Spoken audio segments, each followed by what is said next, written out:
Well, a very good morning and welcome to day one of competition at the Tbilisi Grand Prix. A very good morning also to former Dutch and Georgian international Esther Stam. Good morning, Georgia. Good morning, Esther. Nice start. Good Sorry morning, about Sean. that, yeah. I do feel Georgian, so. I don't know why I said that. Right, okay, let's hope that it's going to get better from now on. We've got five weight categories to bring to you today. We're going to be focusing actually on the under 48 kilo category. For sure. Because Daria Birodid is fighting again today. Right, we've got the return of the current world champion, the current junior world champion as well. We prepared a little video of that. Let's take a look and see what that looks like.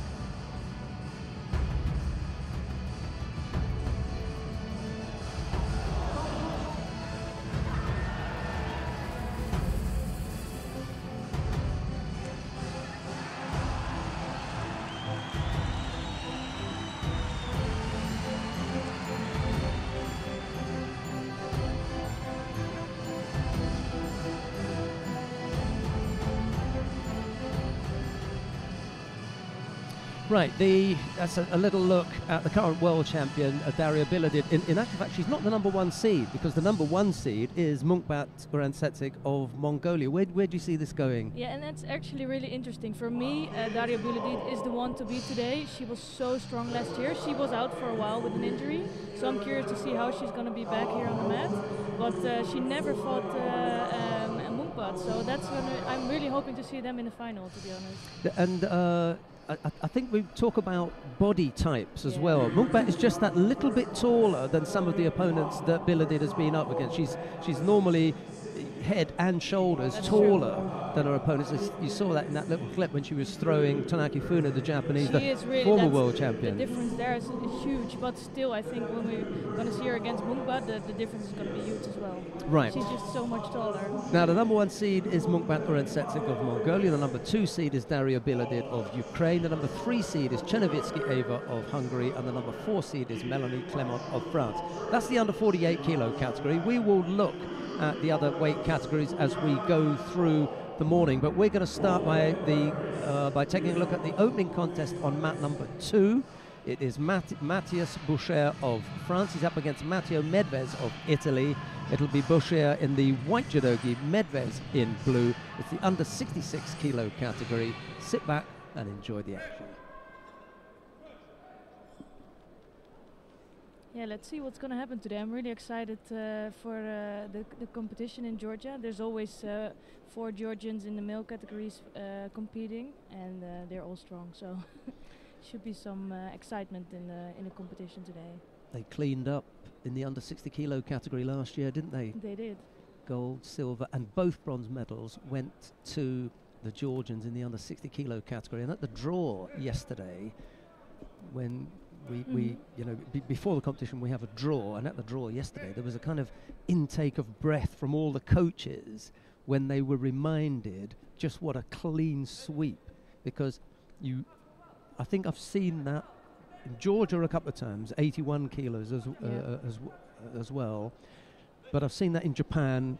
You're going to get that 4 Japanese on the podium. But it's really unusual. It's really rare. You're not going to see that often in the Grand Prix or Grand Slam. Yeah, I can't imagine another country, apart from Japan, being able to do that in a Grand Slam. You might sneak it in a Grand Prix where, with the greatest of respect to Grand Prix, the level may not be as high as a Grand Slam. But I don't think I've ever seen a Grand Slam outside of Japan where all 4 medals have gone to the host nation. Grand Prix, yeah, that could happen. Maybe Brazil, but that would have been a Grand Slam, wouldn't it? Yeah, I think so. And also maybe it was Grand Slam Baku back in the time when it was just on a calendar and it was not so strong yet. True. So, but I think nowadays it's so hard to make that happen. Yeah. Medvez has picked up the penalty. Matthias Boucher was he's staying in a hotel, isn't he? Yeah, he is. I saw him at dinner last night. He had a sliver of spaghetti and it was just like a hint of sauce on a string of spaghetti last night. Poor fella. Just making sure that he didn't fall foul of the weigh-in. And the thing is that you can weigh in the night before, and then of course once the weigh-in is finished, you're free to go and eat what you want. However, we have something called the random weigh-in the next day. Yeah. we pick 4, I think, isn't it? It's 4 athletes. Or 5. Yeah, and you don't want to fall foul of that. No, and also if you didn't eat properly for a week or longer, then you cannot just eat everything in the night. It's not gonna work out. You know, you have to watch out what you eat even after you do the weigh-in, because your body's not used to a lot of food. Attacked with the Osodagari there, and Boucher was able to turn off that. He was lucky that he was on the edge of the contest area, because the defence that he used to turn out left his arm round his back. You know, he'd been in the middle of the tatami. He may have caused himself some problems. Anyway, there's no score yet. Minute 20 left to go. Single Shido against the Italian.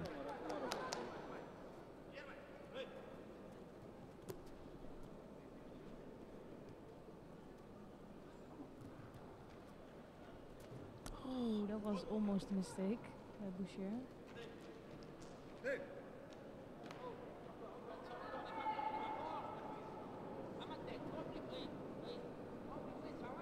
It's not an easy match-up for the first contest. Tough one.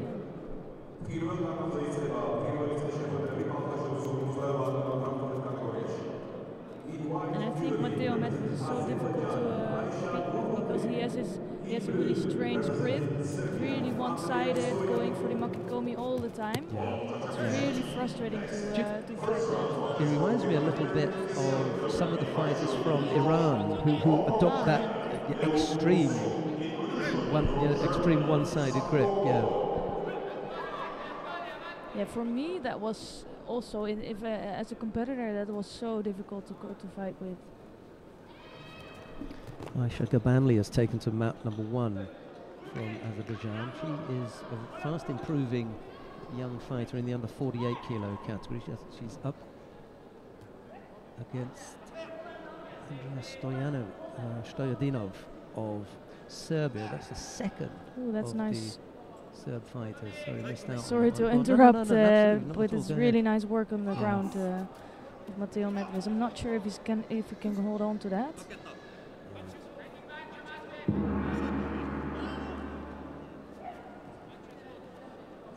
Now it looks a lot stronger. Osakami was called at time, so that will continue. 10 seconds will be enough to put a score on the board, and I think he's got that. Yeah. There you go, that's done now. Just didn't have the legs hooked properly. Eventually managed to trap them in the triangle, we call it. Good timing though, just in the end of the contest. Yeah, he's a good competitor, but I'm also a particular fan of Manuel Lombardo as well. Like, they're really 2 strong competitors in the 66 kilo. We're going to jump around a little bit. We're not going to move for the moment, but we will be jumping around to try and have a look at some of the emerging young Georgian talent as well. I can see Eteri Lipatiliani will be coming up soon in the under 57 kilo category. I think, given enough time, I think she may be able to do something for the Georgians in the weight category. You're not talking about huge things, but there are stages through which a woman's development program has got to go, and I think Lipatiliani is one of those fighters who is going to be an integral part of demonstrating to the youngsters coming up, although she's a youngster herself, that she's got something special. We got into golden score there. We didn't pay attention. So something must have happened with the Osaikomi to cancel that out. Now the only thing I can think is that the Osaikomi was called after the time expired, so that it didn't count. That's the only reason that would have been cancelled. To be honest, when the time is up, I thought there was no Osaikomi. Same here, yeah. But then they let it go on. Yeah. So I don't understand how they let it go on. No. You must have realised, because I thought, okay, he hasn't called Osaikomi, and now the he's time again has in trouble. expired. Yeah. Yeah. So it's Yeah. really strange. So Yeah. let's see if this is a stronger Gonna get him again one. now. The He's only just got thing the foot. yeah. His problem is that he's got to make sure that the arm doesn't come out, and he's got to concentrate on keeping the leg. And the chances of being able to do both are pretty slim. And the only reason he got out of that is Medvez didn't have sufficient enough power to work on either the arm or the leg. You know, we're already a minute plus into golden score, so he just didn't have sufficient enough power to bring that about. Yeah, and I was just saying that we will be moving around to pick up on certain, you know, young fighters from Georgia, in particular with the women, because the likelihood of them progressing in the competition is fairly slim. They are fresh to the international circuit, so we may as well get to see them early on. Men are completely different. You know, we'd expect to see lots of men from Georgia, young or old, doesn't matter. Even the youngsters are, you know, are going to cause people problems. And fighting at home is always, for me, the best way to introduce people to international competition. Yes, you get the international flavour, but you also get the benefit of being able to, you know, probably sleep in your own bed, or at the very least not have to come that far away from your home, and you've got the crowd behind you. I don't know if you feel the same. Yeah, it's an amazing feeling to be able to go out for your home crowd, and also you have everybody standing behind you. The entrance here is free, so normally the venue is quite full already in the mornings, so it's really great for an athlete, especially a young athlete. And I think for the other ones it can bring on quite some pressure, but in this case for the youngsters it's just nothing to lose, go out, there's a lot of excitement going on, so it's really nice for them. And now we see that Matteo Medvez did win in the end with a Bozari score. He had a bit of extra work to do, didn't he? Yeah, he did. A lot of extra work.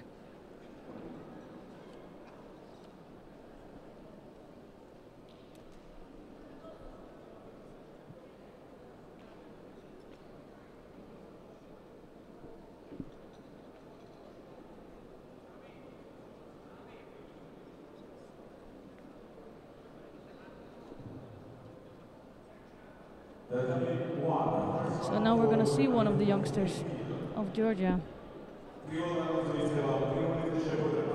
Okay, I'll let you go with the introductions on this one. Oh, really? Thank you. Yeah, why not? So it's Aziza Nazarova of Turkmenistan, and she's up against Natalia Kipsitse of Georgia. This Nazarova is not a bad young fighter, you know. And then down on map number 1, you've got Natalia Brigida of Brazil. She's taken to the map against another one of the Georgian youngsters. That's in the under 48 kilo category as well. We'll focus here, however, on Nazarova and Kipchidze. Down on map number 1, it's Mariam Tsikilashvili. They're all new to me. Yeah, but it's really nice to see that on each mat they have a woman fighting. Yeah. It's really that's good. Terrific. Yeah, it's really great. I said to one of the Georgian coaches yesterday, I said, you do realise that if you want to win the World Team Championships, you have to find, even if it's just one, you just need one winner. And for me, they've got 3 possibilities, all in the right weights as well, because they've got one at 57. That is Lipatiliani, who's down on mat number 3 at the moment. And then Chantaria. And then Somkishvili. So these are people that are young and you can work with them. Oh, she's gone. Yeah. She's gone. Let's see if they can she's gone. Keep going on. No, that's all over. Yeah. That is all over. Yeah, I was thinking. Yeah. And but really good work of Kipsitse here. Yeah. And the Georgian coach knew about it. Yeah. He was pointing it out. He used to referee at Toitikashvili. She's still on another planet. She doesn't know where she is. She really doesn't know. Poor kid. Yeah, she's still disorientated. Yeah. Which is normal. Yeah. She needs someone to have a look at her.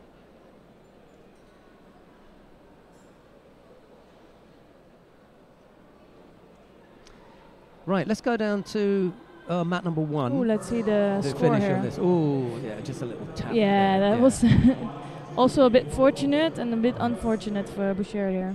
I'm going to go and look at the... look at that, was straight on there. Yeah, I'm going to go and look at the Nazarova. And I'm going to leave Esther on mat number 1. Let's go down to mat number 1. You can do the introductions on this one.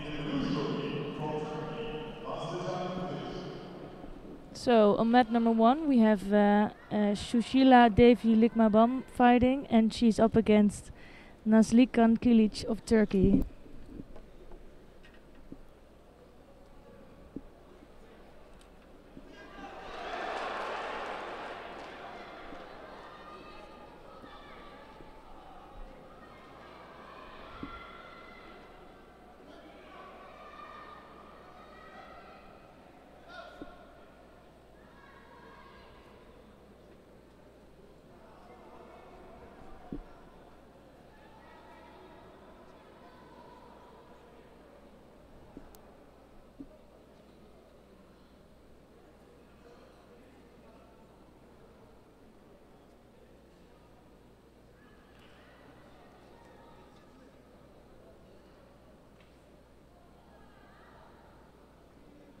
Let's see how both of these athletes are doing. It's really nice to see some more athletes from India coming along, and I heard they are here as well in Tbilisi as in Turkey. So it's nice to see some development in that team as well. First Yoko Tumunage attempt from Kilic.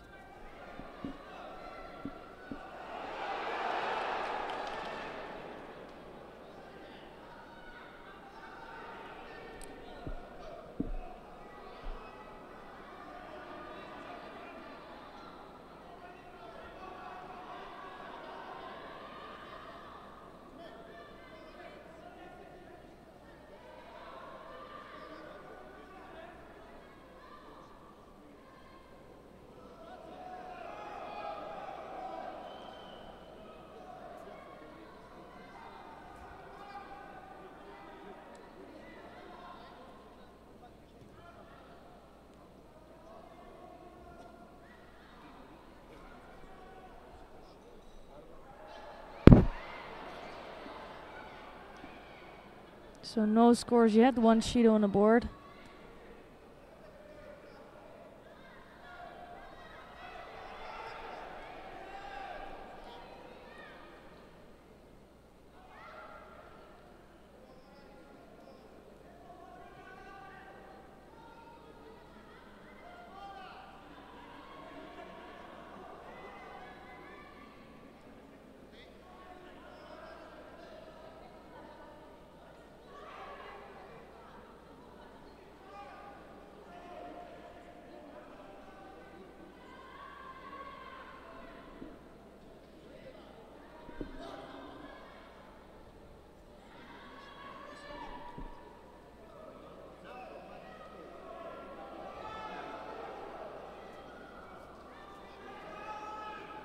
So things are looking good for Nazlikan Kilic. No Shidos on the board for her. And let's see if she can finish it. And I mean, in the meantime, there's a lot of noise in the venue, because on mat number 3, Italy Lipitilianis just scored Azari and finished it off, and she's beating Davini. But we're gonna focus on this mat.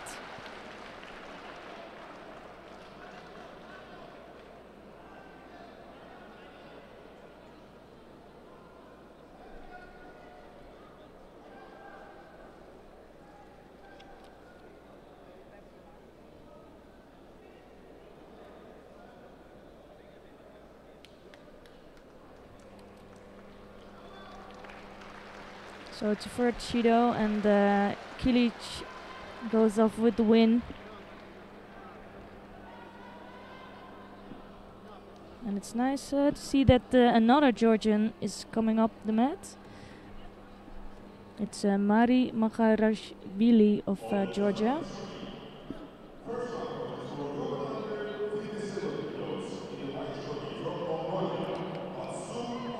So we're gonna see Kimberly Renitz of Great Britain in the white judo gi, and she's up against Mari Makharashvili of Georgia in blue.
So no scores yet on the board, but Makharashvili showed some nice action with her hip throws.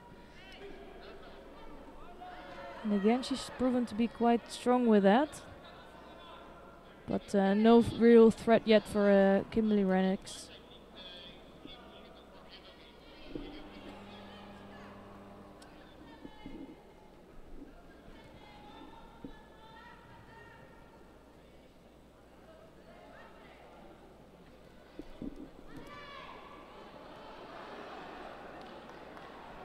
Almost a pickup there, trying to go for an uranage, but Rennick's proven to be just a bit stronger. Nice attempt for Makharashvili.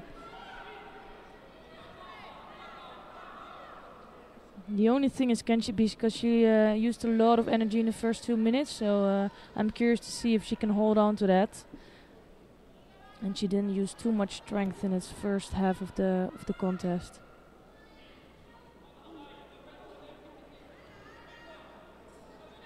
You can see that she's getting a little bit more tired, going to the ground quite fast.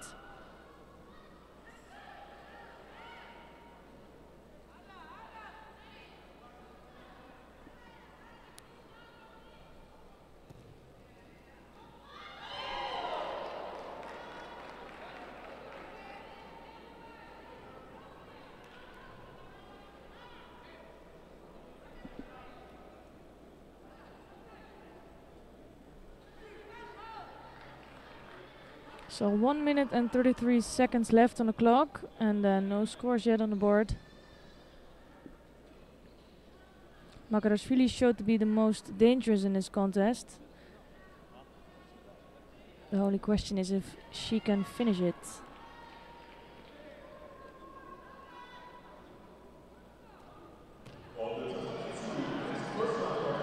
Nice Vasari score there, going back. And for me, it was Renitz that took so much risk with that right on, really far over the top of Makharashvili, while she knows that she has a strong uranage.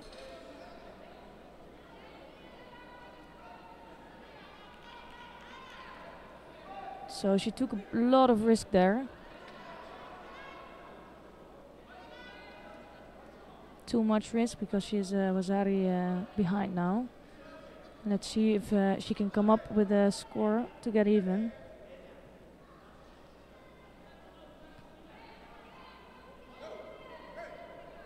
And you can see that she's really struggling with the left arm of Magharashvili.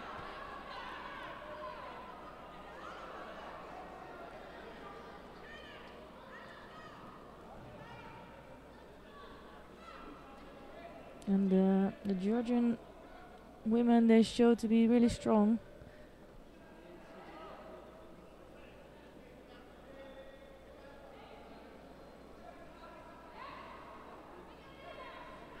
And Magharashvili now starting to look quite defensive, but with only 14 seconds left on the clock. It's I think the good tactics.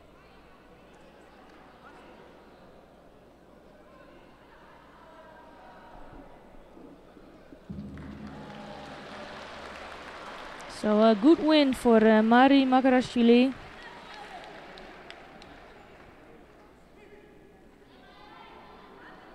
And she will have to face Melanie Clement, number 4 seed in the next round. So that's a really tough opponent, but let's see how she can do against her.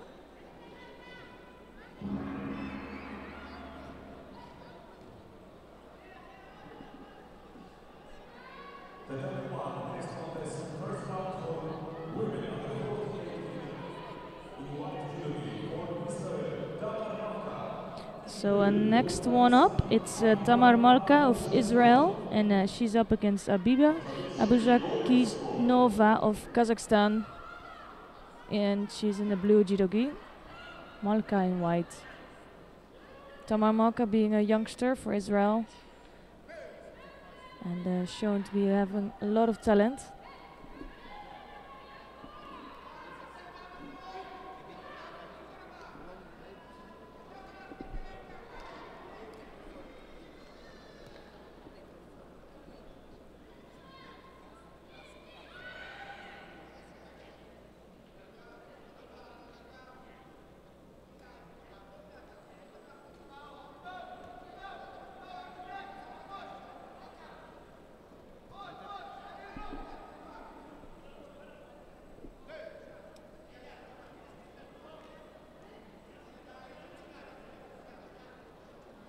Not sure what happened there, but she looks a bit hurt on her shoulder.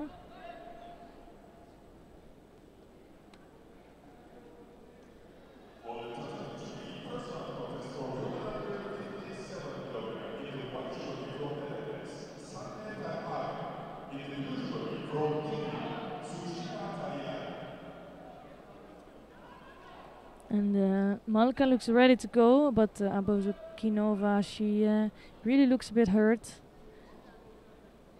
And hopefully she can continue to fight in this contest.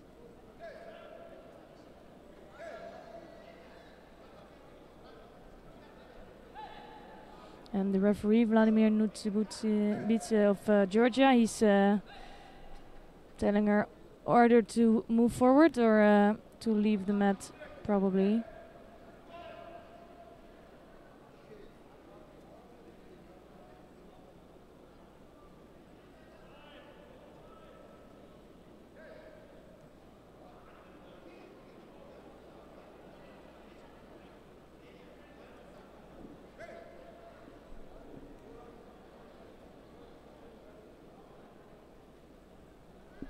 In the meantime, we could try to go to mat number 2 to watch the contest in the 48 kilo category between Mireia Lapuerta Comas of Spain, and she's up against Amber Gesjes of the Netherlands.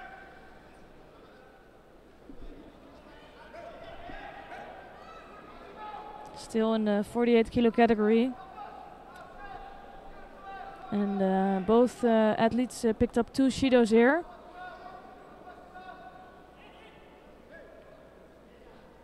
Gersh has proven to be a really big talent for the Netherlands, but she's struggling a bit in the senior circuit. World junior champion. And here she loses with Ipan to La Puerta Comas of Spain.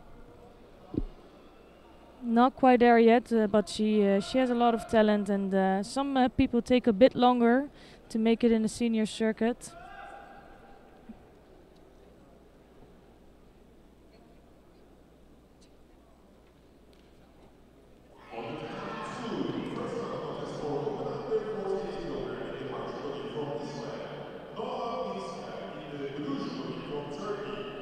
So here we see the Makikomi.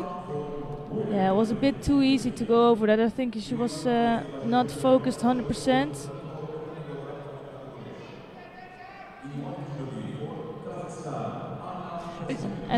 It's painful, you know, it's painful to watch when you've got someone who clearly has got the necessary material to make it at the very, very highest level, and for different reasons, and it seems like a different reason every week. You know, there's the draw, there's this, a little bit unlucky here, and there she just got.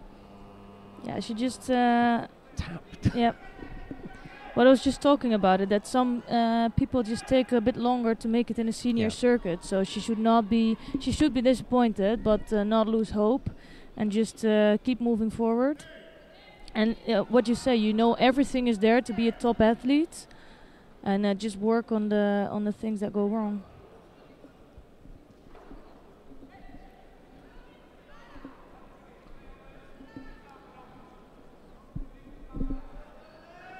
So on the mat now, it's Noah Minsker of Israel in white judogi, and she's up against Gülkader Şentürk of Turkey. Şentürk wearing the blue judogi.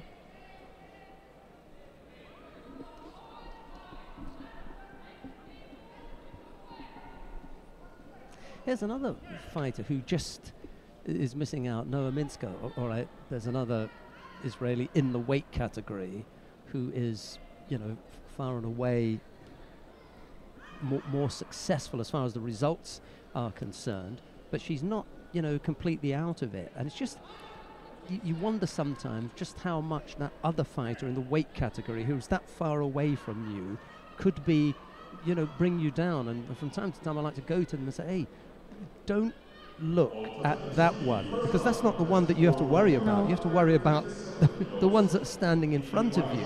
Those are the ones that you want to beat. At some stage you may have that head-to-head, but right now the thing to do is to establish yourself on the international circuit and make sure that you are a go-to fighter for your country, irrespective of whether they pick you as number one or pick you as number two. And speaking about Israel, if you look in the under 66 kilo category, Baruch Shmailov and Tal Flicker, you know, they're both right up there. Which one they're going to go for, nobody knows. But you have to stay in there. You have to stay in the fight in order to have a chance. And Noah is, okay, she's a good bit behind her teammate, but hey, hang in there.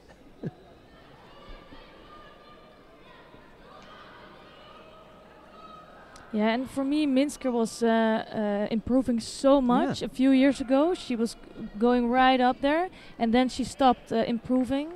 And she's still, of course, she's still improving, but I think she can do more. I think there's more in there.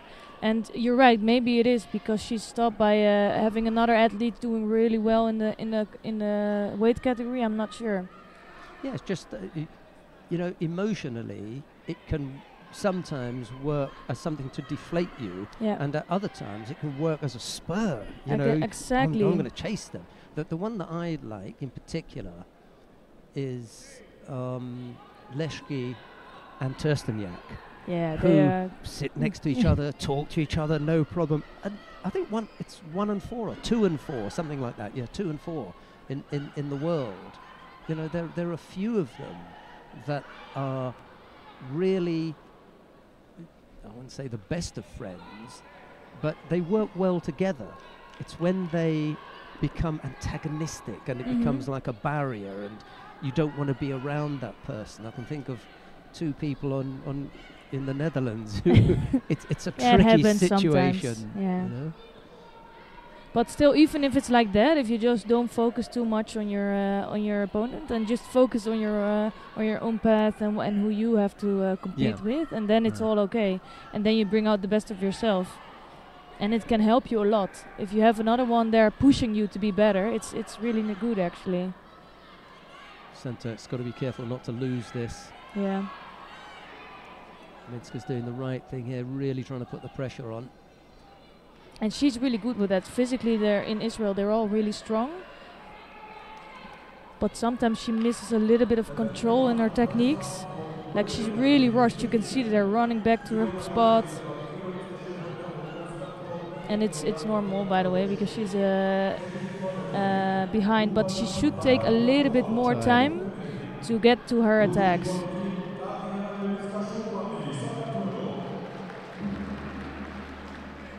That's a good win for Centre. Yeah, it's really had good. to dig really deep.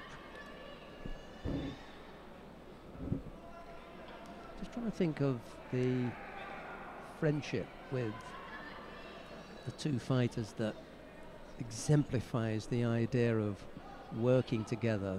Who is it? I was talking to someone a week or 2 weeks ago, and they were just, they are like best of friends. Doesn't happen in Japan? Not sure. Not sure.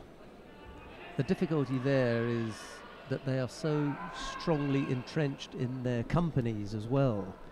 That if you are with Komatsu and another one is Sumitomo, you very rarely have anything to do with them until you come to the national team. So, it's not Japanese, but I'll come to it. Anyway, who have we got on the map now? Is it my turn, this one? Right. Okay. Anyway, it's in the under 48 kilo category. We're still in round 1. We must be near the bottom it's of the the last. pool now. It's the last contest in med number 1. I don't know if you want to see in the under 52 kilo category. I'm not trying For to me, that escape would be nice from this one, but if we can go down to map number 1, we're going to take a look at the round 1 contest there between Gulbadan Babamuratova of Turkmenistan. Who is it that she's up against? So is this who we were talking about this morning? Tatiana Levitska-Shuani. Yeah. So she switched. She switched actually 2 times. She was competing for Turkey before, and now she switched to Georgia, but originally from Ukraine. Yeah. She's been around for a long time. It's like one of the footballers who's been transferred a few times. Anyway, Babamuratova is one of those fighters from a country where you just don't expect to find someone on their women's program, but she's right up there. I think she was 7th at the World Championships or something one year, wasn't she? I think. Oh, nice work there.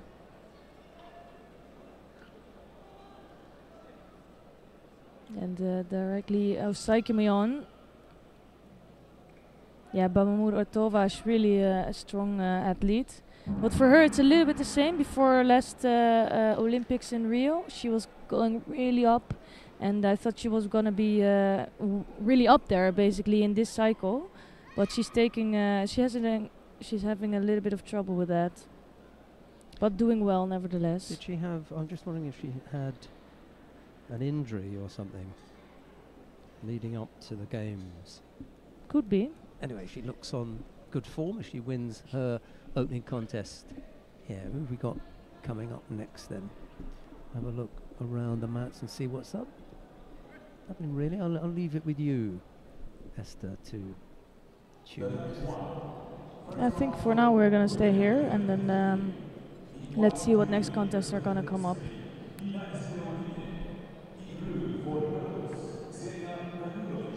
So it's in the under 52 kilo category. It's Nina Estefania Esteoline, long name, of Spain.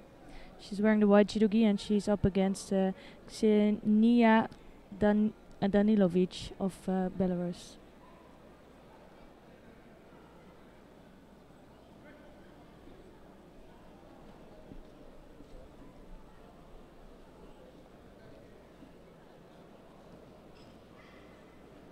almost going backwards there. Nice start for Danilovic.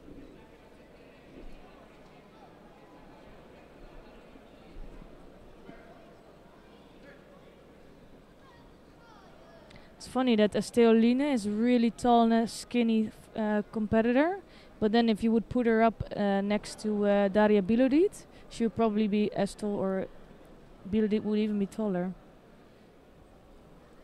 And this is the under 52 kilogram category we're talking about. Yeah, who else? Who's the shortest in the under 48 kilo category? That is from I would Spain. say Paula Pareto, or Yeah, Paula Pareto. Yeah. she's really small. Yeah, she's quite short. Or the Spanish girl, Julia Figueroa. She's quite short. She's really short as well. Yeah. Bit of a powerhouse as well. And Tunaki Funa is also not the that's tallest. True.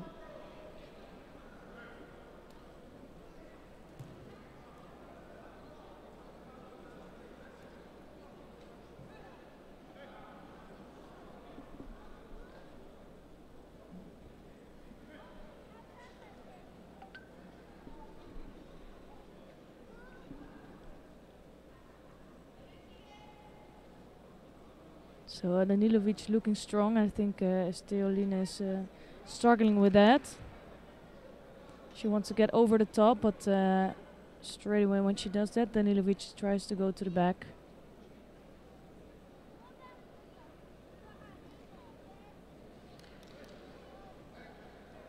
And Esteolina almost scoring here.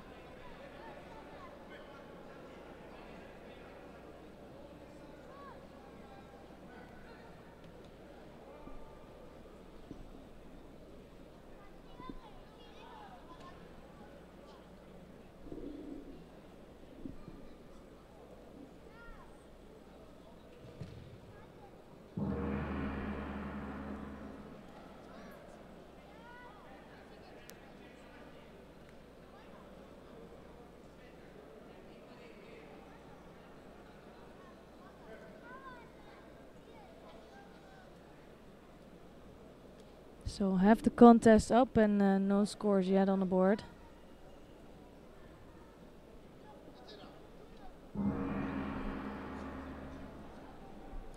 Just to remind those of you at home who are watching that we've got 5 weight categories today. 2 men, the under 60 and the under 66 kilo categories, and 3 women's weight categories, the under 48, 52 and 57. And the choice is yours. You can watch whichever mat you want. We've got 3 mats. You can see at the top of the screen there what's happening on each mat.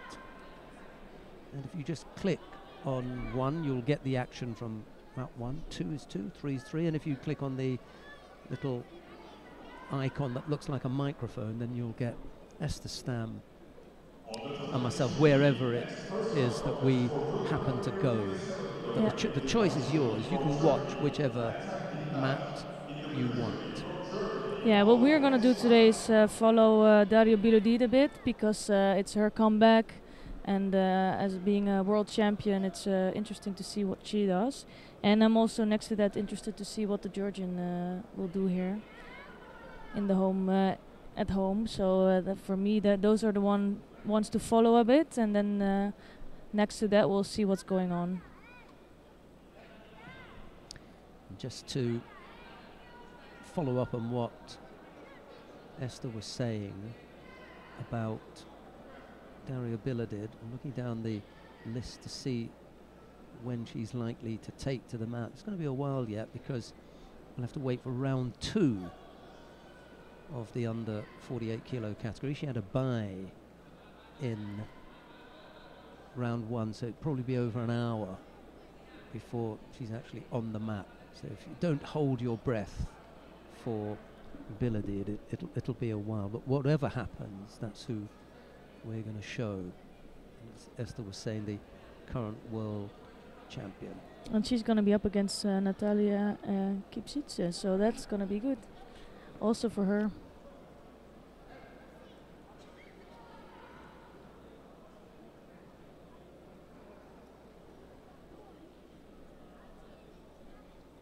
Yeah, so I went to have a look at the young fighter from Turkmenistan who got strangled unconscious, and it was the first time that she had been strangled unconscious, so it was news to her. So she didn't know what happened.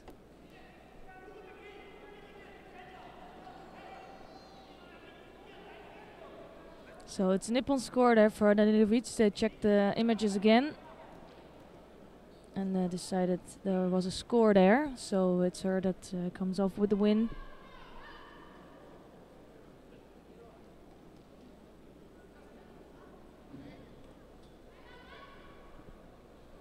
So we're gonna watch the next contest in the 52 kilo category. It's Fabienne Kocher of Swiss, and she's up against Katinka Sabo of Hungary. And it's Kocher in the white judo gi and Sabo in blue.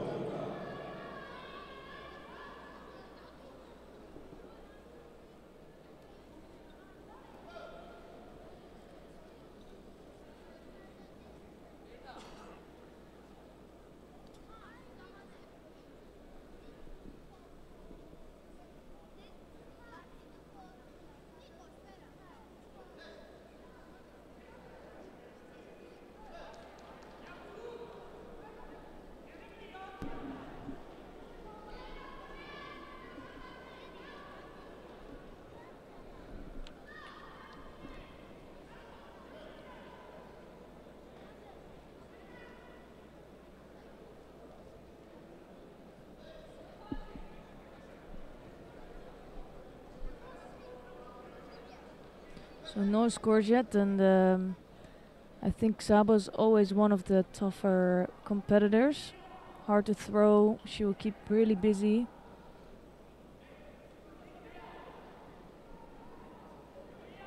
So it happened quite often that there won't be fast scores there.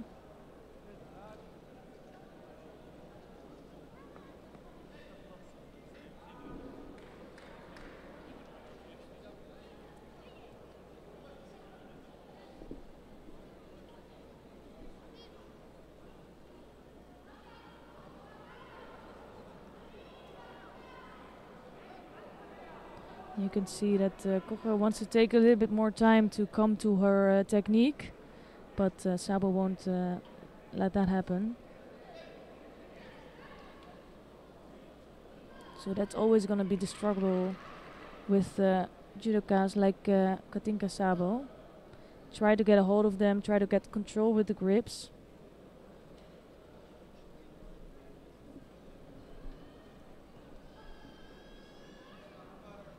She had a sister that fought at 63, didn't she? Yeah, I remember. And a brother. Quite a family. And I think the dad was the coach. He coached them in their basement at home initially.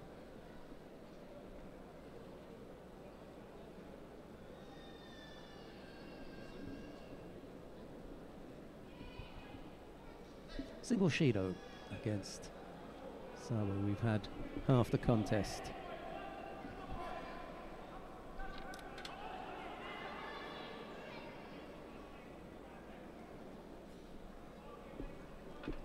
Just got to step off the tatami for a moment. Fabienne Kocher to have maybe, I don't know, maybe it's a cut lip or, yeah, it's just a cut on the lip.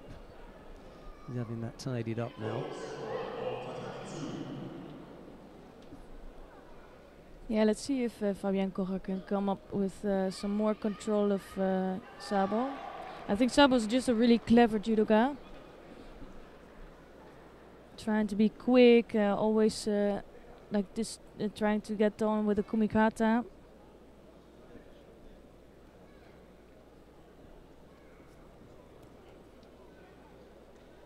Okay, there she comes.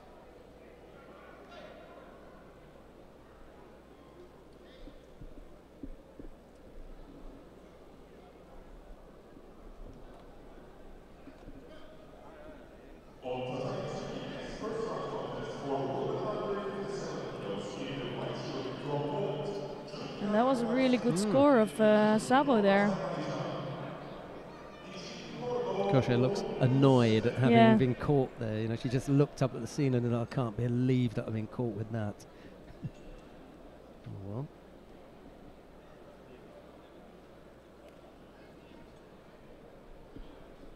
Little left Uchimata from Kosher brings Zaba down onto her knees. Anyway, she can try and work from the ground there, but misses the opportunity, and it was actually Zaba at the end who was putting the pressure on. Right, minute 22. And now it's really gonna be hard for her to come back from that, you know, because Sabo's not gonna give you 1 second to grip.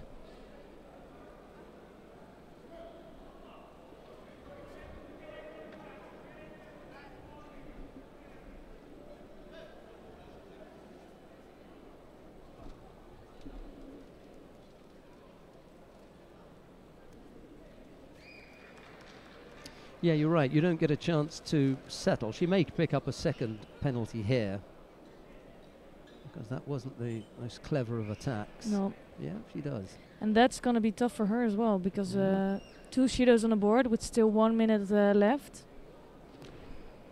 Trying to defend the single Wazari. Yeah.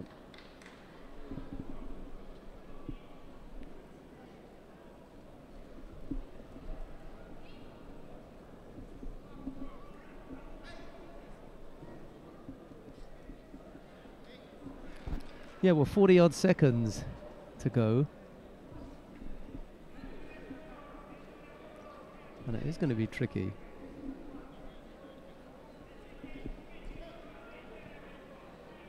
You need both hands on if you're going to attack, especially at this stage.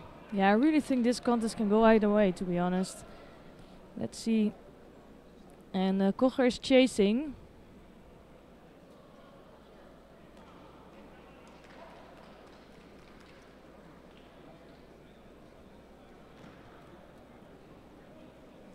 Managed to get in that Serenagi attack. Quickly trying to engage Kosher on the ground. Oh, that's smart work. Yeah, try and spend as much time down there as possible. This one's getting away from the Swiss fighter, I'm afraid. Yeah, only 10 seconds left now, so...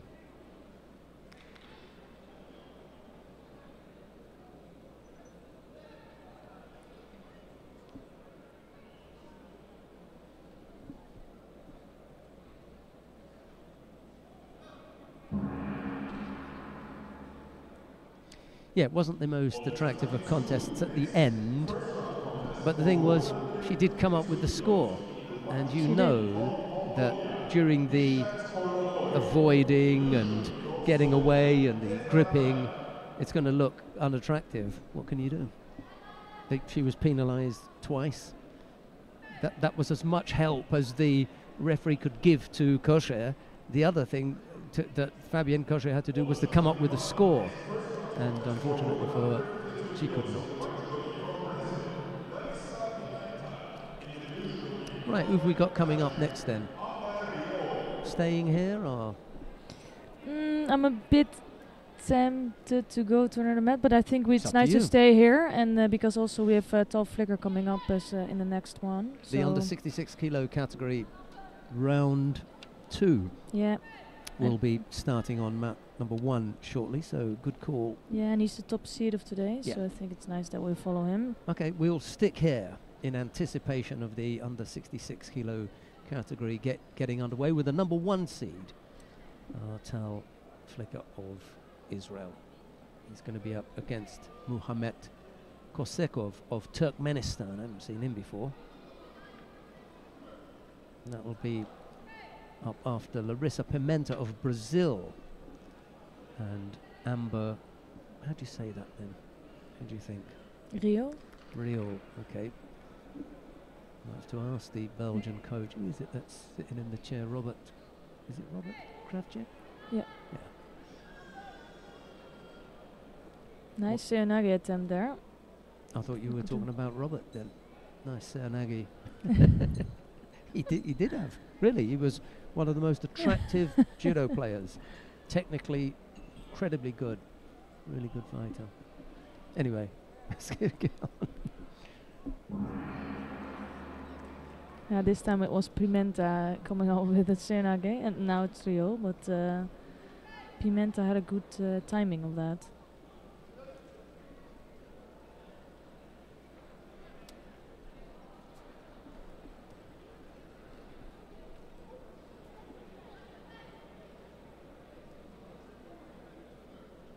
Yeah, I think the Belgium team is also developing the women, and also the men. They're doing better for a longer time. But now there's some new women coming up for Belgium, some talents, and it's nice to see. They had such a strong team years ago, and that was gone, to be honest, a bit, right? And now they're coming back, hopefully. They used to be so strong. They had one of the best female women teams.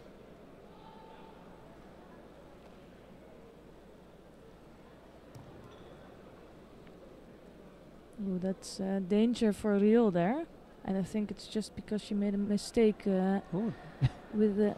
Yeah, that was quick transition work. From one side to the other. Yeah.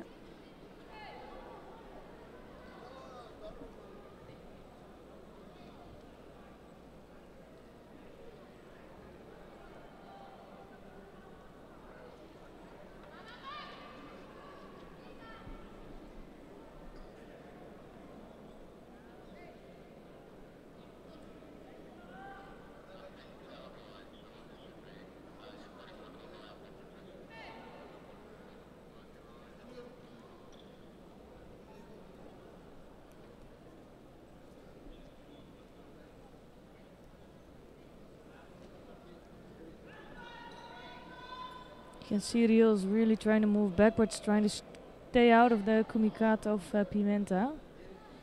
It looks like Pimenta is a bit stronger physically.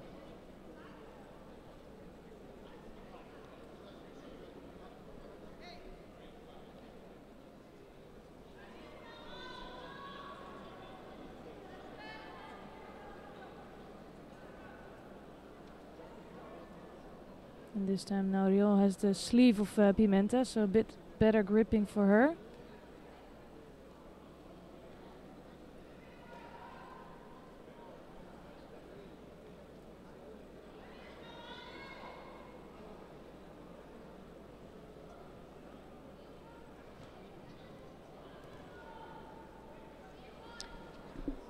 Pimenta, who represents Brazil, is in a weight category where the Brazilians are really looking for a replacement for Erika Miranda, who's now retired, and it leaves the spot open, if you like, and there are a few contenders there. Jessica Pereira is one of them, Eloides Valentim, and then Pimenta. And we're not sure what's going to happen with Sarah Menezes, because you know, she's floating between 52 and 48. She fought in Ekaterinburg at 52, was knocked out in round 1. So, you know, yeah, I'm curious what she's gonna do. And I think this is the reason why Pimenta, I think it's moved up onto the 52 kilo category, because there really is an open spot.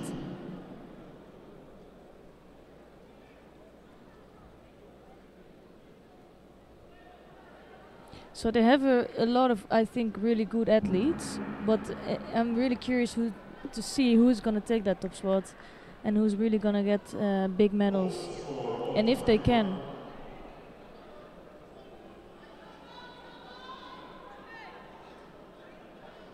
And Miranda, how many world medals does she have? 5 or something like that? She's like a legend in Brazil. Miranda? Yeah. Yeah, look what's special. And decided, well, that was it, had enough. Mm-hmm.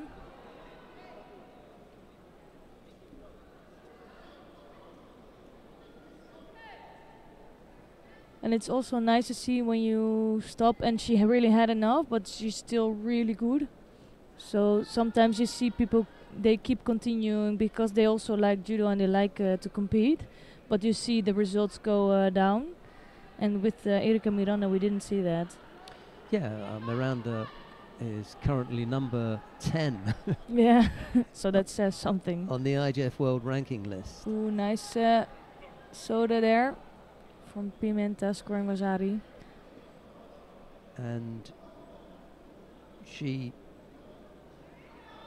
retired after the World Championships in Baku, which was not a bad finish, as I remember. Yeah, it was a great finish for her. She won a bronze medal at the World Championships in Baku. It could be that she'd said to herself, right, this is my last, I'm gonna say goodbye at the World Championships, and just had a great World Championships. And having not fought since the World Championships, she's still number 10 in the world. That is incredible. You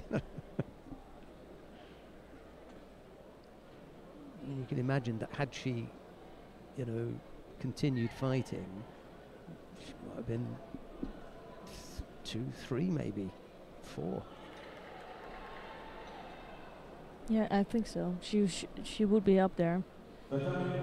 But how nice is it if you just say goodbye to your sport and then finish with the 3rd place on the World Championships? Yeah, good one. Right, who have we got now then, Esther? We've got the number 1 seed coming onto the mat. It's Tal Flicker of Israel, and he's up against Muhammad Kosekov of Turkmenistan. And Kosekov in blue, judogi, Flicker in white.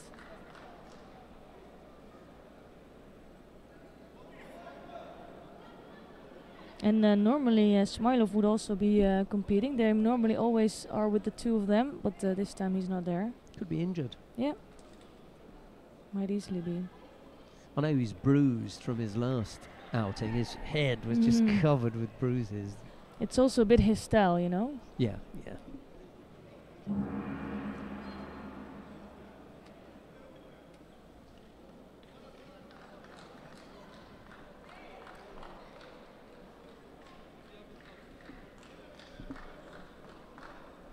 So let's see what Kosekov has to bring.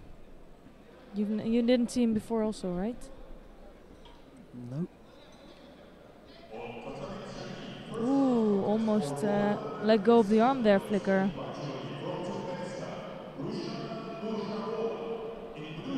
So had a wake-up call there. And it's so hard to, you're number 1 seed, so you're the favorite, so it's really hard to compete against someone you don't know. Or at least you haven't fought before. On the 22, next first round contest for women under 52 kilos in white judogi from Turkey, Damla Çalışan. In blue judogi from Kazakhstan, Akso. Oh wow. Standing right Seonage.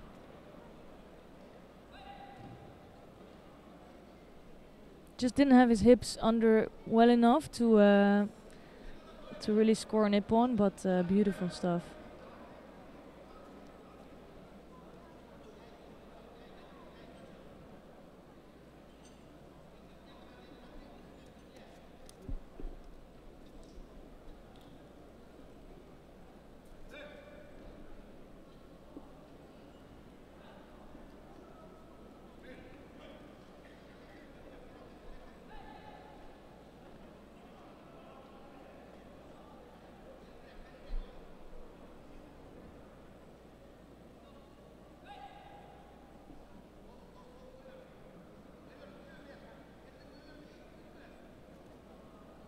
And I think Flicker is one of the judokas that really is in control, and it's taking a lot of time to prepare his attacks. But most of the times he comes up with a really strong attack. It just takes the time to find out what his opponent is doing, what he's gonna do. I think he's a really clever judoka.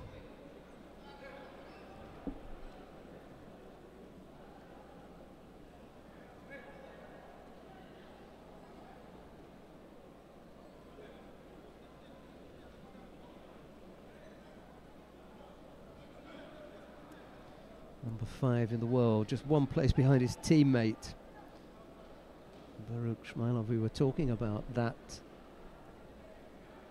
point, you know, the friends being either friends or rivals. Tal Flicker and Baruch Shmailov, 5 and 6. There are a few of those in that weight category as well. Maruyama Toshiro is ahead of Abe Ihumi of Japan. They are 2 and 3. And then if we look at the 63 kilo category, Tina Testaniak is the world number 2, and her teammate Andrea Leszke is number 5. So they're pretty pretty close as well. And you got Nabakura Nami at 3 and Tashiro Miko at 4. So it's quite, you know, there are a few of them there. Yeah, and it happens all the time. What's it like at 81 kilos for the Russians? I thought so. Alan Kubetsov and Aslan Lapinikov, 7 and 8. And then at 10, Hassan Khalmuzaev, who's the current Olympic champion. He's behind them. 3. Yeah, how's that gonna go? 3 in the top 10.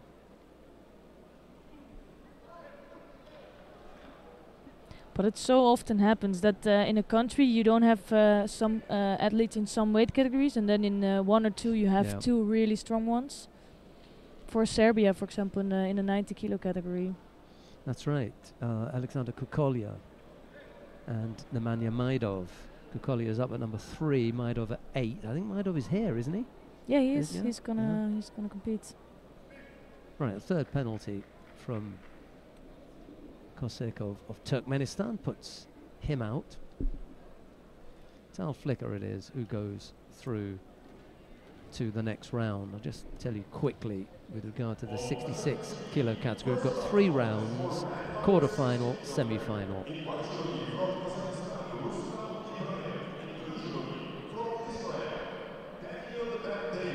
Referee in the middle, Melinda Buerman of the United States of America, had a bit of a bash at the last training session. She was on the mat practicing and got a bash on the nose. So oh, really? Yeah, we're all laughing at her. That's not nice. Bit of a punch-up. You know? They're all on the mat, which is good. You know, all the referees are involved in judo on the mat still, so that's good. Either they run a judo club themselves, or you know, most of them got their own club. So I really like that. I think it helps you to be a better referee as well. So and then when we've got the refereeing seminars, they're on the mat, and then a couple of times a year they are on the mat going through all of the techniques. They have to they're being assessed. The IGF Academy, basically, yeah. So they have to be on the mat and randoring as well. I went along to watch one of the sessions. It was really good. Yeah, I remember them beforehand. They would think, oh, I have to be on a mat for 3 days. They were not looking forward to it, but afterwards they would say it helped them. Lots of aches and pains. Yeah, as well. a lot. That's true. The thing is, you get someone who was, you know, a reasonable club player, but they were very good as a referee. They achieve a certain level as a club player, maybe a first or second dan or whatever, but as a referee they really excel, and all of a sudden they hit the big time. You know, they start going through the refereeing exams and they do their continental badge and then the IJFA and whatever, and there they are. And then you've got a fighter who comes off the tatami, former Olympic champion or world champion or whatever, fast track into the refereeing and throw them on the mat at the practice session. They think, oh, thanks very much for that. Yeah. Alexander Short of Great Britain faces Ayub El Idrisi of Qatar. It's Short in the white judogi, El Idrisi in blue. There's no scorers yet. We've got 2.5 minutes to come. Wow, that was really good stuff, yeah. Completely locked up the arm of Short. Yeah, we were talking about that kind of modified Kataguruma. You know, if he just had the leg, then we would have just said Kataguruma, but a lot of them have been able to modify that. Dennis van der Geest, who was in the commentary position last week, we've got a double Dutch, back-to-back Dutch commentators. He was talking about that, and he was saying, just quite openly, he said, I don't think I could do that. Really? Yeah, he just said that's not his kind of technique, you know. I can also say it because I tried it and I cannot do that. You know, there you go. It's just, but I did do Kataguruma when I was still allowed, but I could never adjust it. Sure. And I think, you know, if you were on the mat regularly and you were up and coming, you'd probably get that in your repertoire as well, you know. Or maybe not. Maybe it's just something that you've got a feel for, and it's difficult because of the type of judo that you've got. Exactly. You know, to bring that off. Anyway, El Idrisi looks as though he may need to take a moment, step off the mat, tidy himself up. Yeah, you can also choose to focus on that or not focus on it. Melinda Burman is just indicating to Alexander Short that he needs to tidy himself up as well. Maybe got a spot of blood on him. But she's accustomed to that as a fighter. You know, she had a bloody nose last week, so she knows all about it. Right, I'm not going to mention that again.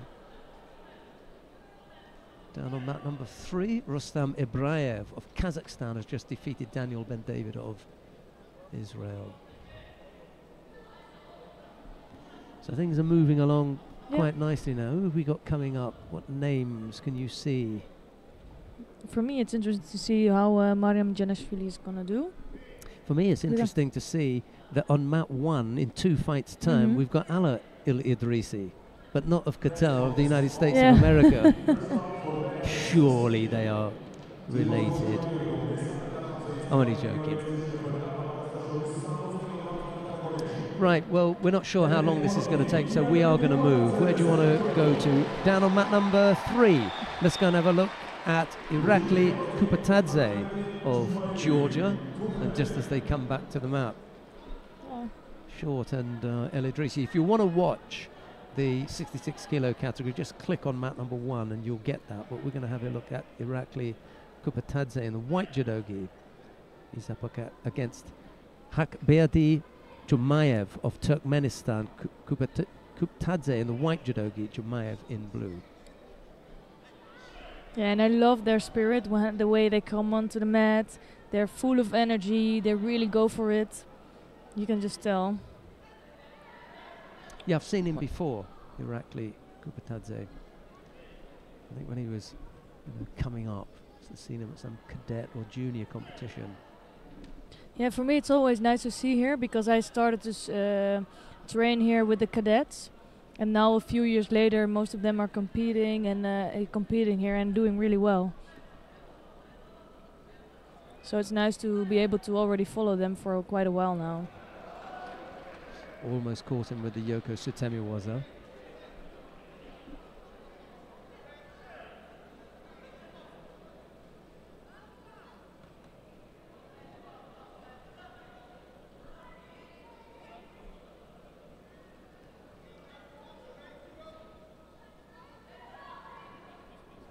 Yeah, let's see if we're gonna see some of those really huge throws they can do.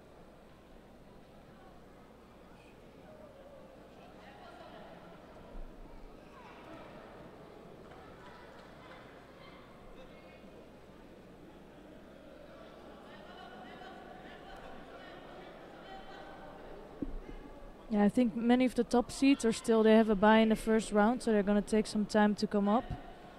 But are you looking for one in particular? Nah.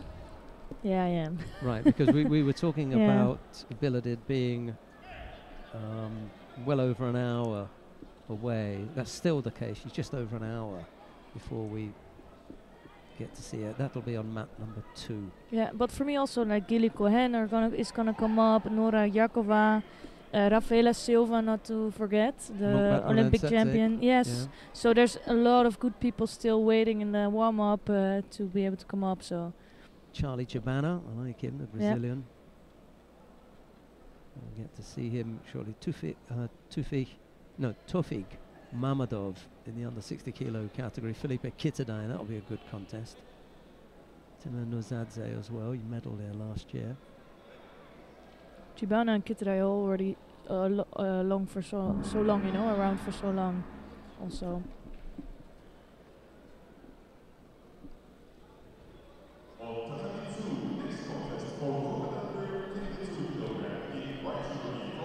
But here nothing happened yet. Oh, when I just said that, almost a score for Kupatadze. The commentator's curse. Yeah, right? Well, not much happening in this one. Oh, there's the best throw of the day. If I can say that and something happens, it will be awesome.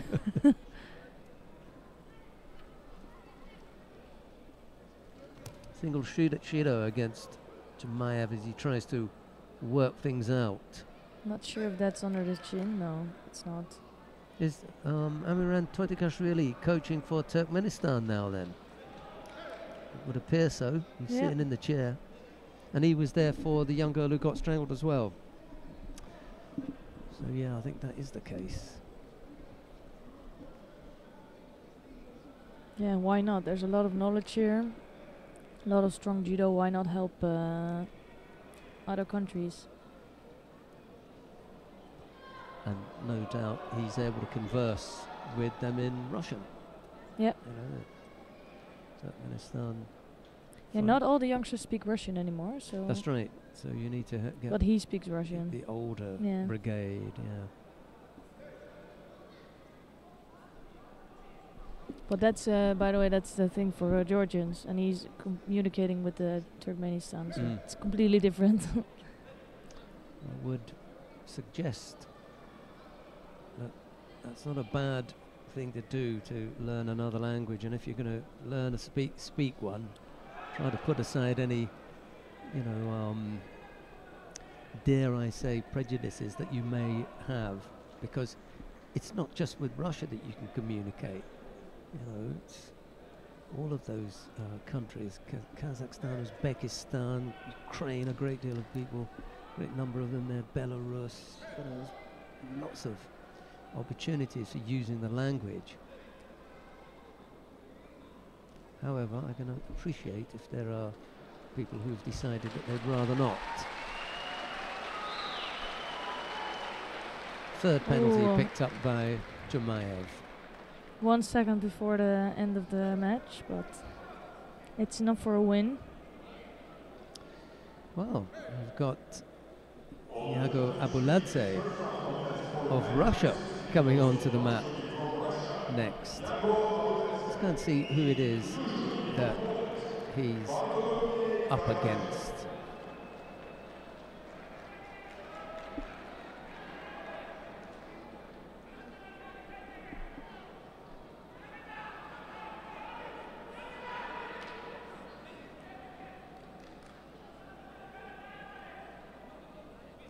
Round one of the under 60 kilo category. The number 1 seed is Sharafuddin Lutfelayev of Uzbekistan. The number 2 seed is Luhum Chukrumiani of Georgia. The number 3 seed is Ganbat Bolbatar, the former world champion from Mongolia. And the number 4 seed is Felipe Pelim of Brazil. We're watching a round 1 contest between Iago Abuladze of Russia is up against Bartłomiej Gabacik of Poland. Oh, nice. For me, that almost could have been a Nippon. Yeah, he just landed him and then rolled him, didn't he? Yeah, just a little bit too much on the side. Maybe that's why. Anyway, Gabacik with a bit of work to do here. Short and El Idrisi, by the way, are tied up with Zaria Peace down on mat number 1. That's 2 minutes into golden score. And then Pinkowska and Lima are underway. We've got a minute left of that contest in the under 52 kilo category, round 1 there. There's no score in that one.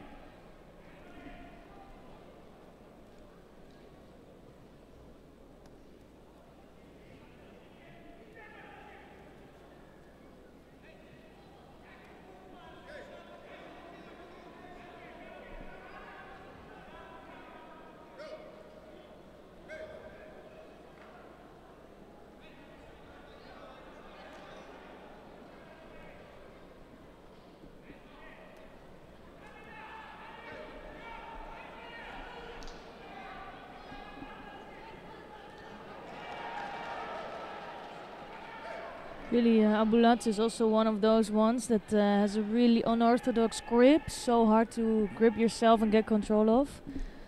And the nice thing is he's getting plenty of cheers from the crowd, but I'm not surprised with a name like Abuladze. No. Despite the fact that he fights for Russia, it doesn't matter. I'm guessing there's some history there, you know. Yeah. Well, I suppose like Robert Shvidobadze. Yeah, exactly. There are a few, and then last year I can't remember who it was who medalled here. Someone from Russia medalled, who had a Georgian family name. I wonder if it was Abuladze. It could very well be.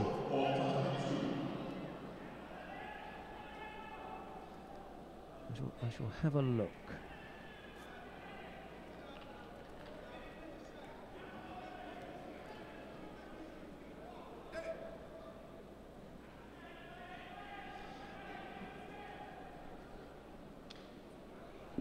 Well, I know it wasn't in the under 60 kilo category.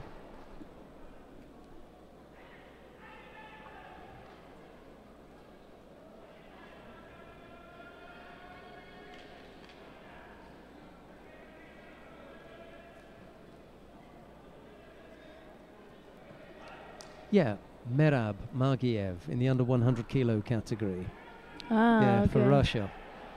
Oh, Shimiwaza's on. That looks tight. That there. looks really, really tight. Was he done? That was there. He brought his Yeah, hand now he round the doesn't have front. enough Yeah, leverage it's to. not going to happen. That's.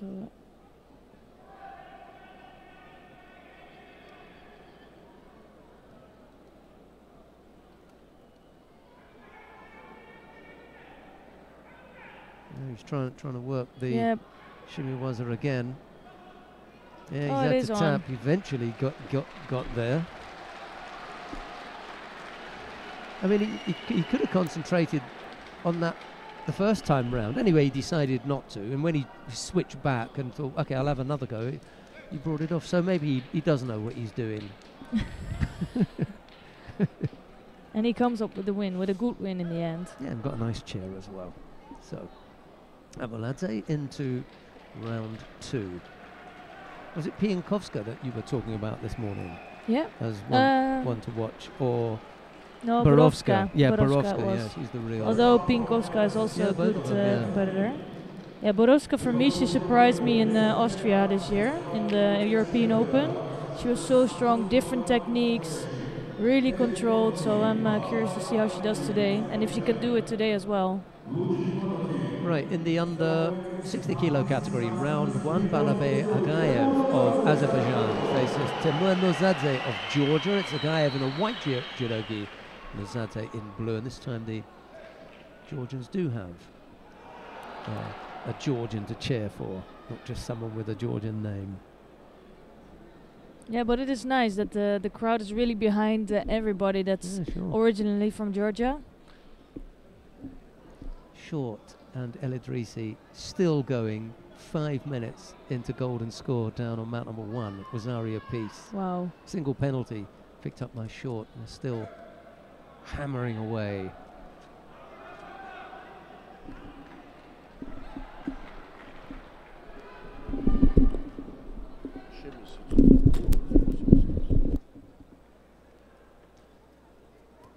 First minute out of the way, single Shido picked up by Agaev. Oh, yeah, Agaev.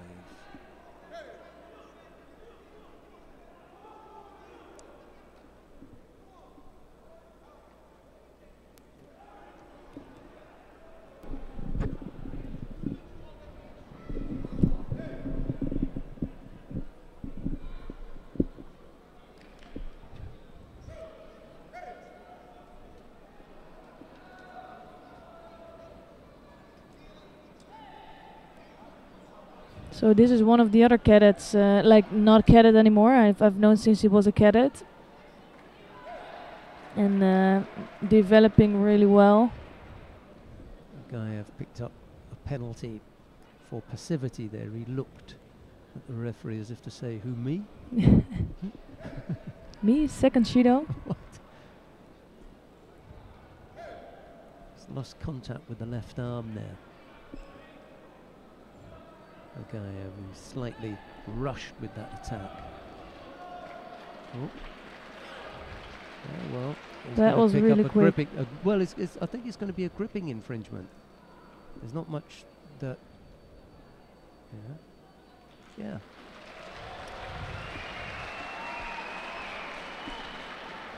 Sorry. So Nozadze didn't really have to work in his first contest. Well, It's quite easy. what I'm going to do is I'll just have a little look at that to see what it was. So once they get up and they start the action,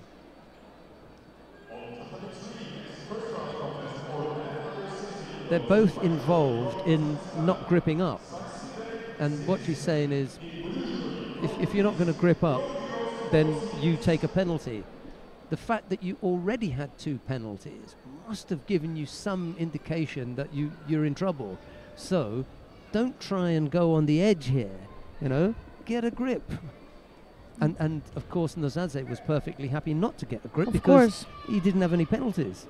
Both having one Shido, that will be the end of him anyway. So, but he's up against Leszczuk in the next one. That's going to be a tougher contest.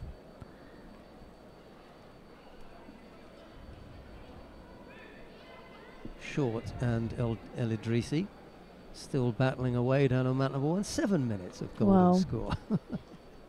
Not sure how's that going to end. What you've got there is effectively 3 contests back to back. Yeah. Because they've had the first, that was 4. Then they've had 7 minutes of golden score. So that was contest number 2, and then coming back to number 3. Not sure what's happening with Pienkovska and Lima on mat number 2. Also golden score going on. And a Nippon down on mat number 3. You want to tell us a bit about that one, Esther? I missed that one. I looked away. That was the second Wasari scored for Sven Niesbeck with a hip throw. So right, we'll hang around here for a bit then. Short gets penalised, and it's El Idrisi who wins a marathon down on mat number 1. Right, seeing as I had Esther call out the first of the Indian fighters, I'll do this one then. So nice of you. Yeah, well, why not? You know, you've got a colleague, you know, I might as well do that. Moshin Gulabali of India faces Felipe Kitadai of Brazil. It's Ali in a white judogi, Kitadai in blue, and it's a slightly easier name to work with this time round, so I thought I'd go for that. You can speak to your colleague Chloe Cowan about that one when next you see her.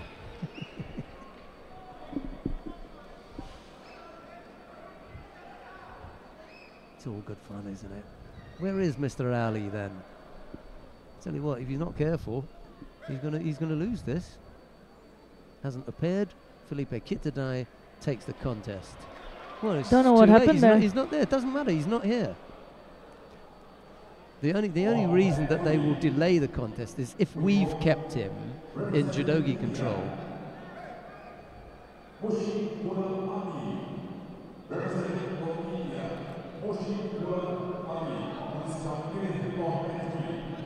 I'm always curious why these things still happen and what happens in this situation, because I cannot believe that if you're an athlete that you won't show up in time.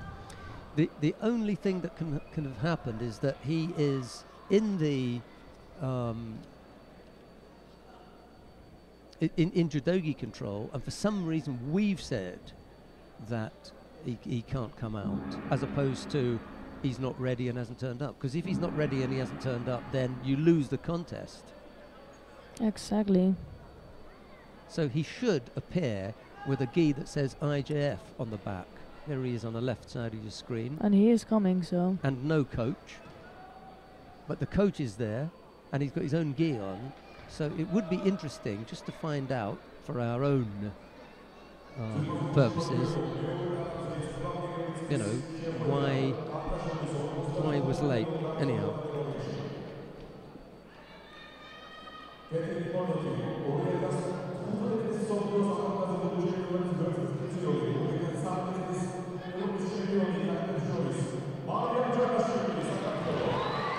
Straight in the Seonage there, Kitadai. Don't think he wants to make a long contest here.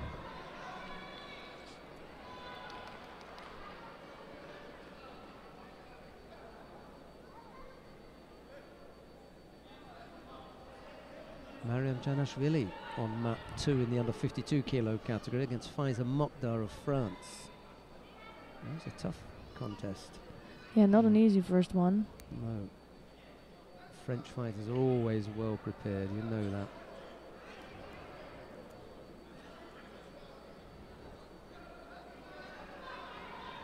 And Ali here close to a score. Yeah, nice footwork. yeah. Yeah, nice Ashiwaza and Had Kitadai defending. yeah, but he just didn't manage to put his upper back on the tatami.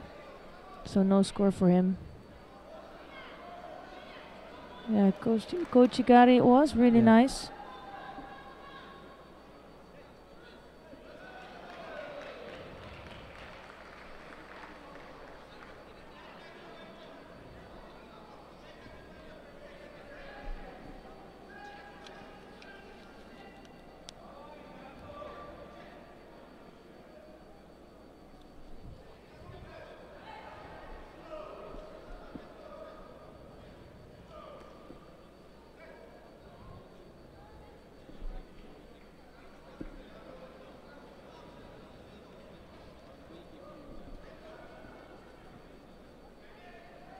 On Tatami 2, second round contest for men under 66 kilos. In white judogi from Mongolia, Gampo Skyman. In blue judogi from Kyrgyzstan, Ertuğrul Turgulmay. So they're both taking some time to get to their kumikata. And I think it's Kitadai who's trying to hold on to the sleeves of Ali. Yeah, if you look at the grip that Kitadai takes with his right hand, he takes what is called we call it the pistol grip.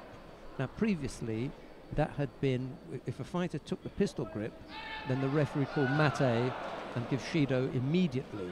However, what they've said now is as long as you are positive in your use of that grip, in other words you attack with that grip, then they won't call mate and penalize you.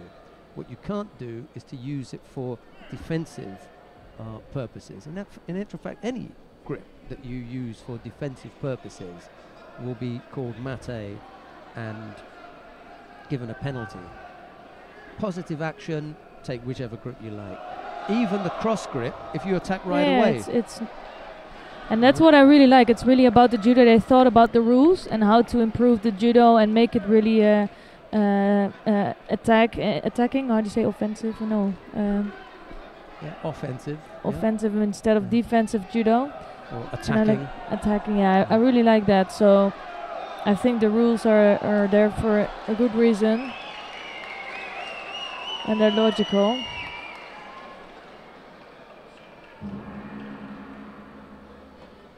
Dmitry Shershan of Belarus has just defeated Georgi Gugalashvili of Georgia down on mat number 1. That brought a bit of a hush to the crowd. Let's put him out in the under 66 kilo category. No score here between Ali and Kitadai. Olympic bronze medalist, wasn't he? Yeah, he was. Kitadai. That was the surprise of London back then. Almost got caught there. Yeah, and I think Ali is showing really good judo. Yeah. Came up with a nice bit of Ashiwaza and then that little bit of work there. Single Shido against the Indian at the moment. 20 odd seconds left to go.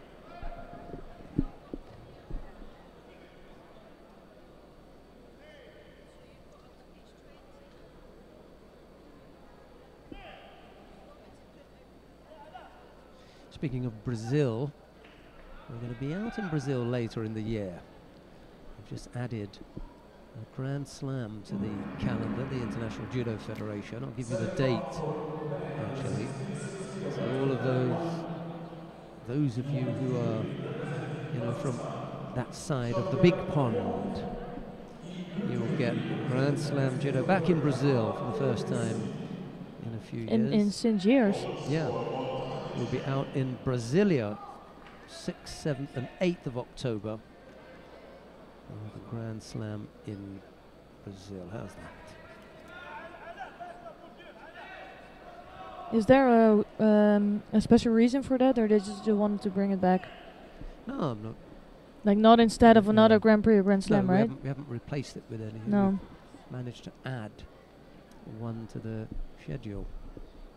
Single Shido against Ali. We're into the golden score period already.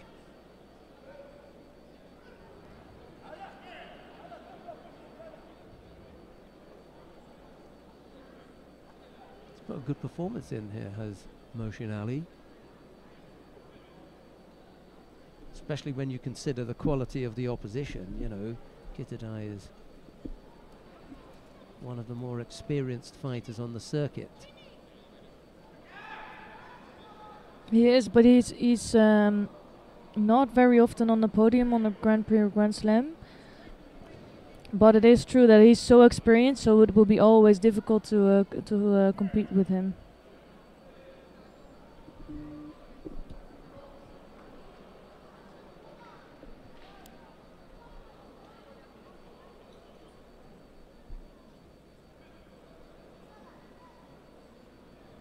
And it's already 1 minute into a golden score here.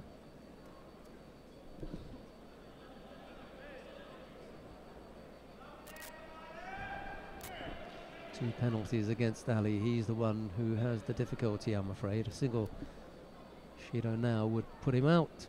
But it's Kitadai who picks up the penalty for a false attack. And he almost looks like, hey, what's happened there?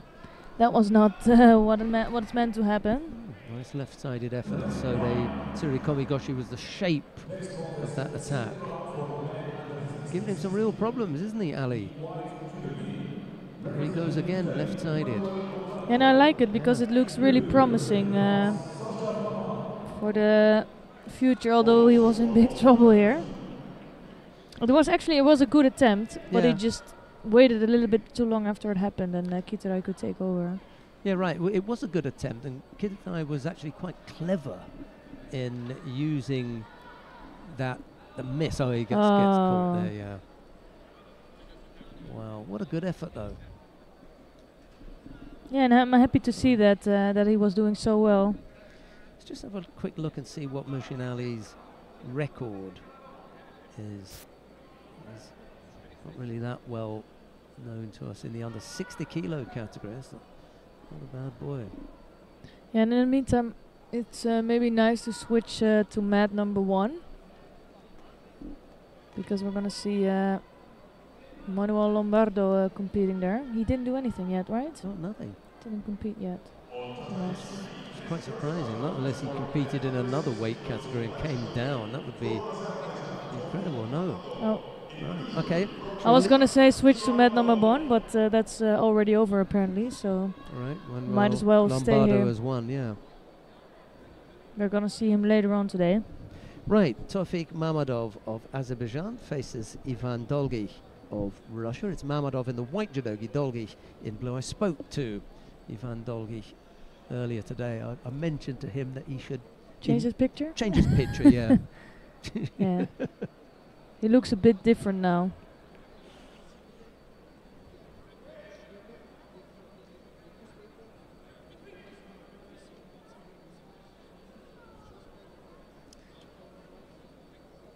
Ivan Dolgy is way down on the list of Russians in the under 60 kilo category.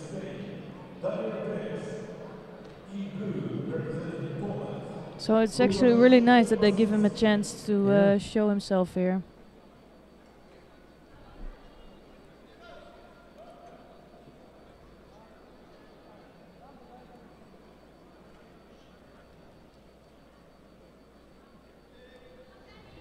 And the thing you do know, it doesn't matter which Russian is coming, if he's on the road ranking or not, they're always going to be good. Yeah, I've seen him twice before, once at the under-23 European Championships, and then earlier this year at the European Open in Odivela, she picked up a bronze medal there. He got caught by Mamadov.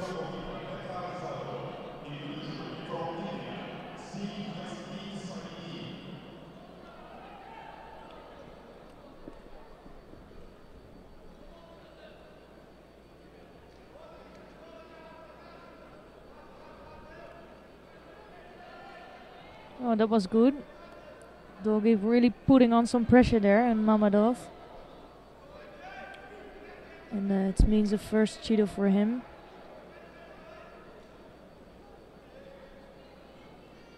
Could be that they're gonna take it out because it was just basically also a lot of pressure from Dolgy.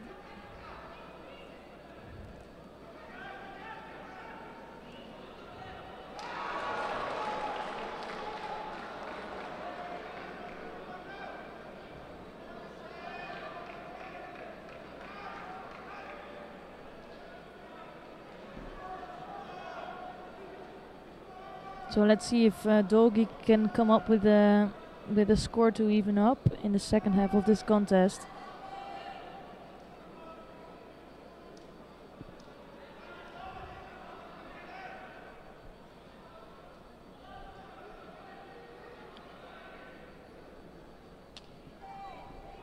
I think Mamadov just looks a little bit more strong, more controlled, more experienced basically.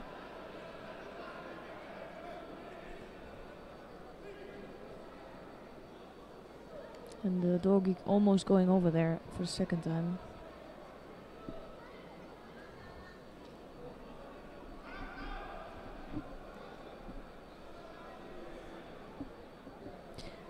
You know, Dolgi should watch out a little bit to not be penalized for a bear hack almost. He was really reaching with that right hand on the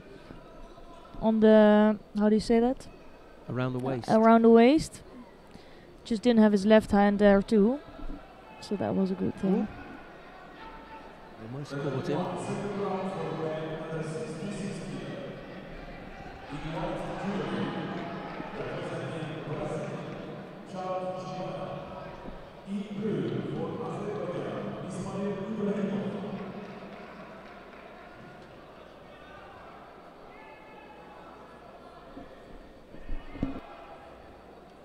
So Dolgi now putting on a little bit more pressure. And it's the second Shido for Mamadov, and he really has to watch out to not get a third Shido in the last 50 seconds.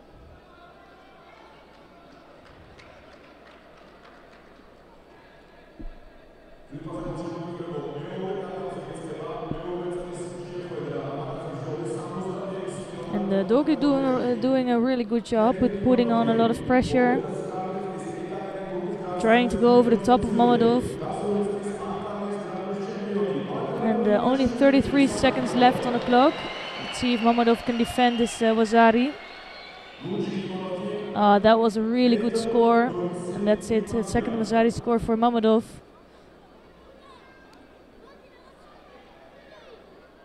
Just a little bit more clever, but really good attempt from Dolgi.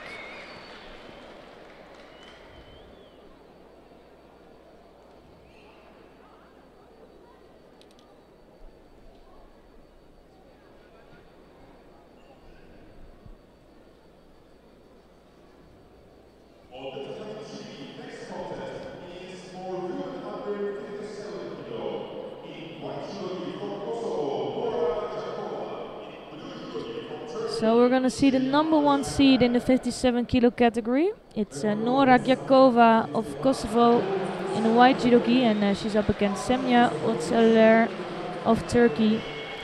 And Öcalan wearing the blue judogi.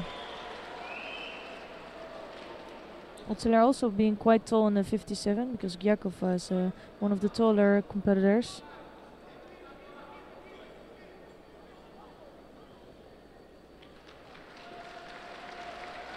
Straight onto the Sankaku. Let's see if she can get that body down from Öcalan. That's then already gonna be it.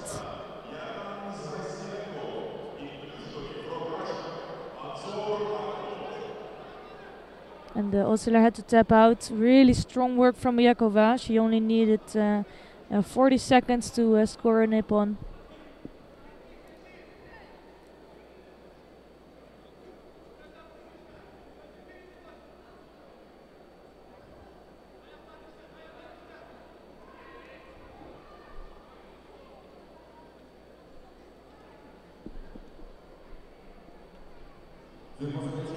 So Gyakova already in the quarterfinals.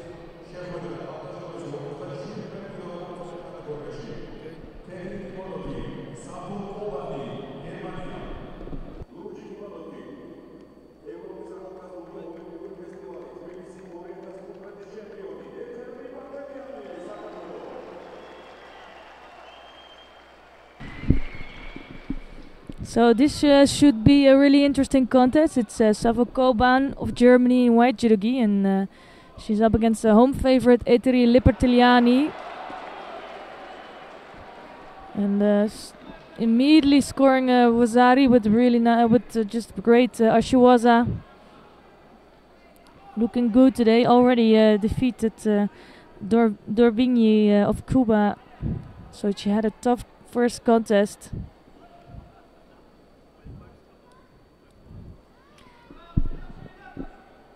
And also this one will be really interesting.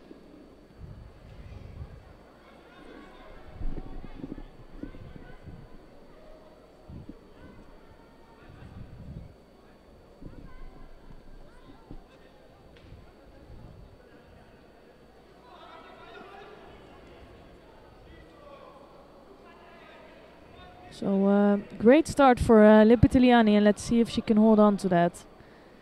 With 3 minutes left on the clock.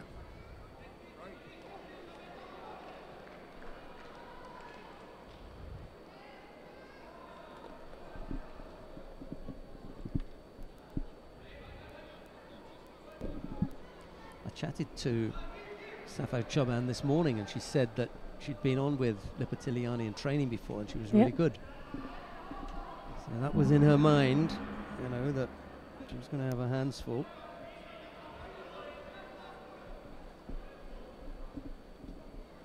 Yeah, and she has really the favor of the crowd here, so it's not easy to fight somebody like that has so much spirit, so determined to do well here.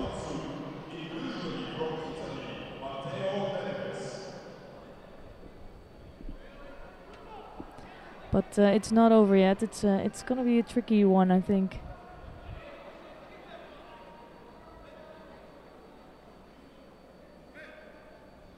And we were talking about the name, Safo's family name. It's Turkish originally. Yeah. And that C is pronounced as Ch, so Choban. However, she's German. And in Germany, that C is Ko. So it's Safo Koban. And the Turkish, someone from Turkey said to our German announcer, who was calling her Safo Koban, oh, it should be Choban. And we asked Safo, and she said, it's Koban. Because really? I'm German, and I fight for Germany. Although, you know, it's a Turkish name originally, and if I was in Turkey, it would be Choban. Yeah. So take your pick.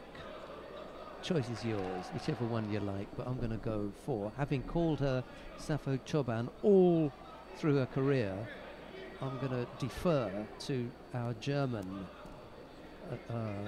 announcer, Christian Freser, who has known her from the time that she was competing, you know, as a cadet in Germany, and a junior and a senior, and always called her Safo Koban, so I want to go for that. Me too, since Safo Koban said herself that it's Koban. Yeah, she said that, yeah. So then I would go with that for sure.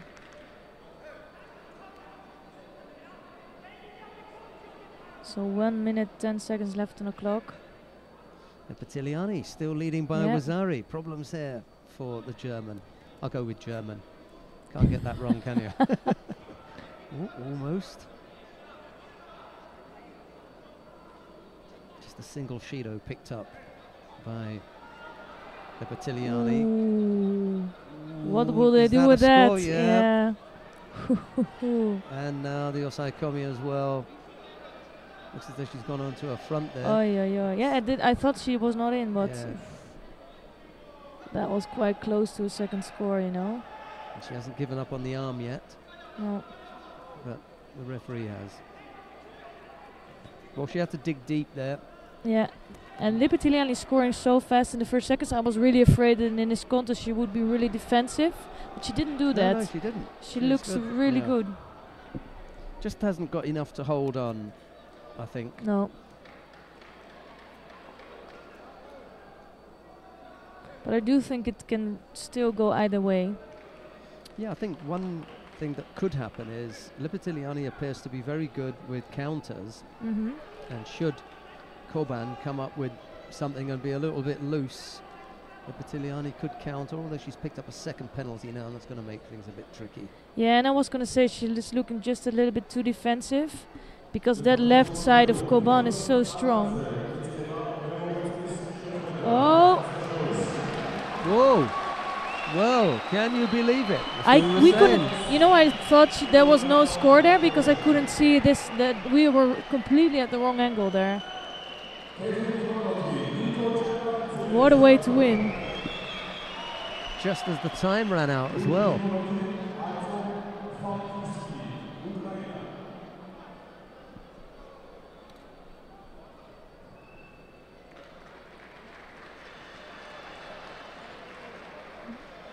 So second good win for Lipetiliani.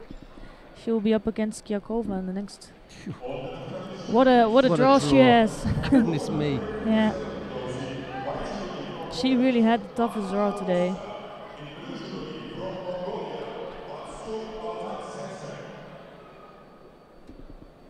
Anna Borovska is about to get underway in round 2 of the under 57 kilo category. It's Borovska in the white judogi for Poland. She's up against Batsuk Altansetsek of Mongolia. Yeah, as I said before, I was impressed with Borovska in Austria. So I'm curious to see if she can do that again. She had a really good day there.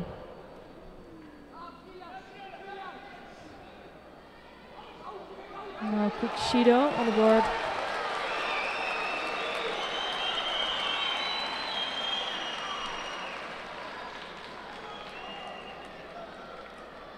And Shimiwaza is on. And Shimiwaza down on mat number 1 as well, as Niko Shakadze of Georgia defeated Artem Falkavitsky of Ukraine.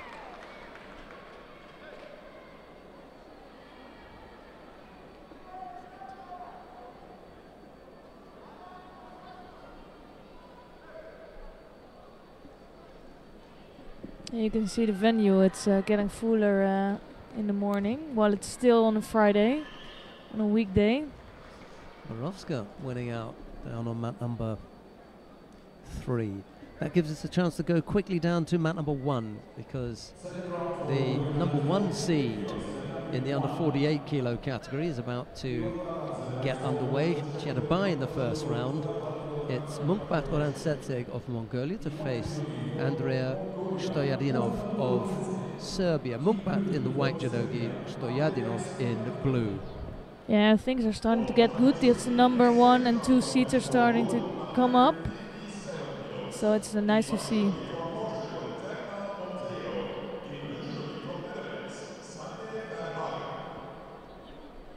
We just got one of the under 48 kilo category Serbian fighters here, Stoyadinov. The other is Milica Nikolic. She's not here this weekend. She medalled here last year. I think that was one of the first times I really saw her competing.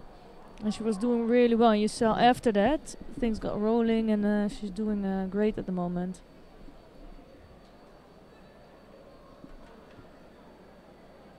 And Munkbat back to the 48 kilo category.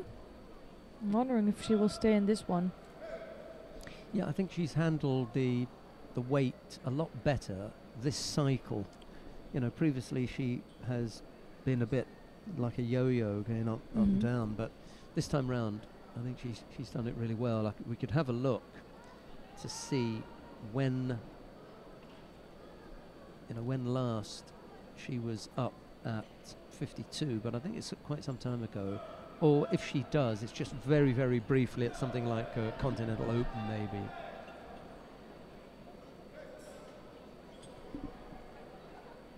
Yeah, and that's normal to see because in the 48 it's a lot, but it's only 4 kilos. You can do a European Open if you want to have some experience, not fight the same opponents that you always have. So it could be a smart thing to sometimes go to the 52. Well, what about that? Yeah. Well, she fought at the Grand Slam in Paris. That's not a European Open. Nope, that was as big as big as they get. Yeah. But then still, it could be true that she needed some experience, some other opponents. You don't know. We might be able to ask later on. But Mungbat already got her second Shido, so she really has to watch out here to not lose out in her first contest. Yeah, and prior to that, she'd fought at the Masters in Guangzhou at 48. So just in Paris, beginning of the year, she thought, okay, let me have a little run out, and she was 5th. Let's see how it goes. And now back at 48. But before that, all of last year. Yeah, always 48, right? 48, yeah. The whole year, no problems. And at the World Championships in Baku as well, where again she was 5th. Oh, arm is coming out, yeah. And she really has to do something in the Waza, because being behind with 2 Shidos. And it's her strength also. Yeah, and this is where I spoke some time ago about fighters who had previously been, who in the past were Newaza specialists. This is where they lost out. She's won on the ground. Yeah. She wins on the ground because there is no fear of the clock. She's got 2 Shidos against her, but she knows she can't lose on those 2 Shidos. So she doesn't worry about going to the ground. If there was a Wazari on the board, you're in trouble. But with the 2 Shidos, she knows she can go to ground, take all the time that she likes, and work on her strength. That's where you've got a fighter who's really strong on the ground. And I was talking to the IGF media director about a couple of Japanese fighters, Japanese women in particular, who were really, really strong on the ground. But once they went behind by a Shido, then they were against the clock. Well, when the rule changed and you couldn't lose on Shidos, it was too late for them. They'd already missed out. But Mungbat, it's not the first time she's 2 Shidos behind. It happens a lot. She takes her time to get into the contest and time to get on with her techniques. Natalia Brigida of Brazil is up against Nazlikan Kilic of Turkey. It's Brigida in the white judogi, Kilic in blue. Here's Esther again, go on. Yeah, I thought we might make a change to mat number 3 because we have the Olympic champion fighting there. That's a good idea. So let's see how Rafaela Silva is doing there. She's against Mina Liber of Belgium. And it's Rafaela Silva in white judogi and Mina Liber in blue. And Silva's leading with the Vasari. And the 2 fighters that I was talking about, one of them was in the under 57 kilo category. This one. Ishikawa Megumi, and the other was Hashimoto Yuki. Those 2 really missed out. They were absolute monsters on the ground, but the rules were against them because their tachiwaza was not that great.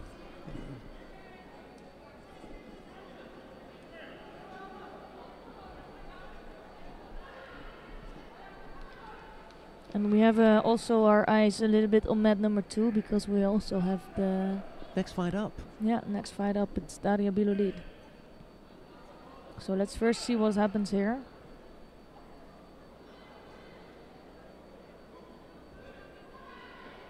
See her standing down at the far end of the competition hall, getting ready to make her way out.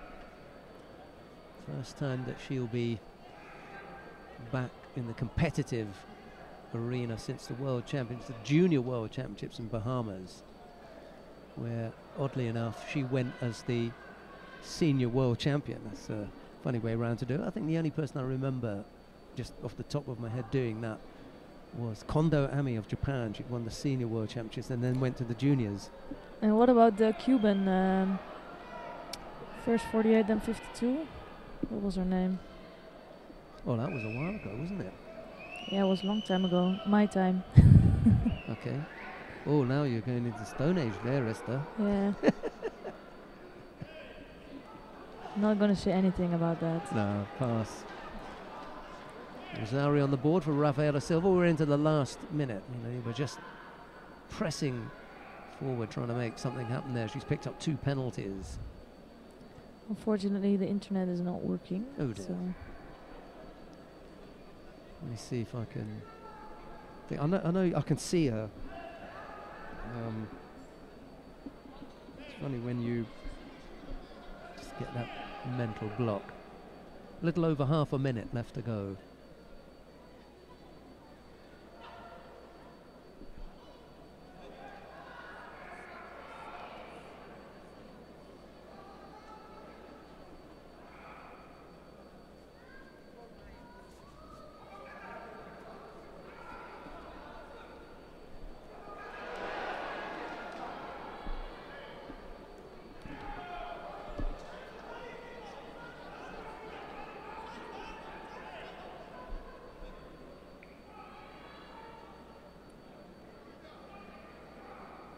So only 10 seconds left on the clock, and Silva doesn't look in danger.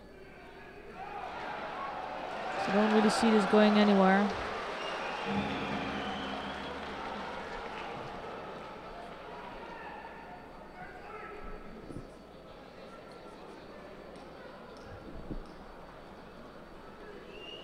So let's see if we can already go to mat number 2 to see the rest of the contest between Sergiu Olenic and György Tutashvili of Georgia. Olenic already, or he didn't. Tutashvili scored Vasari, as it's on the board.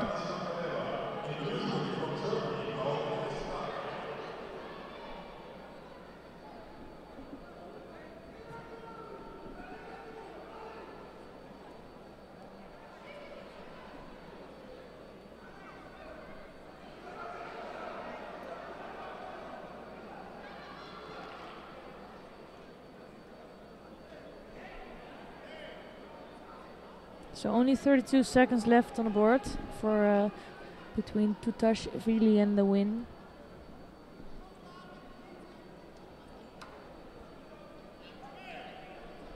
I think the Georgian team is doing well today.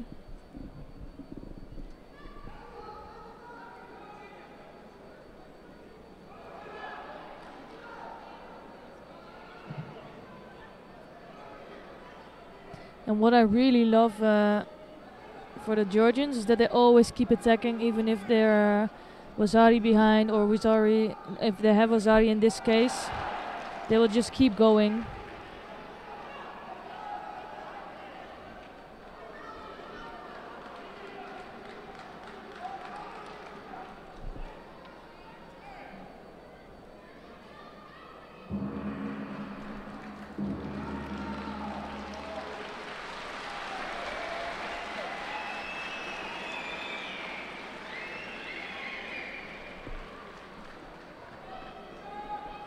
Janet Burmoy.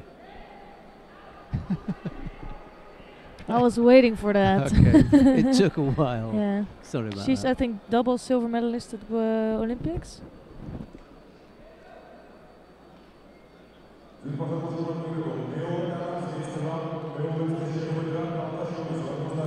Right, let's have a look at Janet Burmoy's record then. Is it that she I think you have to go back to been up to- 2006 or something. Right, two Olympic silver medals. We've got Daria Biladid on the mat now. She's up against Natalia Kipchidze of Georgia. It's Biladid in the white judogi, Kipchidze in blue. And there you see the red back patch. We saw a gold one a moment ago from Rafaela Silva. I think she would like that as well. Well, it's the only one missing Yeah. from the list. Actually, there are two. There are 2 titles missing that would put Biladid up there as, you know, an absolute great. One is the gold back patch from the Olympic Games, and the other then is the Masters. You'd want to She add didn't- that in there. Hasn't been. Okay. No, she didn't compete last year. but she's taken everything else. Cadet, junior, European. senior world champion, European, you name it. She's got it. At 18 years old. Yeah, she may not have done the under 23s, but I think we'll just give that a miss then, shall we? Yeah. I won't really worry about that. And finish off on Yannet Bermoy, world champion, gold medalist at the World Championships, 2 silver medals at the World Championships, and 2 Olympic silver medals. So 8 times Pan American champion. So pretty busy.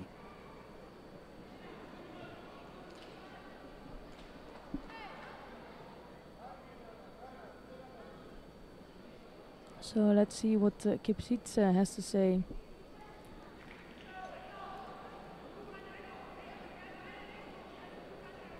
And it's so difficult to do anything against those long arms. You can see that. It must be so frustrating. Well, whichever way you look at it, she'll pick up a penalty. Yeah.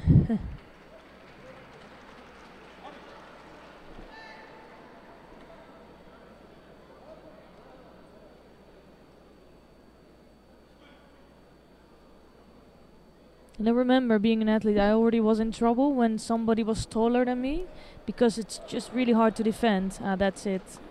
Ippon scored. She was also zero danger, completely controlled, just waiting and waiting for her attack. Nice Ippon score. Well, if there were any cobwebs, we call them, you know, she just dusted them off with that opening finish. Yeah, just talk us through this matter at the end here. Well, to be honest, her left arm was not on top, but she had enough control. Let's see it again. And you could see she had complete control of the right arm of Kipsic here. Right, Maria Sidero of Portugal is up against Blondine Pont of France. It's Sidero in the white judogi, Pont in blue. Round 2 of the under 48 kilo category. Helene Resovo of France and Julia Kowalczyk of Poland are down on mat number 3. That would be a tough little battle. Yeah, now it's starting to get really good, right? Good head-to-head. Yeah. There. I think Siderot is also improving. Yes. Very dangerous fighter. Yeah. Quite right. And here we see why she's so dangerous. She's really quick with that sodes.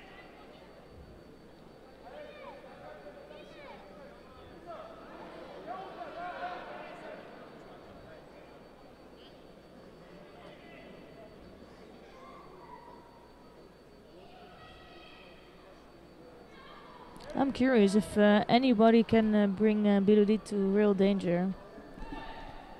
Well, I suppose we're looking at Munkbat, but that means that we're being slightly disparaging to the rest of the under 48 kilo category fighters in that half. Okay, we've already seen her dispose of Kipchidze. Yeah.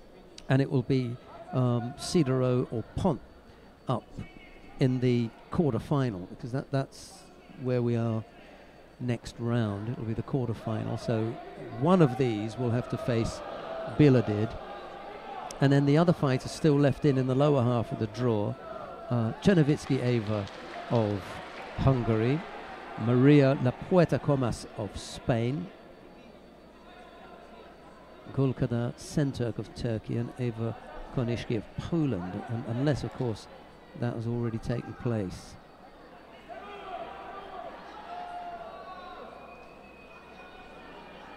Yeah, and for example, if I see Siderot against Bilodit, Siderot has really strong judo and quick sodes, but she needs to come close for that. If she wants to score with that soda, she needs some kind of control of the rest of the body of Bilodit. And I'm not sure if that's going to happen. Of course, first she would have to beat Blondine Pont.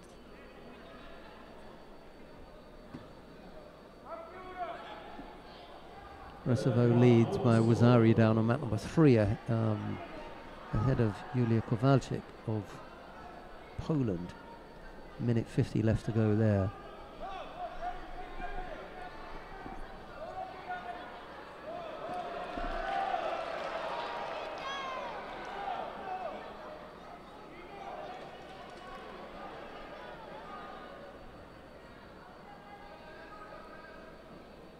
Nice Uchimata attempt from Blandine Pont, just couldn't get enough control of Siderot.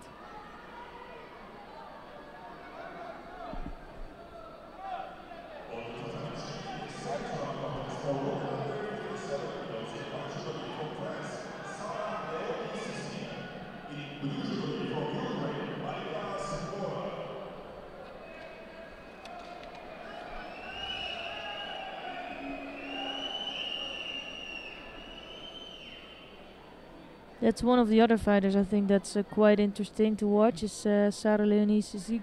She's on the other mat now. I hope to see her later on, but she's one of the big talents, a lot of spirit, strong competitor. No, you're absolutely right, and always looks dangerous. She really does. Likes to throw. Second round for the women under 48 kilos, category 1. In white judo representing Ukraine, Marina Chernak. In blue representing Israel, Tamara. Here's still a Wazari lead for Maria Siderot. First judo on the board for her.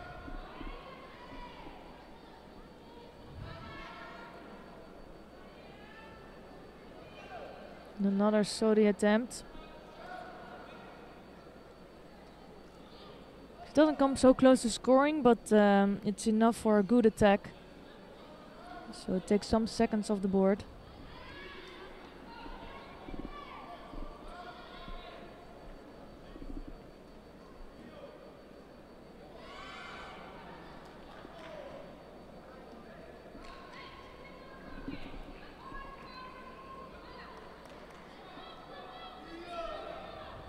Ladies and gentlemen, today is the first day of Tbilisi Grand-Prix 2020. Today's categories for men and under 60 kg and under 66 kg. So 18 seconds left. Let's see if Pont can come up with something. Oh, that was beautiful. Uchimata attempt and 7 seconds before the end she scores Wazari. And she evens up the score.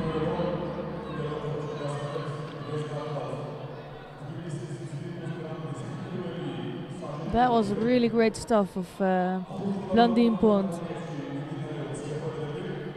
Yeah, had to dig deep for that one. Yeah. And that takes it into golden score.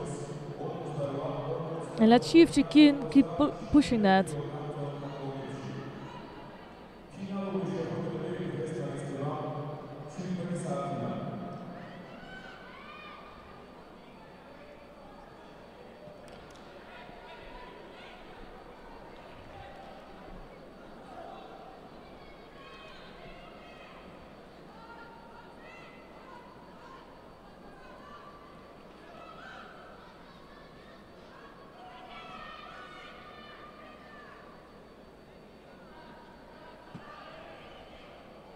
And that was Siderot there coming with a Makikomi.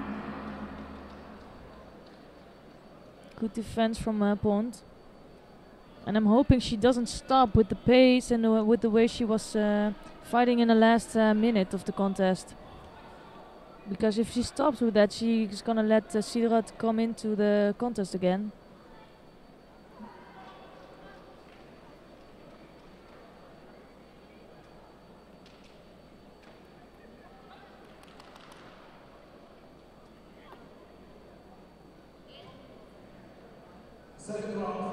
I think Pont has to try to chase a little bit more, come over the top of Siderot.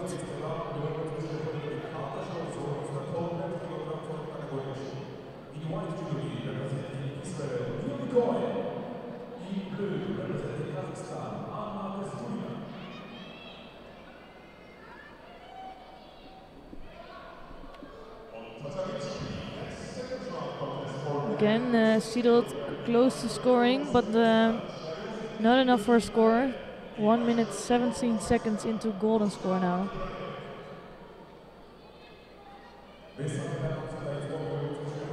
And we have two other number one seeds entering the mat. Gilly Cohen of Israel in the under 52 kilo category down on mat number 1. She's up against Anna Kaziulina of Kazakhstan, and then on mat number 3 it's Sharafuddin Lutfilayev of Uzbekistan to face his neighbor Rustam Ibraev of Kazakhstan. There you go. But let's first see the finish of this contest.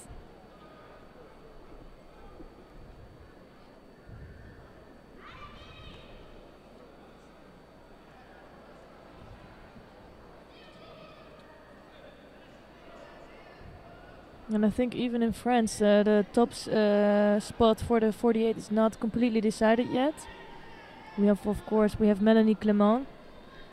I think she's the highest ranked, but there's still a long way to go.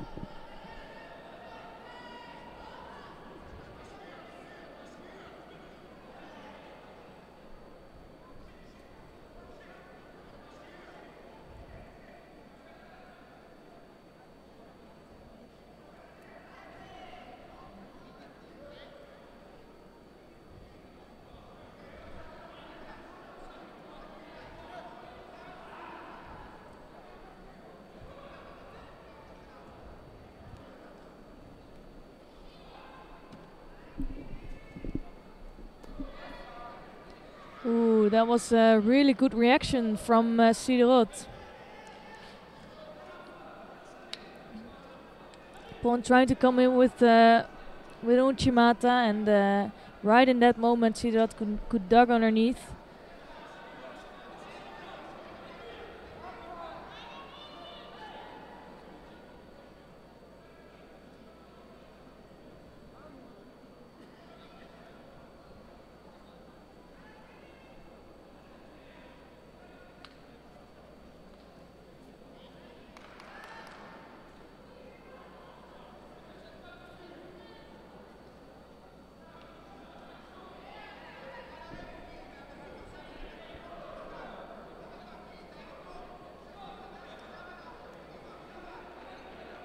So 2 minutes and 42 seconds into golden score already.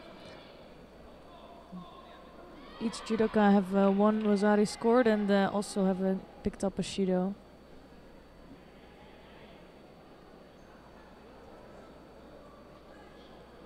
And now it's Seedorf picking up her second Shido, so things are looking good for Pont.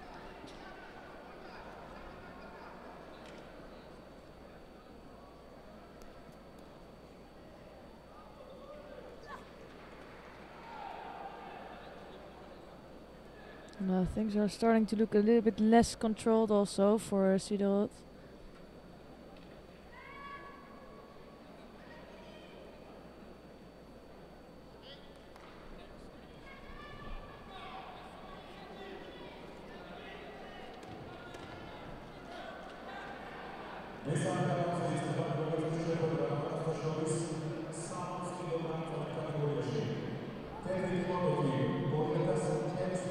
They can't really get a hold of each other, so it's the one who can come up first one, closest. Not sure what happened there, and if it was enough for a score.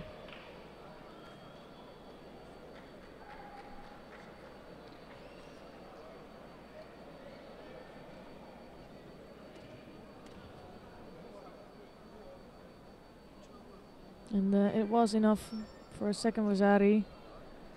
So really strong work from Blandine Pont.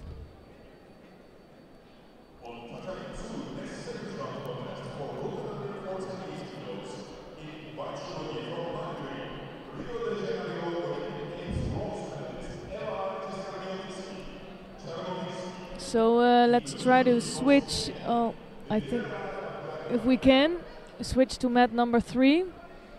It's Jacko on the switching. Welcome to Jacko. Look at that. Nice. And So we're gonna see former European champion Walid Kiar for France. He's wearing the white judo gi and he's up against Irakli Kubatatse of Georgia. Kubatatse wearing blue.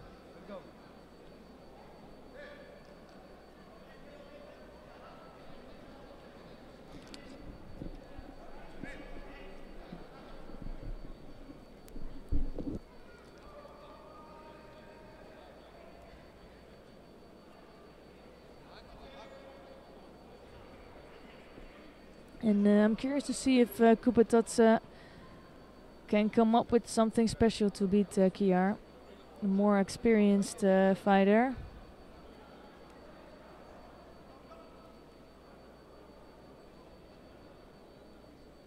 But Kubatatse fighting for his home crowd, so who knows? Almost taken backwards there by Kiar.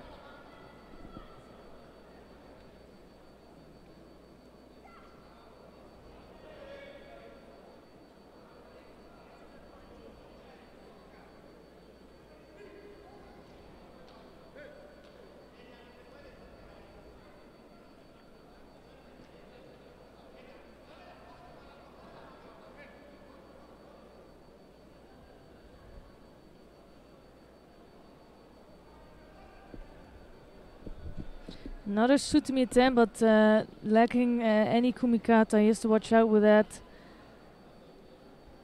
Especially for Sutami, it's nice if you can first put on some pressure on your opponent, pushing him down, so he wants to go up and then come underneath.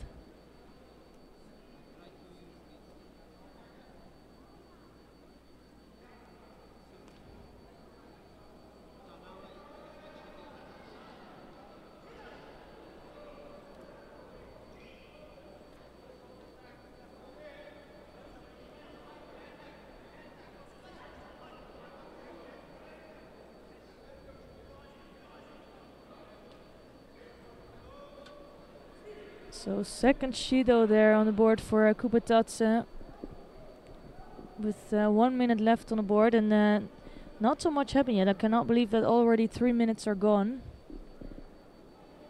Almost only kumikata going on in this contest.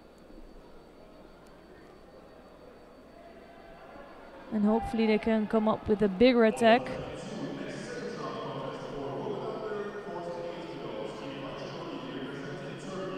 And Kiar being really tactical. Clever way of competing here.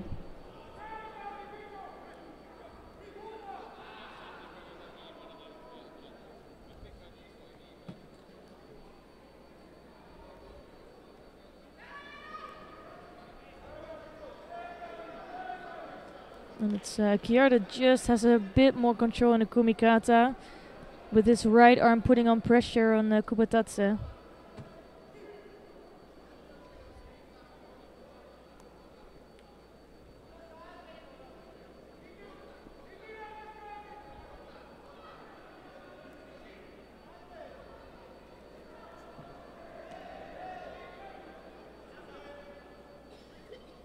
And although Kubatatse is not in danger of being thrown, he has to really watch out, because only one more Shido would lead up to losing the contest.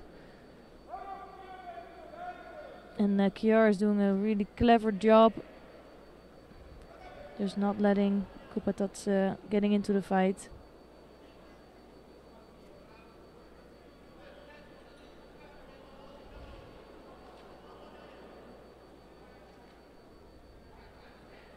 And it's these contests that are so frustrating, because Kubatatse himself knows also he can do a lot more, show better judo, but Kiar wouldn't let him. And it's Walid Kiar who comes out as the winner.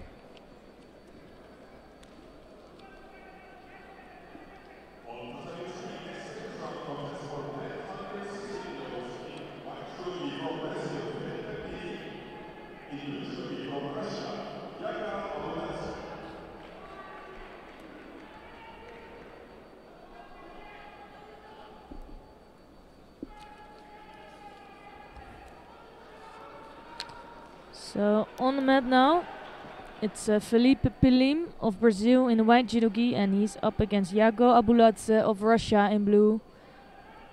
And it should mean some firework because Abuladze is always going for it. You can see with his grip. Left arm way over the top, one-sided, and then coming in from Makikomis like that. Difficult one to fight with.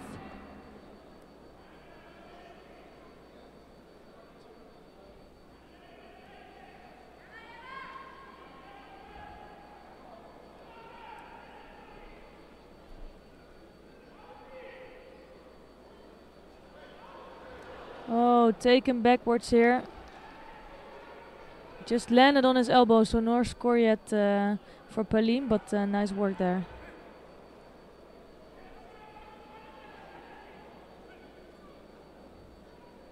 And I think that's one of the biggest dangers for Abuladze because he's coming over the top so far. He's likely to be countered.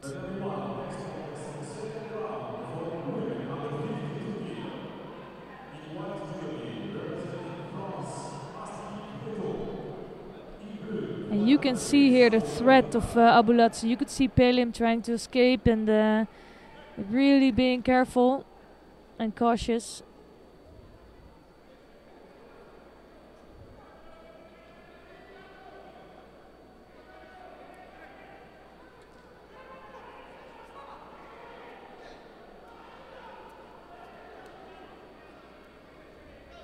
This time Pelin has a bit better grip, so immediately he will be dangerous.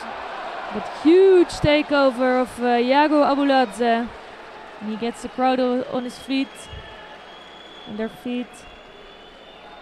Beautiful ippon for Yago Abuladze.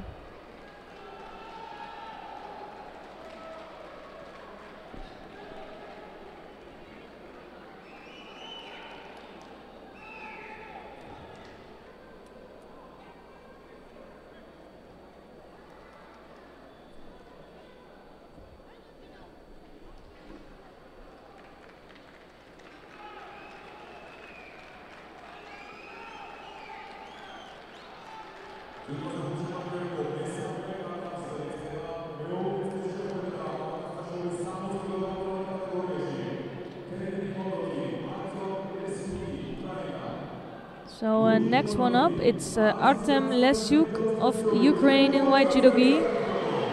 And he is facing Timur Nozadze of Georgia in blue.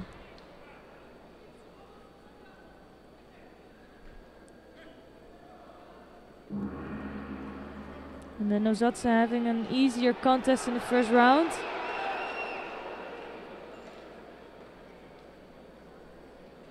And didn't have to work so hard for Agayev to pick up 3 Shidos. But this is one of another statue. Artem Lesyuk.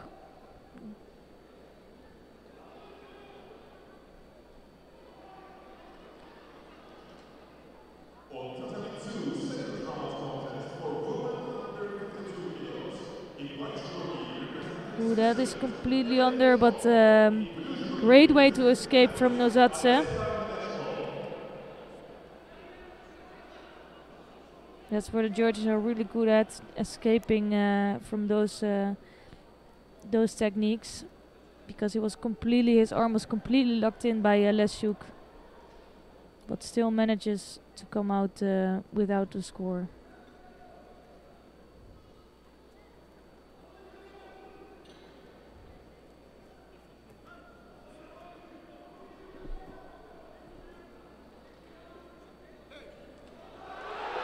Left Sernage. And this time it was Lesyuk who could escape almost in a good way, but still one Vasari on the board.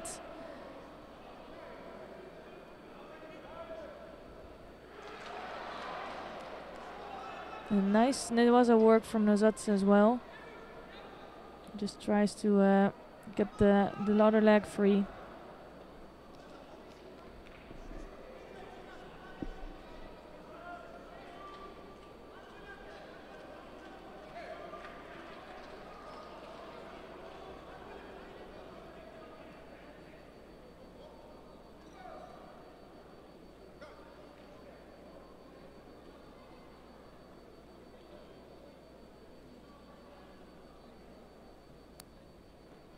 So they're gonna take it off the board, and that's because Leszczuk is the top half of his body didn't touch the mat, so only his bottom half,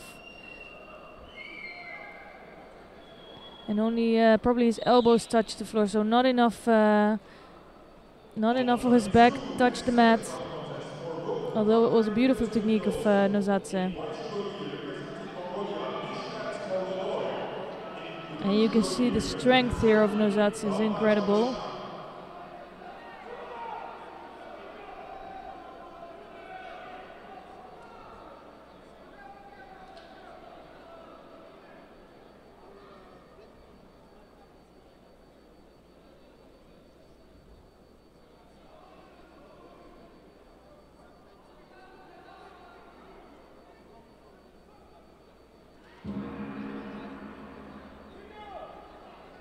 Threatening with that Uchimata or hip movements.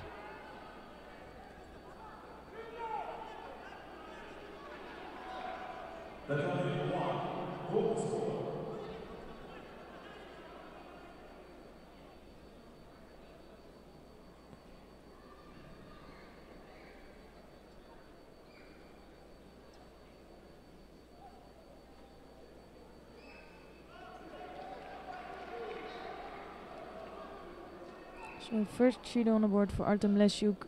Not sure why that happened. Maybe we'll be able to see it back later on.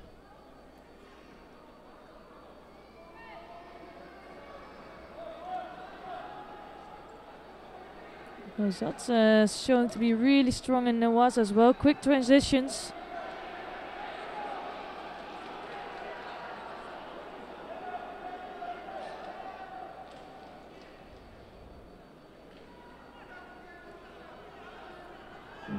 And he's looking really sharp today.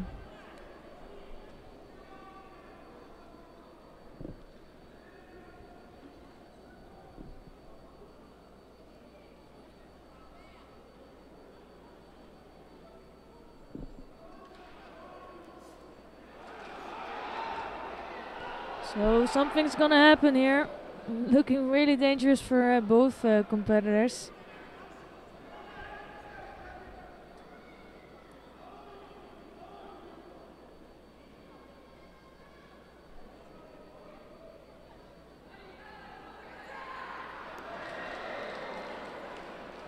And that's a tough Vasari score for Leszczuk. It's tough for Nozadze. 18 seconds before the end, so it's a perfect timing for Leszczuk to score Vasari. With a nice Makikomi, that's where he's dangerous with.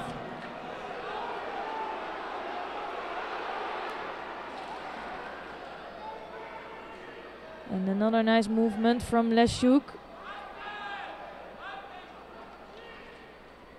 And with only 2 seconds left on the board, it's going to be almost impossible for Nozadze to come back from that. And he knows that.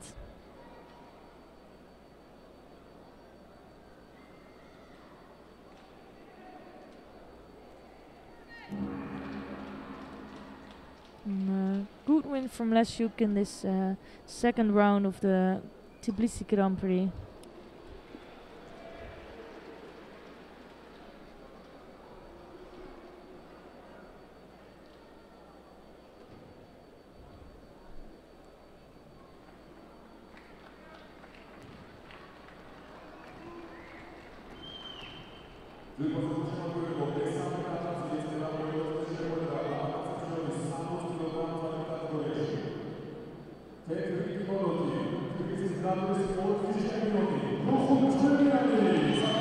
So we're gonna see the champion of last year's Grand Prix.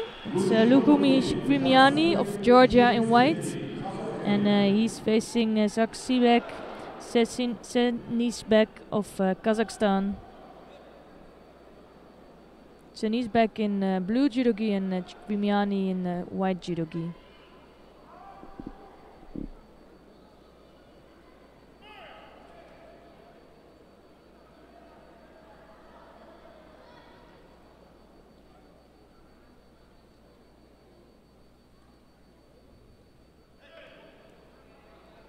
And Senisbek really defensive, not letting Shkrimiani come to his Kumikata, so it's the first sheet on the board for him. And for me, that's not the best error to make. It's a silly error.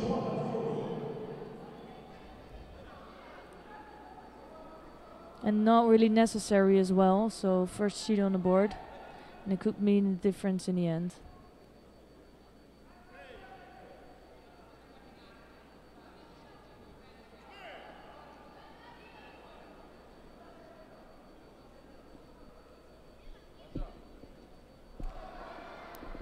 Nice Ashiwaza.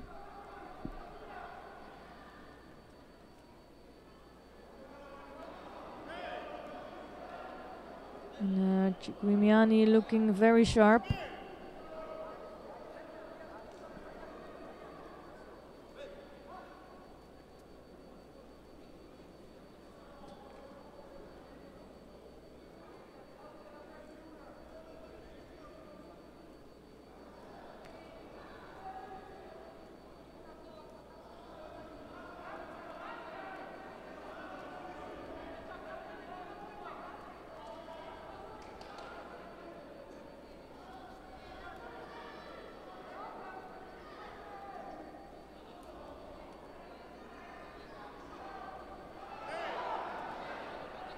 Almost taken over there, Chikwimiani. That's the danger of having that grip, both having a good grip.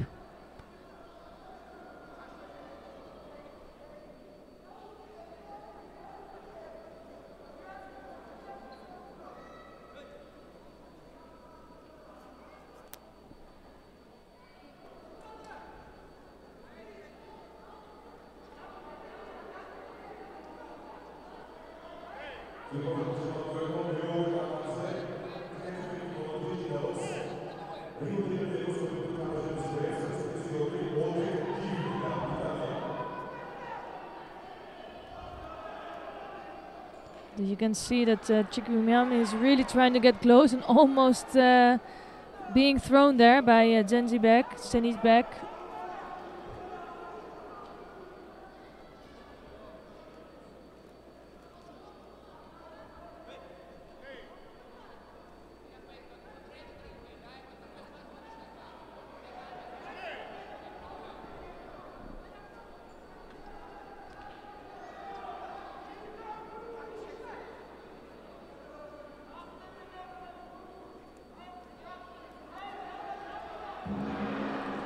And another nice movement from Zeni's back, almost scoring a Vasari. So it's Chikwimiani that's warned. And it's proven to be a hard contest for both of them.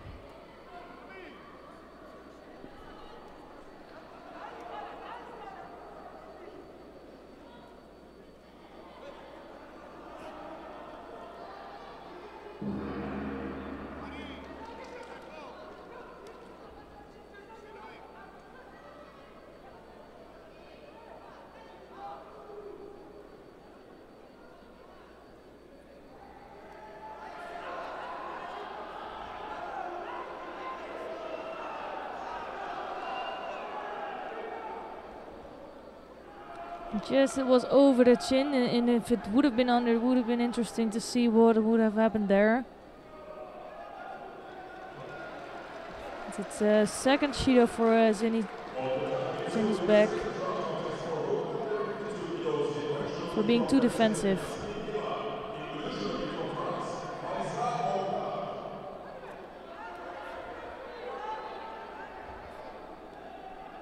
And it looks like Chikwimiani is starting to look a bit warmed up, so curious to see if he can come up with something good, or if he's just playing it on the Shidos. And Zeni's back is starting to look a bit fatigued, and with two Shidos on the board, it's not the best position you can have.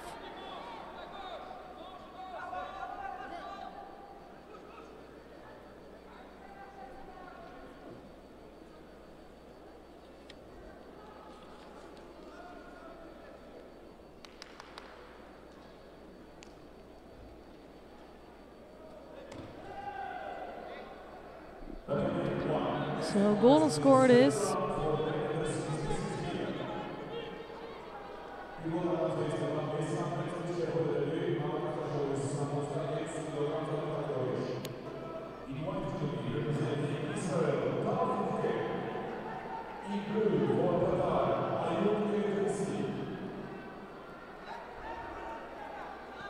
And Zennisbek should really watch out. He cannot make another gripping mistake.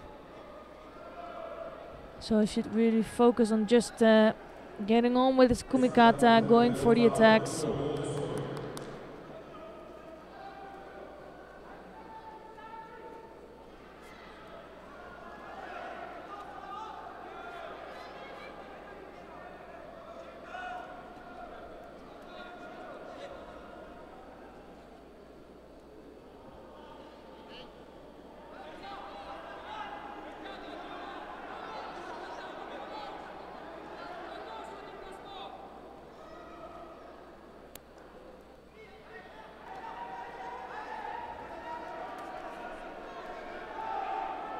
Now Chikmimiani has a stronger grip.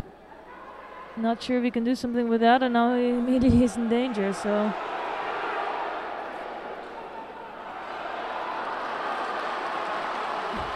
beautiful way to get out of that one, Chikmimiani. It was Zennisbek that was trying to throw Chikmimiani, but he could turn easily out of that and transition to Osaikimi.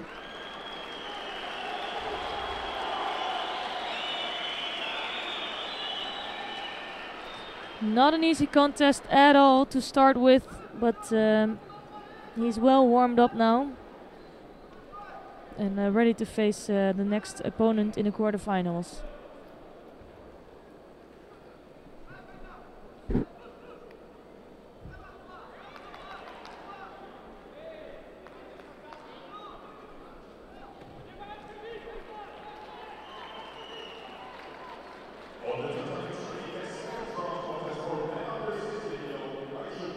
So we have 3 more matches coming up in the under 60 kilo category. And after that we're going to start the quarterfinals.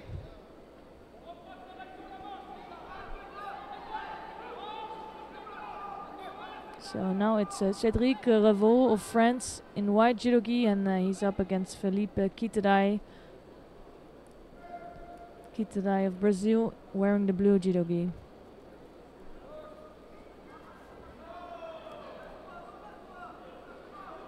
Straight into Yoko Tomonage for Revol.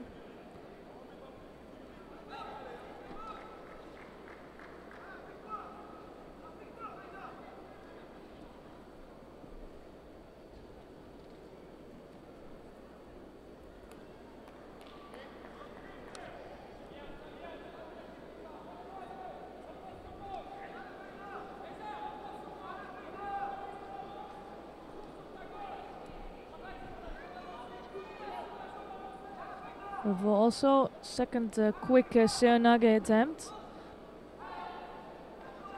but he's to prepare that a little bit better if he can.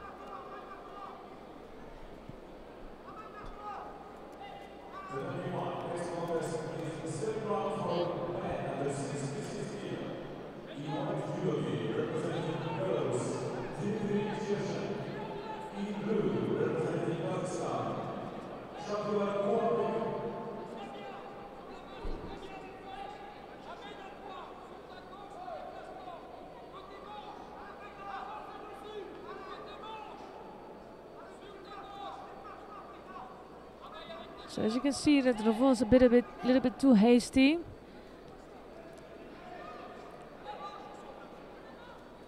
Doesn't get penalized for it. It's Kitadai that get penalized, but he should try to prepare his attacks a little bit better.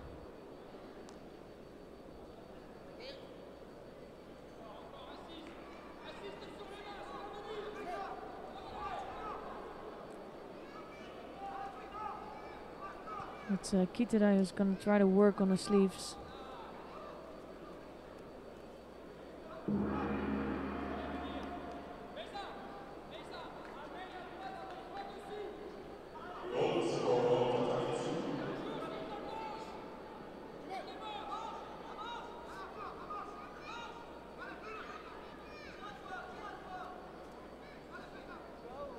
So it's still looking a bit untidy.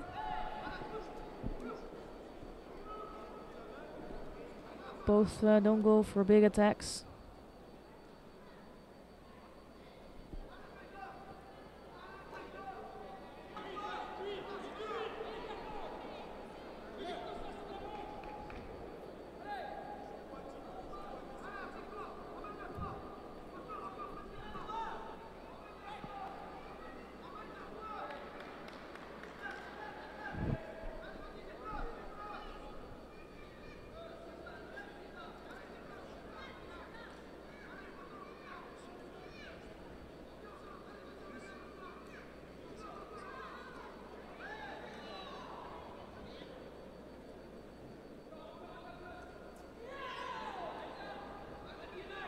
And really nice also to Ochigari from Felipe Kiterai. Almost scoring there.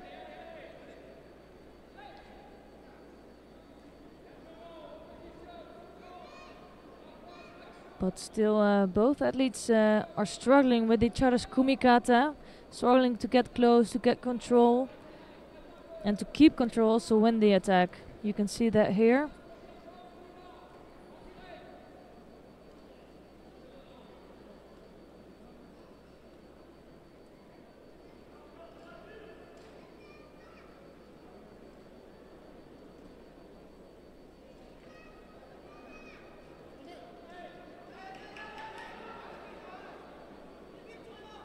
And as Sheldon mentioned earlier, Kiterai has to watch out to not use that sleeve to be defensive, and he did that right now. He didn't come to an attack right away, so that's why he is getting his second Shido here.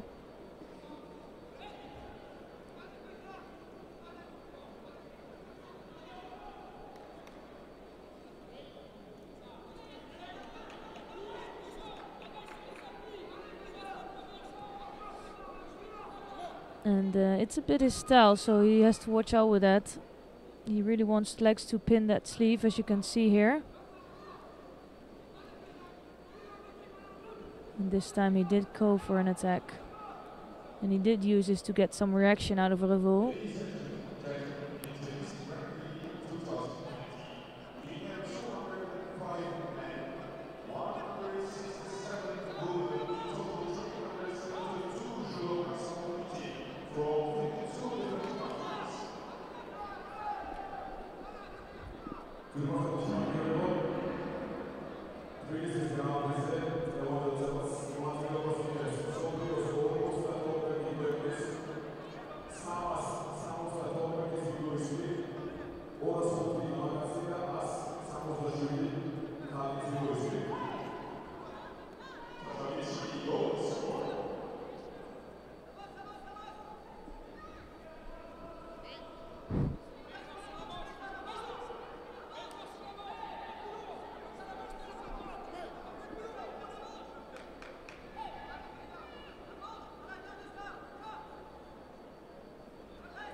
That was a better attempt from Cédric Revolt.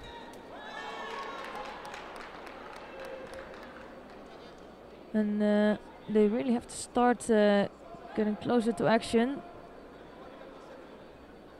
It's Revolt that has the advantage, 40 seconds into golden score, with Kiterai having 2 Shidos on the board.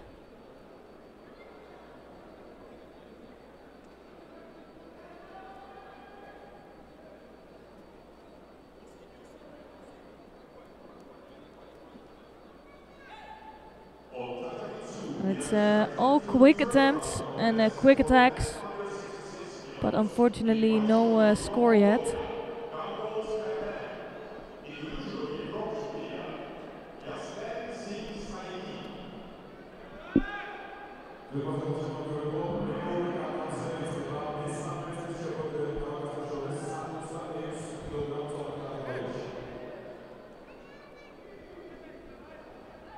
Morote Seonagi attempt from Revolder, and it's now Kiterai that's starting to look a bit better.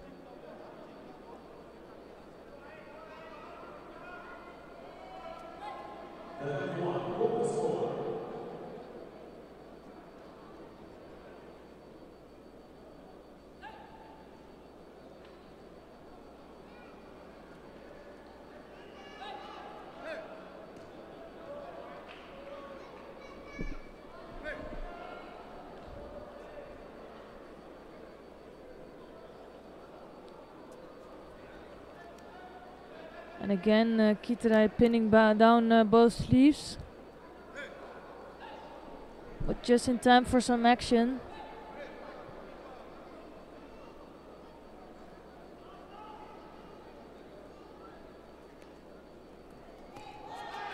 And it's Revolt that's starting to look more fatigued, but now he comes up with a good, strong technique. Not enough for a score, but a nice piece of work there for Revolt.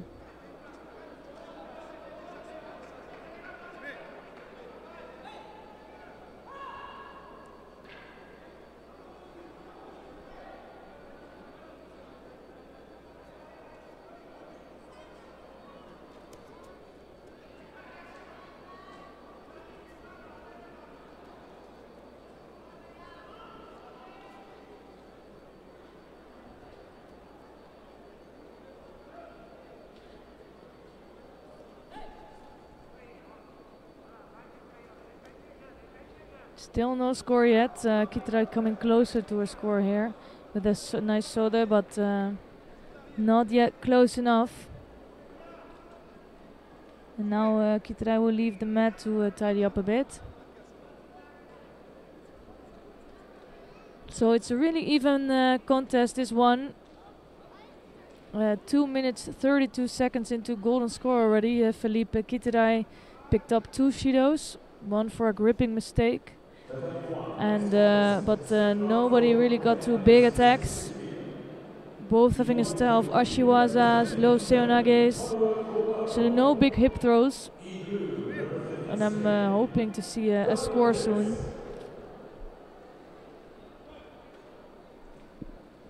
And Kiterai is proven to be really difficult with his kumikata, pinning down the sleeves. It's really difficult to fight against that. And this time off, it might give Cedric Rivol some time to think about his plan of action, what he's gonna do. And let's see if we can see some changes in the contest now.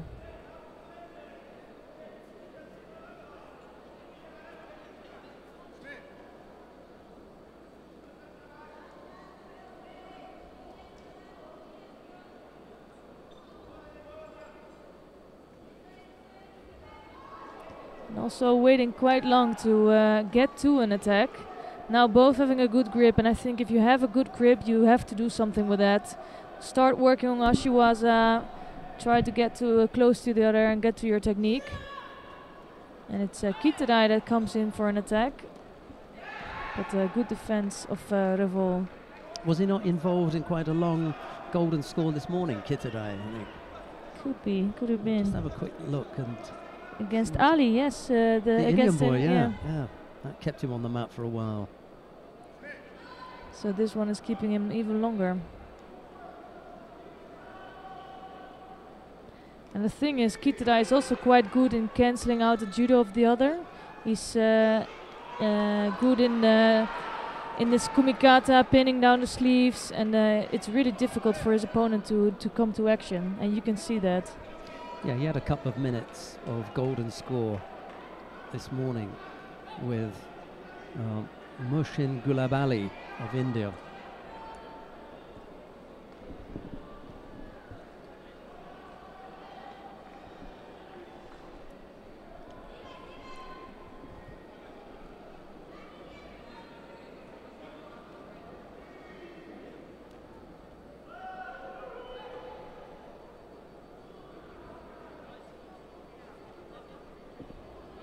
So almost 4 minutes into golden score, so second contest time already up. No scores yet, and it's Revol now that also has a Shido. So he needs to pick up the pace again.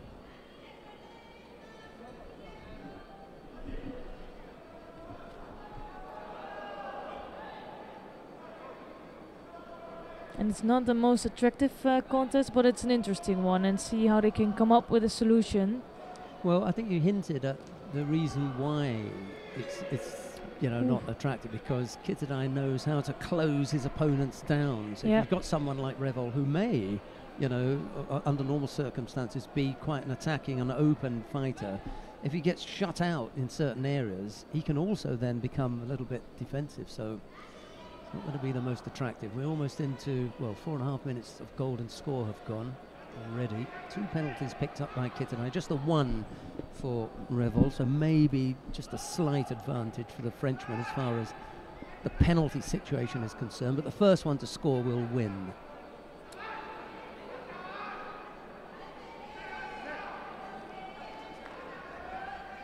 Yeah, and I think in the contest Revol has been the closest. He came up with some good attacks, just not good enough for scoring.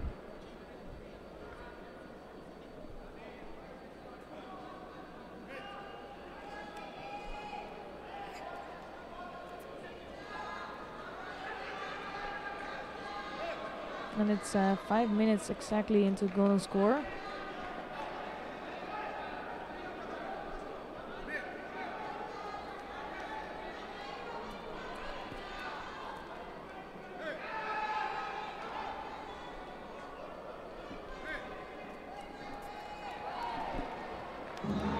And both of these athletes must be trained so well and have so much stamina to keep going after like this after 5 minutes into golden score. These are the contests you train really hard for.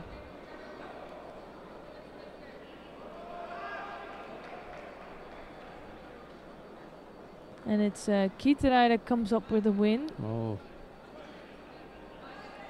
And just a mistake of Revol coming in with quite a nice Seonage, but not enough control there, so Kitadai could take over.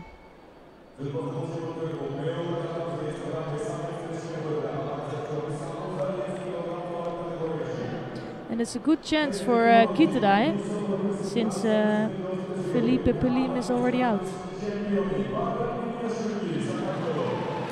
Revol not entirely convinced with that decision, but he's going to have to accept it, I'm afraid, and move on. Yeah, and he was just taken back, so I'm not sure why he thinks it's a bad decision, because he was taken back on his back. So right, coming up next, Ganbat Bolbatar of Mongolia faces Tofik Mamadov of Azerbaijan. It's Ganbat in the white judogi, Mamadov in blue. I'm not sure whether I've ever seen Ganbat smile. I think I may have a picture of him somewhere where he's smiling, or at least he's just grinning, you know, but a smile. Maybe we can just ask him in warm-up area. That is a seriously quiet guy, you know. I have it on my phone, actually.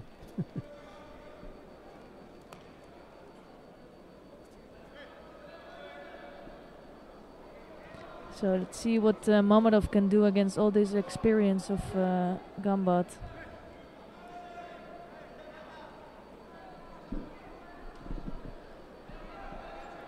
Last year when we went to, must be the year, last year when we were in Hohhot for the Grand-Prix in China, I stayed on for the training camp just to watch. I hasten to add.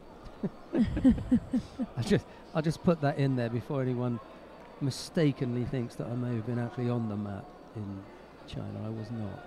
No? No, I was too smart for that, mate. There you go. No, he does smile.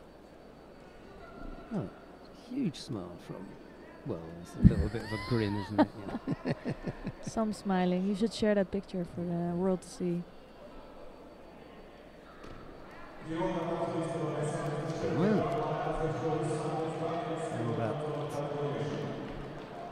Penalty apiece.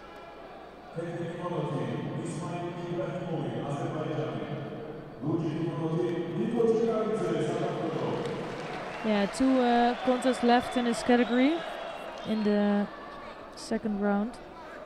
After that we go to the quarterfinals.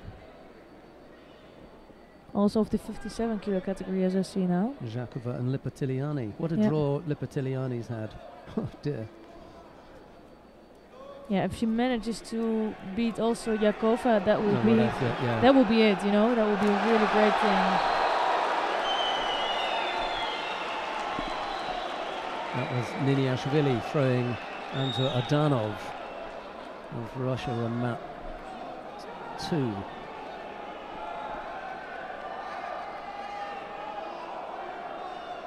Yeah, plenty happening here. I just saw that out the corner of my eye. Ganbat has been Yeah. given up on here. We were a bit distracted by mat number 2. Yeah. But let's just see what the referee will say about that. He wants to have another look at it. The referee is Hesham Mesbah of Egypt. And we also almost have the number 1 seed in the 48 entering the tatami on mat number 1. So we're gonna go to that soon. Yeah. We'll just see what happens here then.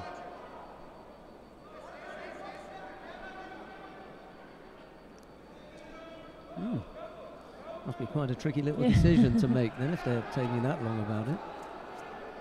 And if they are, then the longer it takes, then the more you feel, well, cancel it, yeah. Oh, he's gone for It is a Rosari Rosari, so then. Okay. interesting.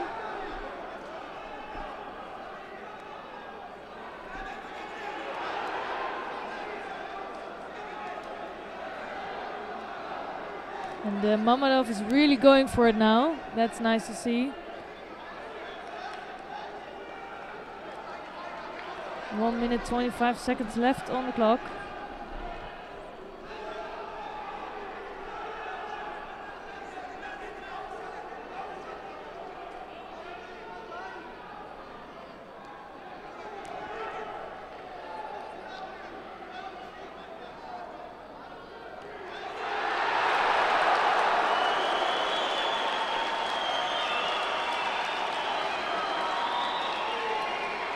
More cheers from the adjoining mat as Niniashvili catches Adanov for a second score. Yeah, this time I'm gonna be smart and just focus on this mat, not be distracted.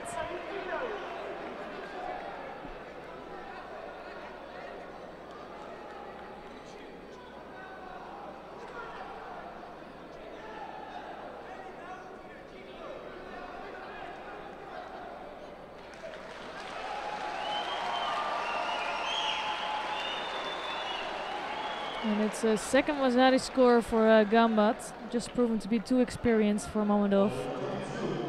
What makes me laugh is that we were in Ekaterinburg a couple of weeks ago and you heard the belly aching from a number of teams. They give it to the Russians every time and they get decision there. Now we're in Georgia. It's the Russians' turn to bellyache and say, they give it to the Georgians every time. And when we're in The Hague, you hear, it's because it's the Dutch fighters. Hey, that's the way it works, you know? Yes. Right, we are going to go to... Are we going to go down there or stay here? I think it's nice to stay here let's for a watch bit. This for a bit, And yeah. then when as soon as Mukbat will enter the mat, we'll switch to mat number 1. Good plan. Because I do like to see another Papinashvili entering. Not Amiran Papinashvili, he's not competing today, but It's Jabba. it's Jabba.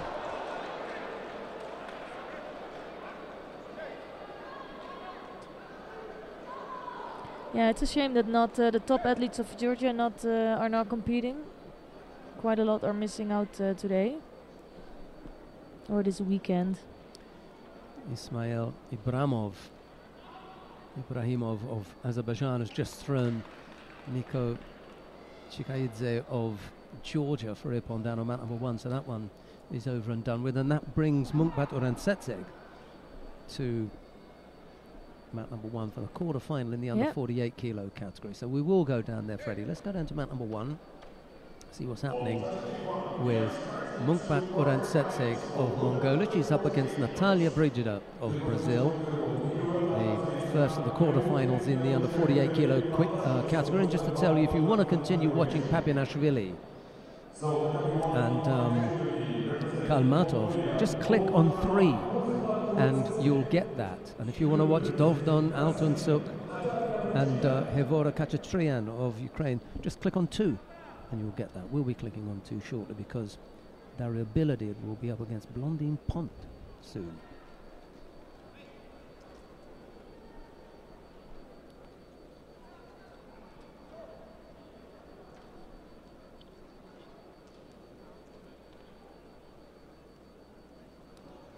Blondine Pont is the fighter who will next stand in the way of Bilodid's march to a Grand Prix, possible Grand Prix head-to-head with Munkbat Urantsetseg, the former world champion, who's working away on the ground against Natalia Brigida. Yeah, Brigida is quite experienced, so she knows she has to really watch out. But it's so hard to defend on the Munkbat and the Waza. Osaikami is on. And it's looking really strong.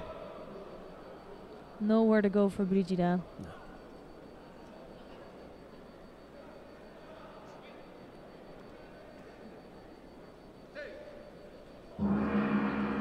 So quick win for Munkbat.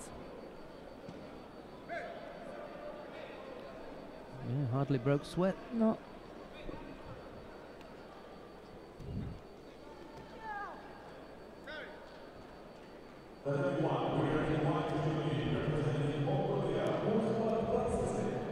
So she's the first one today to qualify for the semi-finals.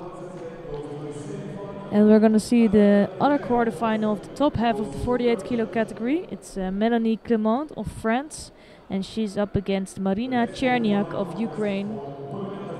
And Clement wearing the white judo gi, Cherniak wearing the blue.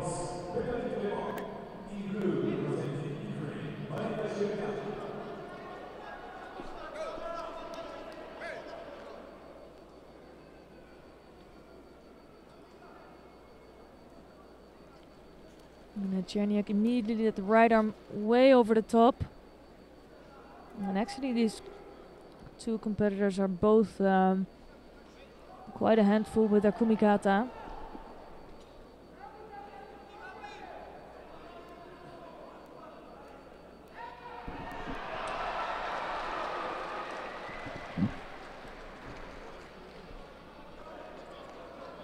Papianashvili has just scored down on that number 3. He leads in the last minute now.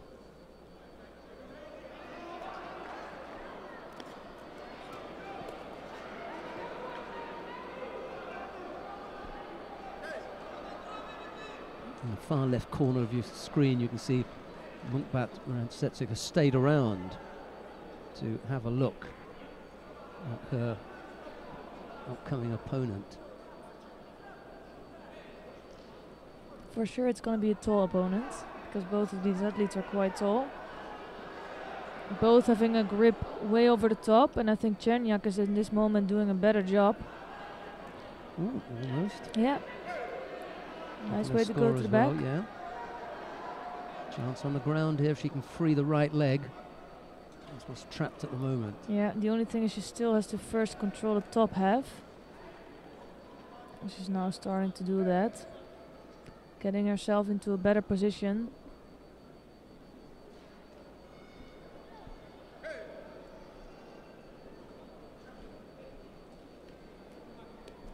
So good defense of Clement. Perfect. So Vasari on board for Cherniak.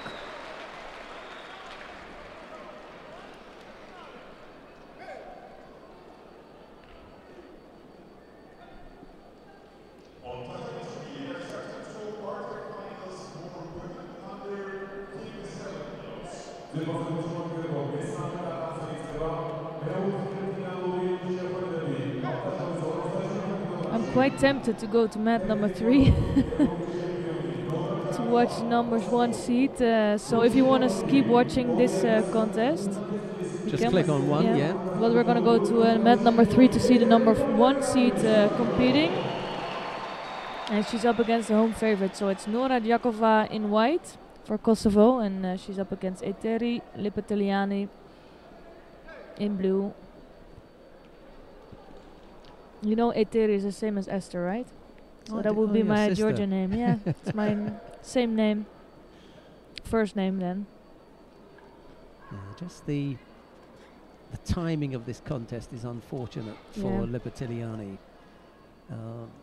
Mind you, it's the quarter-final, so even if she loses here, she's not out of it, but just got the feeling that at this stage in her career, and this is dangerous. Yeah, someone like Jakova is just going to prove that little bit too strong.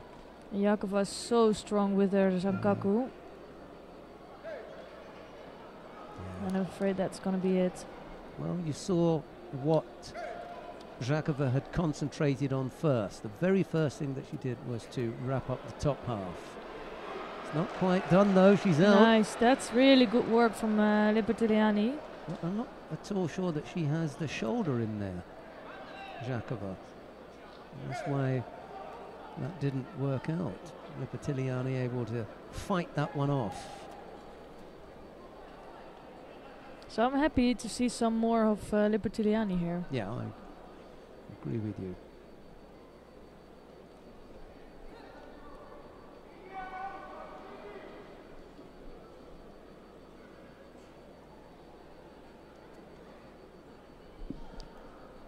Seeing as we are looking at the 57 kilo category here, I was going to give you the rundown of the lineup, but we've got a few issues with the internet. Oh, there it is. Eventually, Jakova to face Lipeteliani. That's the contest we're looking at now. Anna Borovska, who Esther was talking about this morning, she faces Sanne Verhagen of the Netherlands, and it'll be Rafaela Silva to go up against Sevara Nishambayeva of Kazakhstan. So she's really going for it, Lipeteliani. It's great to see. And the last of the quarterfinals, Helene Rossavo of France to face her teammate Sarah Leone Sissik. Again, Jakova is working on the ground.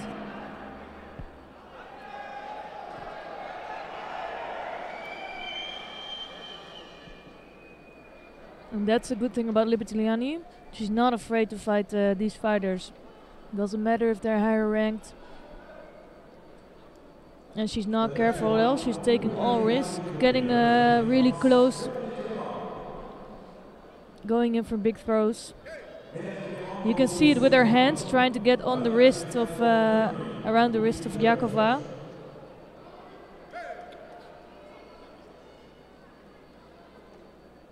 Just trying to break up that grip there, Lipeteliani, and get herself into a better position. Yeah, and Jakova is doing a really smart thing, just keeping that left hand in between. And what she has to do is keeping Lipeteliani at distance. Because if she can come close and come in with her hips, she can be really dangerous. Yes, yeah, quite right. I was thinking that the other thing that I've seen Lipeteliani do is to counter with Uranagi quite strongly as well. She's just really good with her core and with her hips. Uchigari just stepped off that, did Jakova.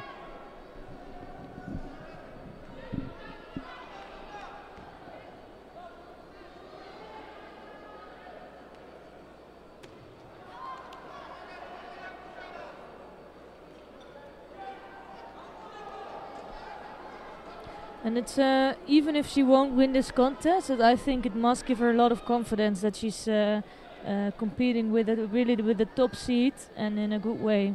It's not an easy win for Jakova at all. No. Taken into the last half minute as well. Yeah.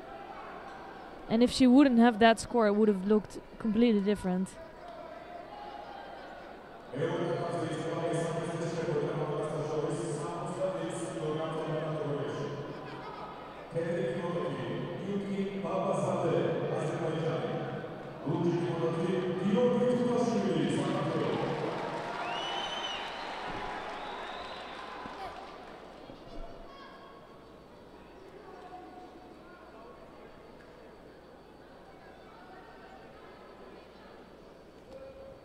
So 10 more seconds left. Let's see if she can come up with something.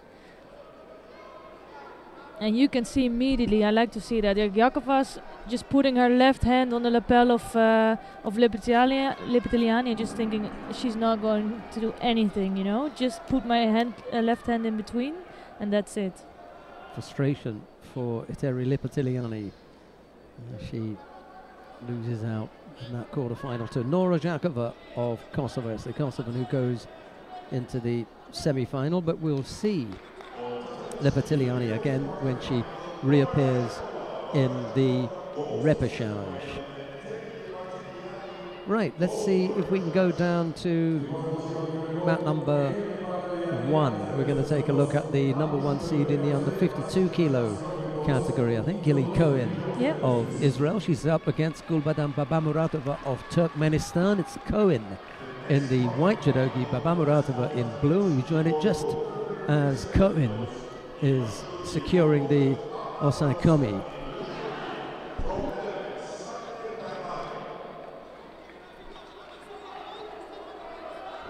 Yeah, and I don't think Babama Muratova is going anywhere with that. Looks nice and tight, doesn't it? Yeah. Cohen is looking on great form lately. Into the semi-final. There's Gili Cohen, tough little character. Liverpool supporter. For those of you that like your football, so does Gili Cohen. She look, Freddie's nodding in appreciation. He must also be a Liverpool supporter. Big Liverpool fan. He is. He is. Yeah. Yeah. There you go. He's not even from Great Britain, the UK or England, but he likes his football and he goes for Liverpool, as does one of my colleagues who's sitting a few seats further away. He's also a Liverpool supporter. We've got 3 of them then. I think that's plenty. I know, that's too many. It's too many. Astrid Neto of France faces Larissa Pimenta of Brazil. It's Neto in the white judogi, Pimenta in blue. Quarter-final in the under 52 kilo category. Coming up soon, we're going to have Daria Bilibid again. We shall take you to mat 2 when that comes up. You won't miss any of that.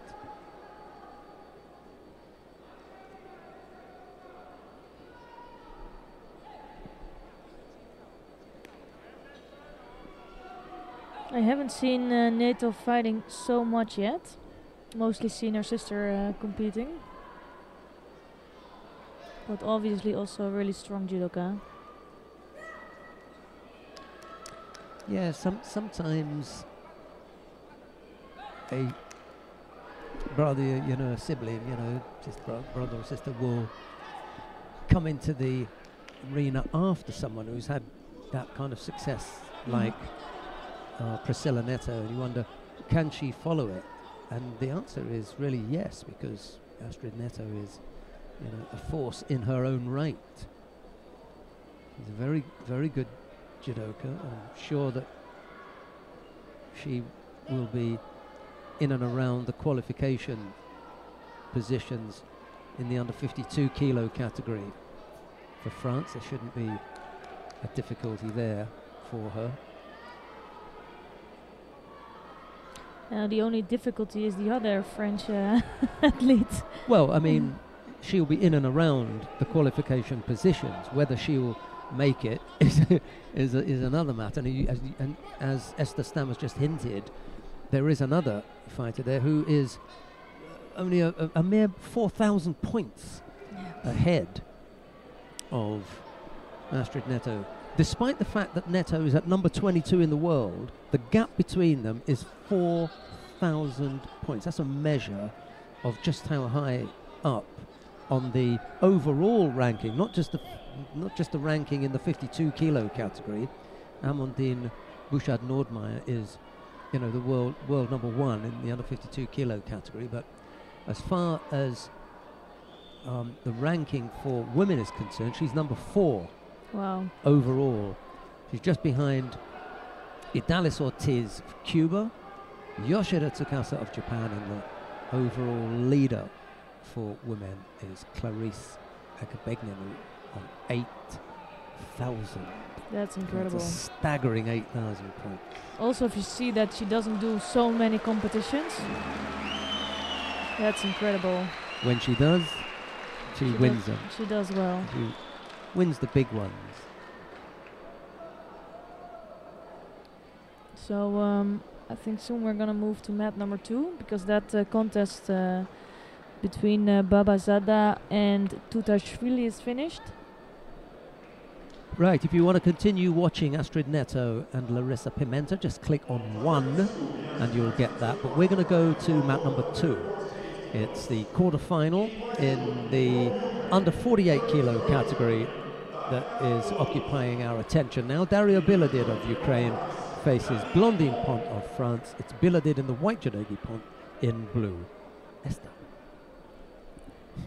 I think the best thing to do if you're up in the same category as Biladid is also try to get to train with her at some moments to see what you have to face. See what you're up against. Yeah.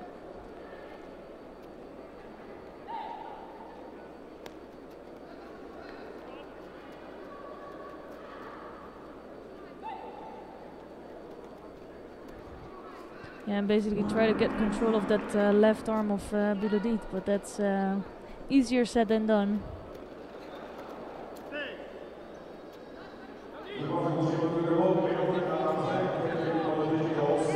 So what do we expect is happening basically? Pont already in a bit of trouble.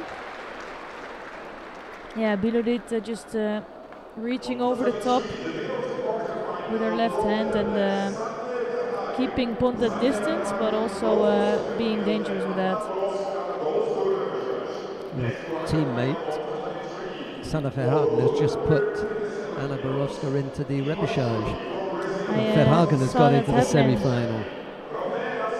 Oh, chance on the ground now, and Biladid doesn't let him out of there.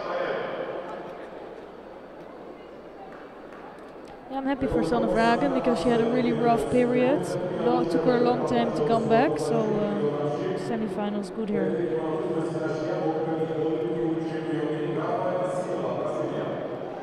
But this is looking completely different. Biladid having zero trouble with Blondine Pont. And she looks like she's from another planet, to be honest. Interesting point about the Osaikomi there and the way that she trapped Blondine Pont's right leg. Because she could have pushed that even further. And you know, we've stopped the pushing the leg and the choke at the same time because it puts pressure. And you know, she was pretty much stretched out there, just pressured a little further. Just something there. Right, Chernovitsky Ava of Hungary faces Gulkanda Senturk of Turkey. It's Chernovitsky in the white, Judogi Senturk in blue. We were watching Neto and Pimenta, but I suppose we could go down to mat number 3 where the current Olympic champion, Rafaela Silva, is on mat number 3 in her quarter-final.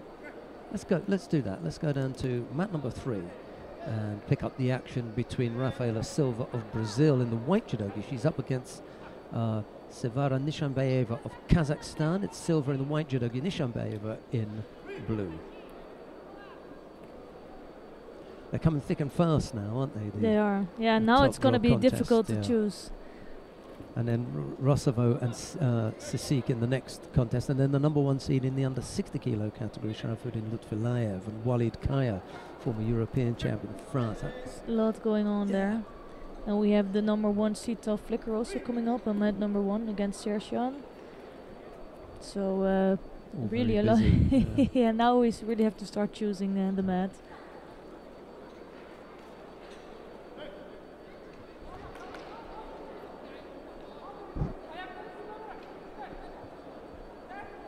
And Silva's doing a lot of competitions lately. Seen her around. Nice takeover, quite easy. Scoring Avazari there. for me that was really close to a nippon, to be honest, and they're gonna give a nippon, I guess. Completely took over Nishambayeva. So it's Silva that's in the semi-finals.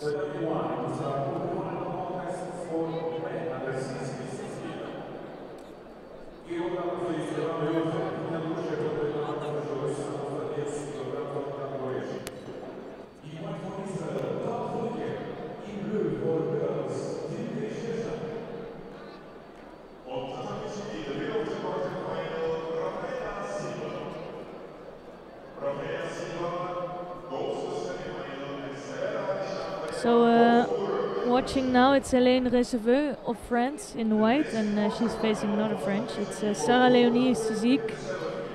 Yeah, whilst I appreciate the prospect in store for us with the two French fighters, Yeah. we've got the number 1 seed from the under 66 kilo category shaping up down on mat number 1 against Dmitry Shershan of Belarus. We may want to consider that one then. What do you think? Yeah, then? let's switch to mat number 1.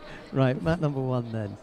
We're going to give Esther Stam a bit of a break now. Oh, really? You know, Thank get some you. lunch quickly. Well, before the semi-finals get underway, you might Because want to it's just... taking some time today, right? Well, I don't know. Might be a quick 10-15 minute break and freshen yourself up and feel that little bit better, yeah?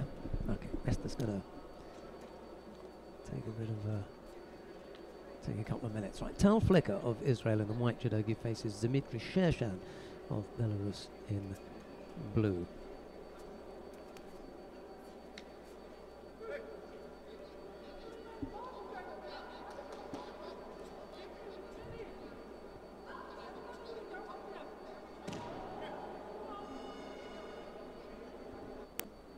Tempted Sutemiwaza from Flicker there.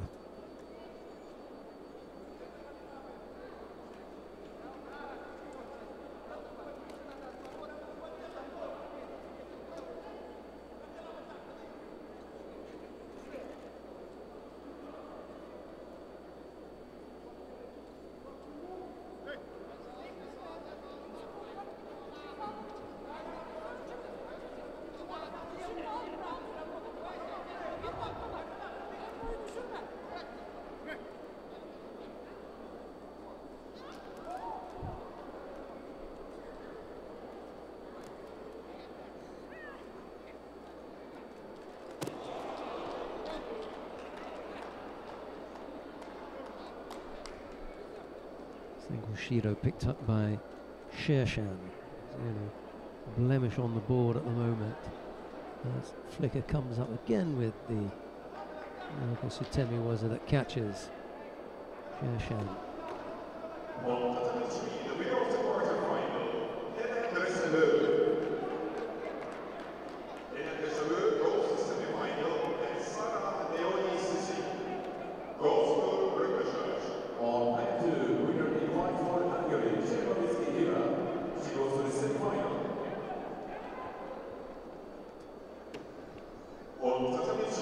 Stan was talking about Flicker being on good form and looking sharp. That is the case here.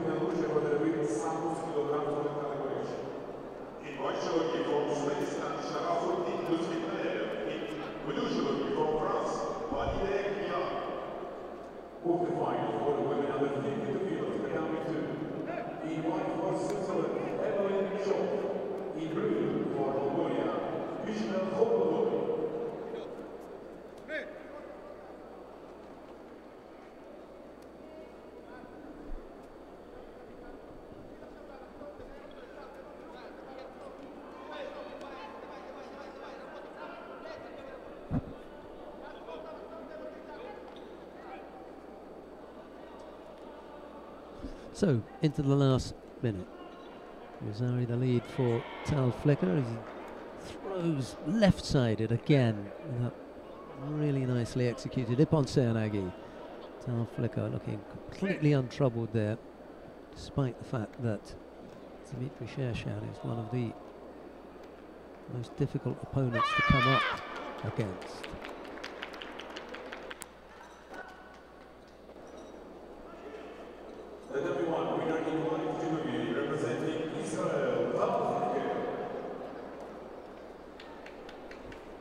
I know we're jumping around quite a lot, but we're going to go down to mat number 3 now.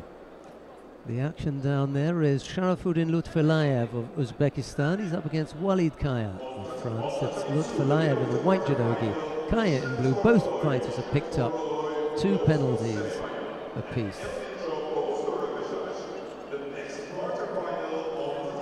So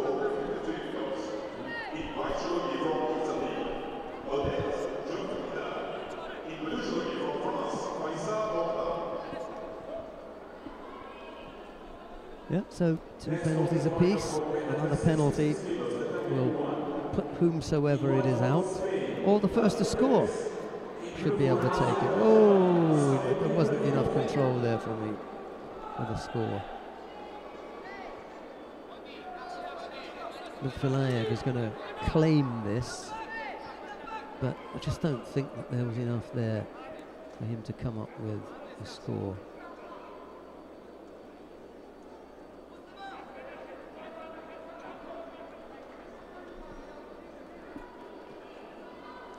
That will be the question. Was he in control of this on the way down?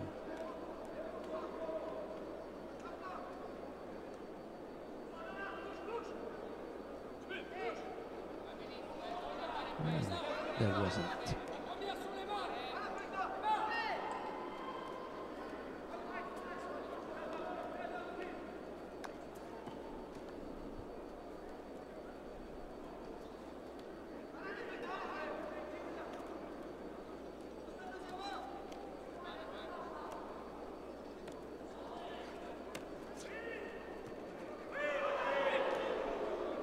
Looked like a good Yoko Sutemi was it to me.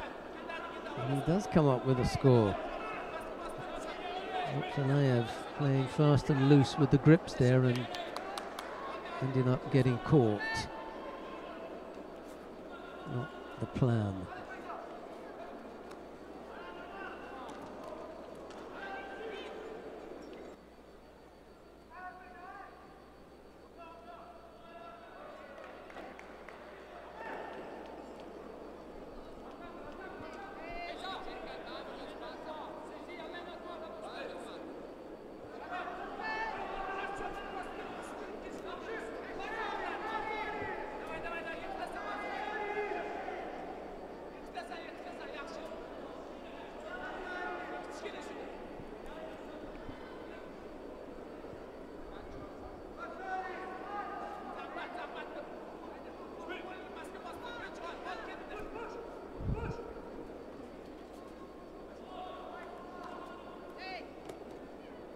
Well, it's Lutfilayev having to do the chasing here.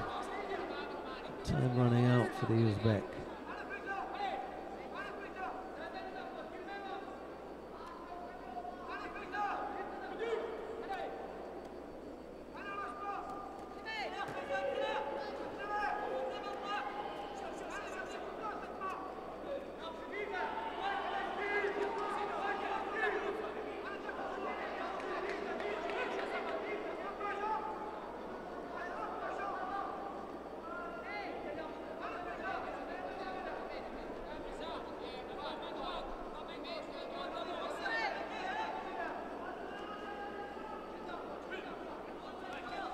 .36 seconds to remain penalty-free for Walid Kaya.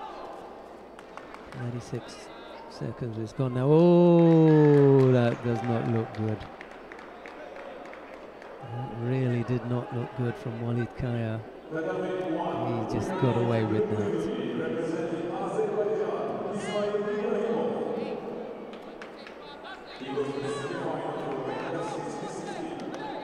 No. Well, he's dodged 2 bullets here. Walid Kaya. That last attack with one arm around the body and a drop.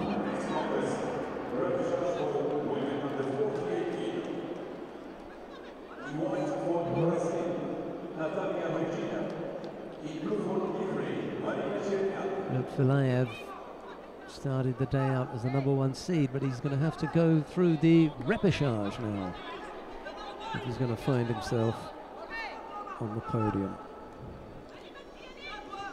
Because it's Walid Kaya who, on the back of that single score, goes into the semi-final.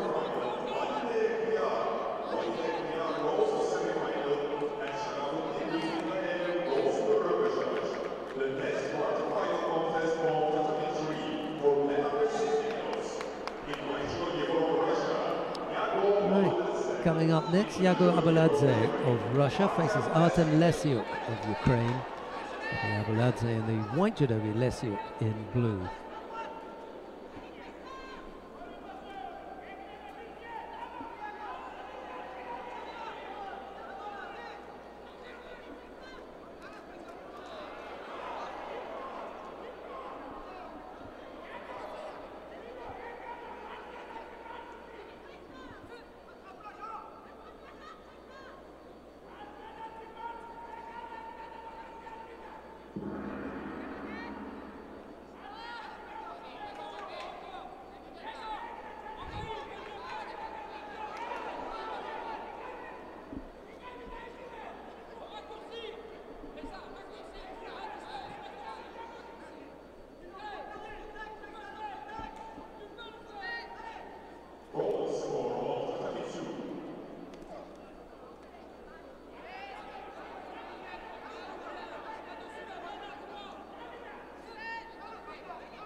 It's a good score from Lesiuk.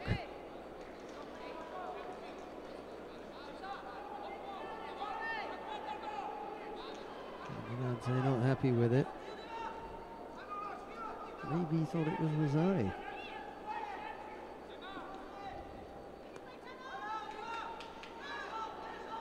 Not going to be though.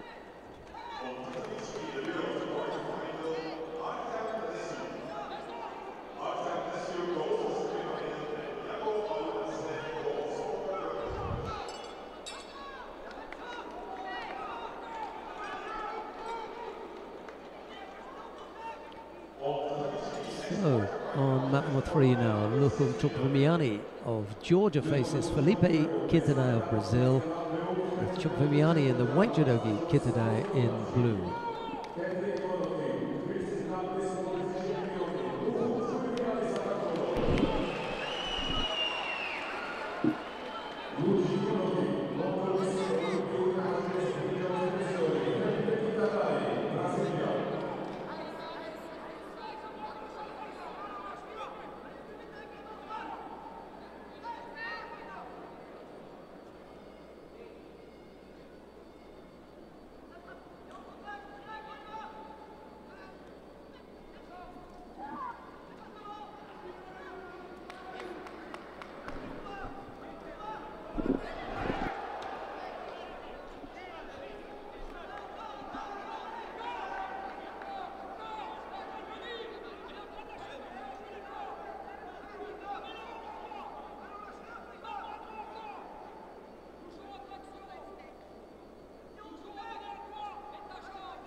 His effort there on the right side from Chukwuemeka just threatened Kitadai.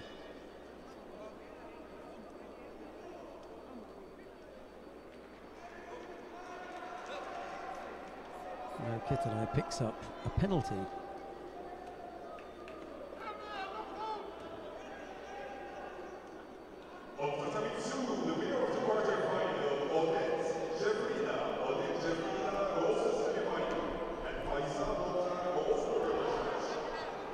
Semi-final for the women under 48 kilo. In white for Mongolia,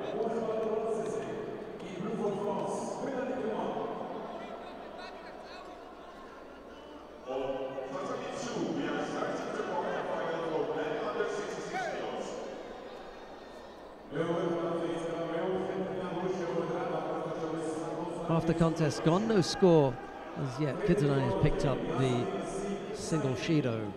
We've got the semi-final in the under 48 kilo category taking place down on mat number 1. We'll just finish off watching Chukvimiani and Kitadai, however.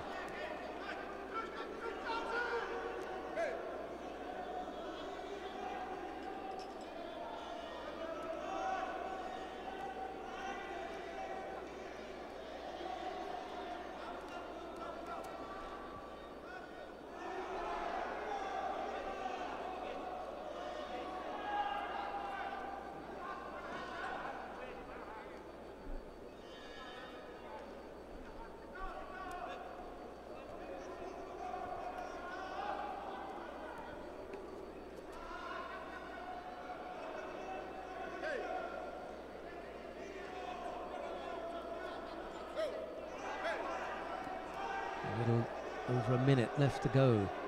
Chukvimiani trying to drag Kitadai onto his back, pull him off balance and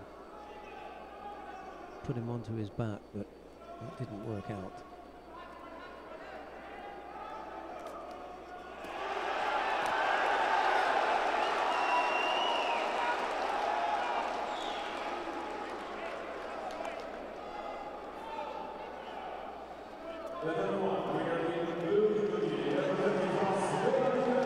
Kitadai picks up a second penalty. Half a minute left to go.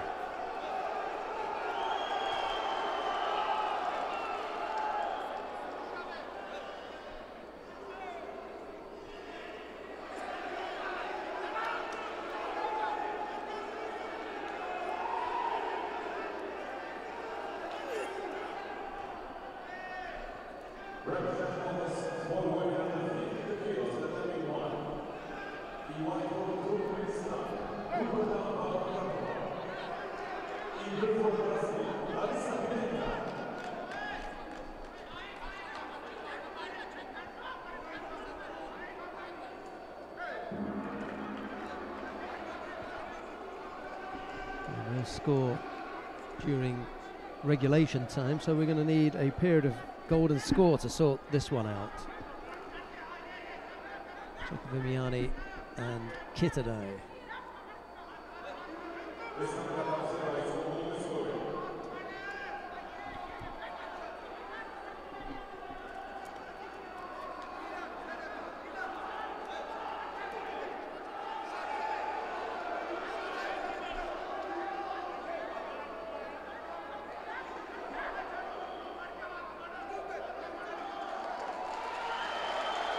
And Kitadai picked up the third penalty.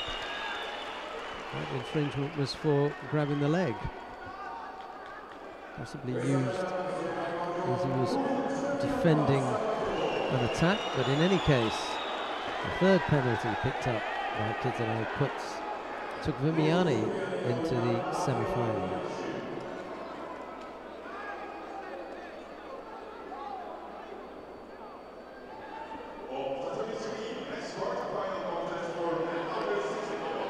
Right, coming up next, the quarter-final between Ganbat Bolbatar of Mongolia. He faces Jabba Papinashvili of Georgia. It's Ganbat in the white judogi, Papinashvili in blue.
First minute out of the way. No score yet between Ganbat and Papinashvili. Tight contest here between this pair. Both fighters have got their sleeves trapped, making it difficult for them to get any real opportunities for scoring.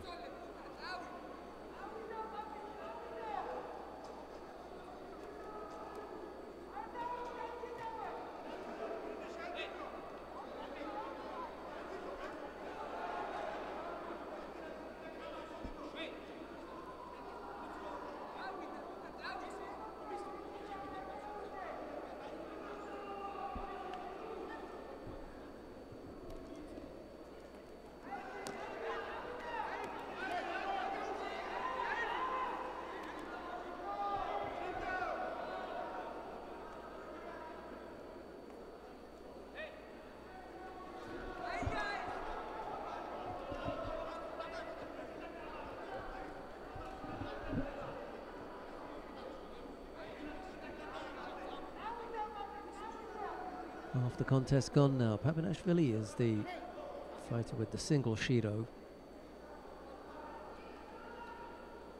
Ganbat just biding his time, waiting for an opening.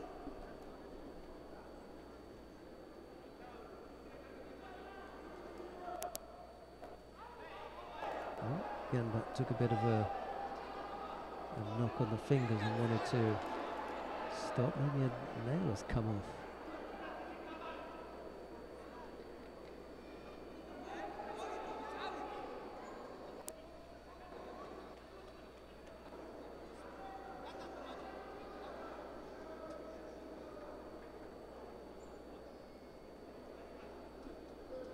Something to do with a nail, I think.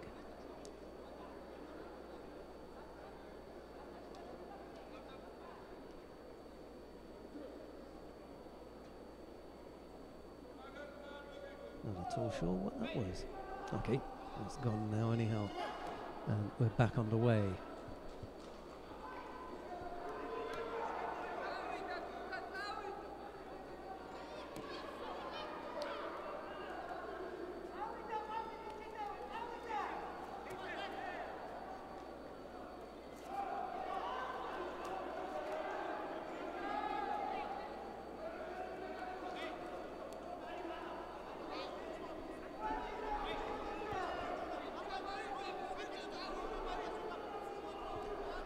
Little over a minute left to go. Still no score, just that single Shido against Papinashvili.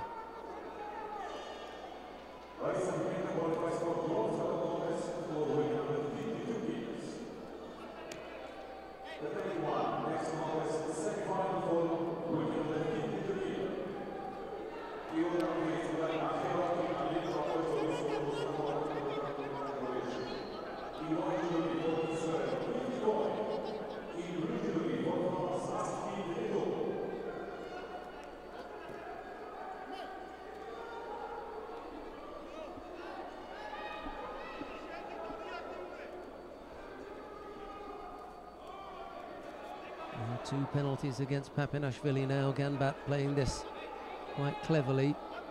He's perfectly happy for both fighters to pick up penalties, although he was guilty there of holding inside the sleeve, putting his own fingers inside his opponent's sleeve.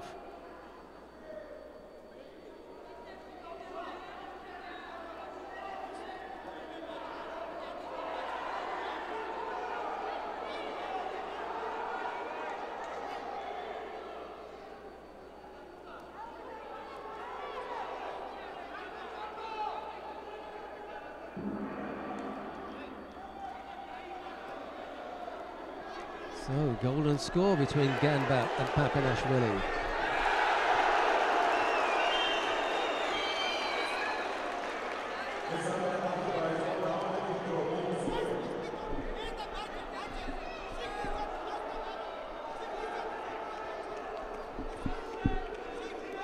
Slightly desperate looking lunge there from Ganbat. Really didn't trouble Papinashvili.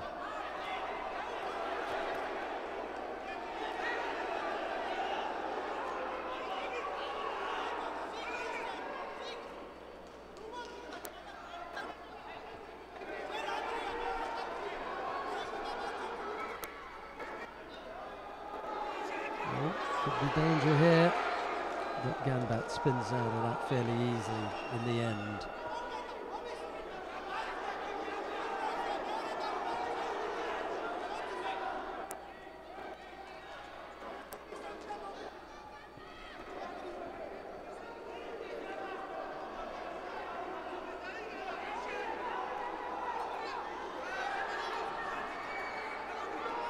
Surigeshi effort from Ganbat, but it's Papinashvili's turn to turn out of that reasonably easily. We've had a minute and a half, sorry, just over a minute of golden score.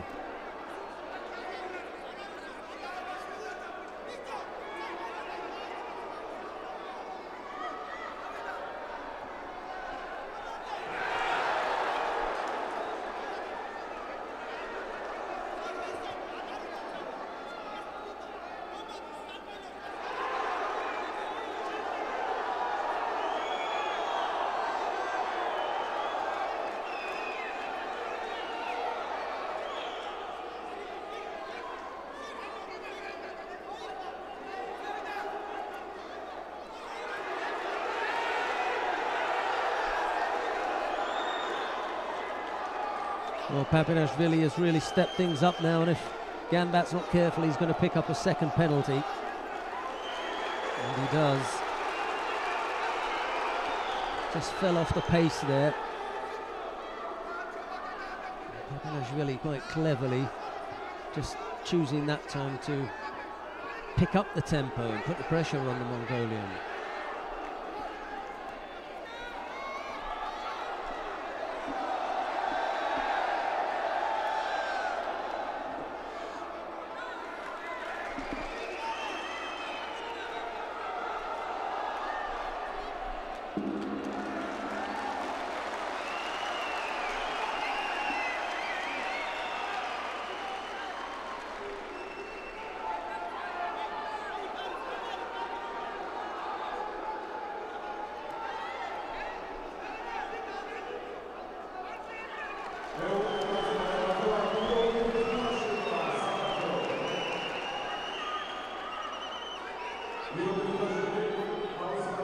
Minutes of golden score we've had. Both fighters have picked up 2 penalties apiece now.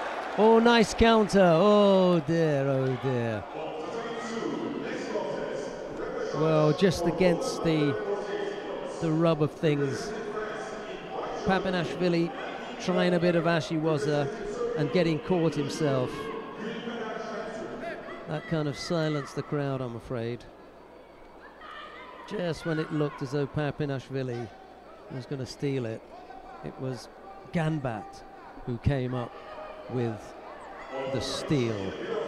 Let's go down to mat number 1 because there's a semi-final taking place down there. Gili Cohen of Israel is up against Astrid Neto. We join the contest with just a few seconds left in regulation time. It looks as though this one is going to go into golden score. 2 penalties apiece from the fighters. Cohen in the white judogi, Neto in blue.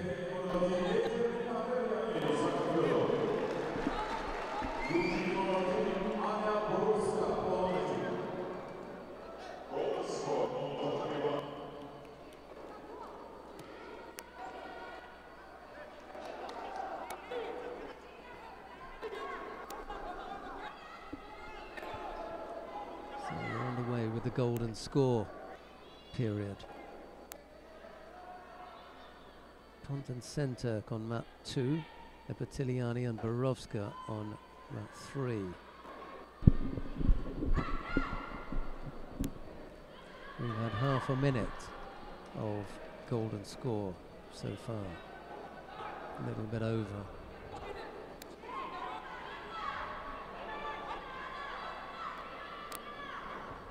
This for a place in the final of the under 52 kilo category. So Sheldon, did I miss anything? Some excitement? You just missed Eteri Lipatiliani throwing Anna Borovska for Wazari. Oh wow. Down on mat number 3. The Georgian leads in that repechage contest, but as always she scores really early, you know. She catches her opponents early, and now she's got nearly 3 minutes to hold Oh, out. and that's a score back, by the way. But we're gonna focus on. Yeah, yeah. Well, Let's not it's get too distracted. difficult not to when you've got so much judo going on. For me, Astrid Nessa just walked out there. She gets away with it. So already a semi-final.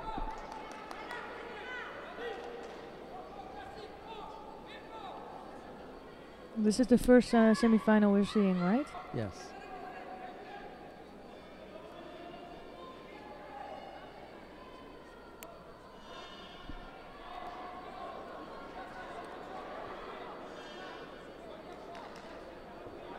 Not sure why it is that Neto insists on going to the edge. You're already on 2 penalties. You know, you don't want to risk being done for stepping off the contest area.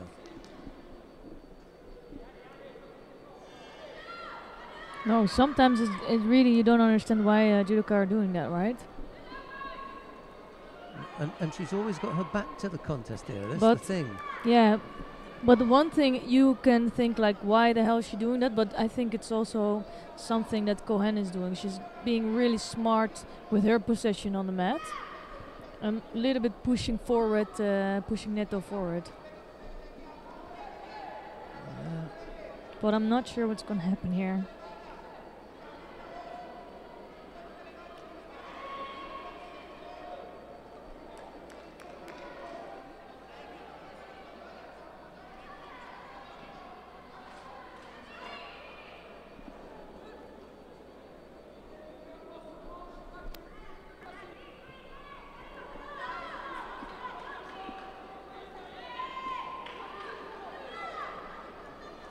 You see that Cohen is also really pushing forward.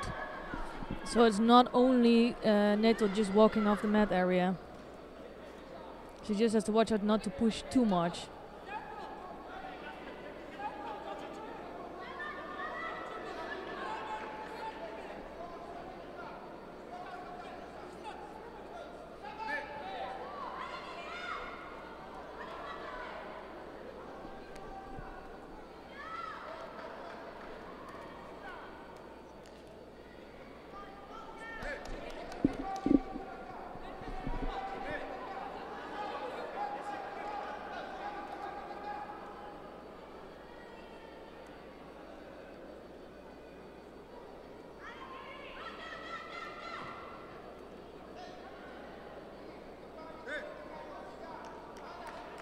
This could go on for a while. I'm not sure what they really need to try to come up with a bigger attack. Well, Cohen's got to be careful when she goes over on that one side not to hang in there for too long. Yeah. That also will be a shame if you lose out like that.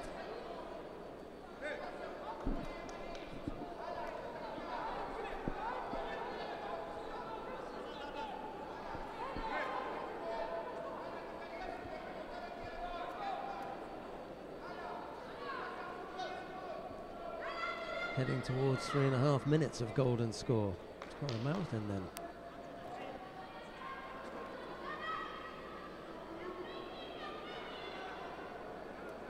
Now Neto has a good grip. She should do something with that.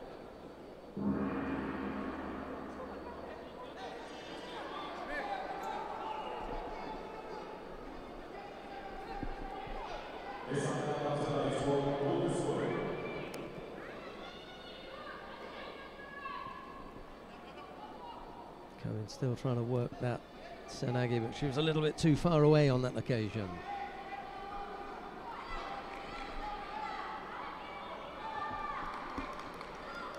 Again, the Senagi left-sided.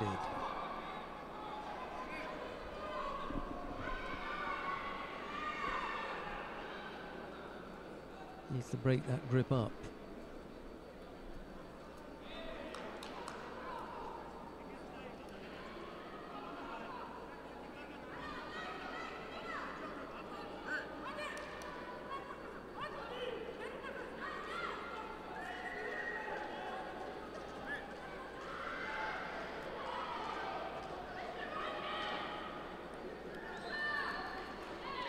And that's the third penalty.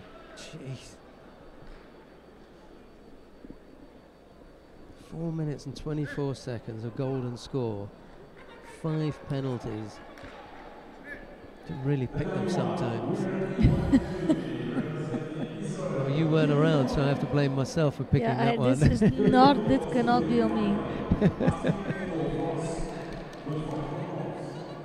Right, we got repechage contests right across the board, except down on. No, we have. They're all repechage contests. It will be Esther Stam to choose, so that I can blame her. Yeah, I'm interested to watch mat number 3. So if we can go to mat number 3. Dmitry Shershan of Belarus to face Daniel. Oh, mat number 3. Yeah. Okay, beg your pardon. Yeah. Okay, well then you do that one. Yeah, so it's Severa Nishambayeva of Kazakhstan in white judogi, and she's up against Sarah Leonie Sizik of France, Sizik in blue judogi. She's a really explosive judoka, so let's see what happens here. And if we can see some more action and scores in this contest.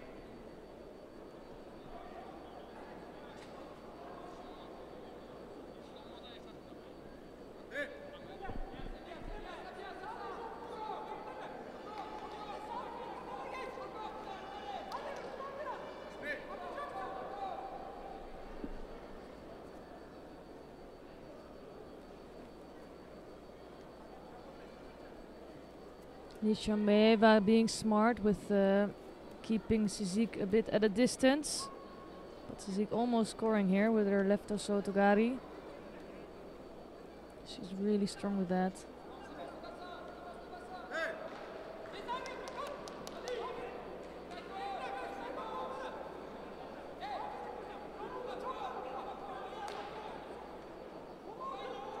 And Nishambayeva being smart with putting her right hand on the lapel of Sizik and keeping her a bit at a distance.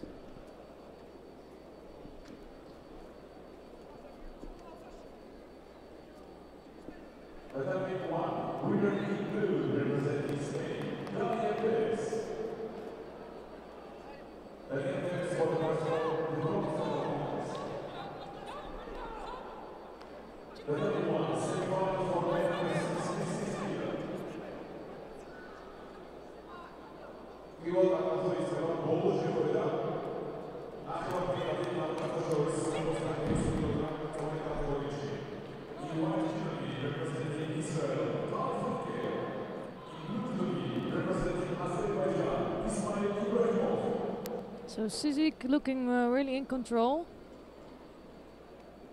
and just finding some moment to come in for left torso togari.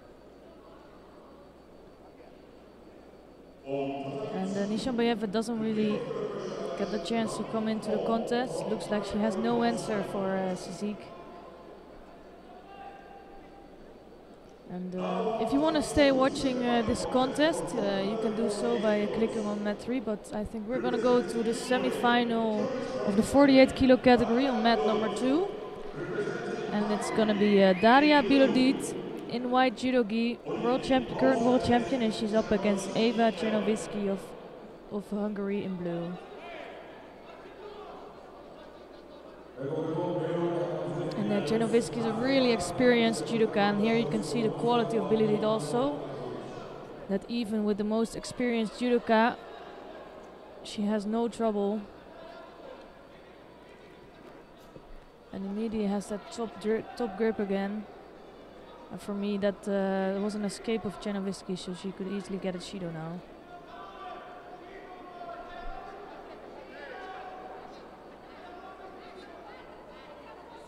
Strong start of Daria Bilodit, and it's a Shido on the board for Czernowiecki, as expected.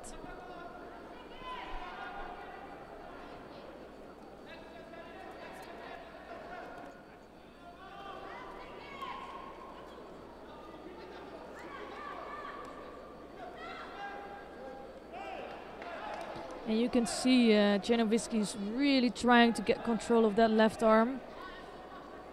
Trying to get anywhere, but not succeeding yet. She's given her 2 opportunities on the ground to attack her. You know, you just don't want to be there. You know that that's one of the strongest techniques that she's got. No chance. Don't give her any opportunity on the ground. No.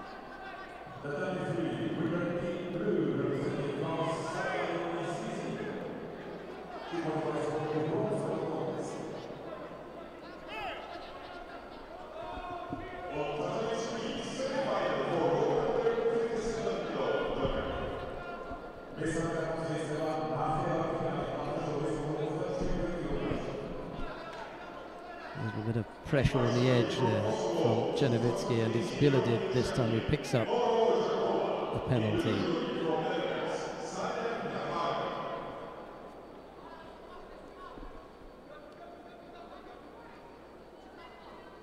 Yeah, as I was saying, she's up against one of the most experienced fighters in the circuit. But still, Vasari scored here. I like it. Yeah. You know.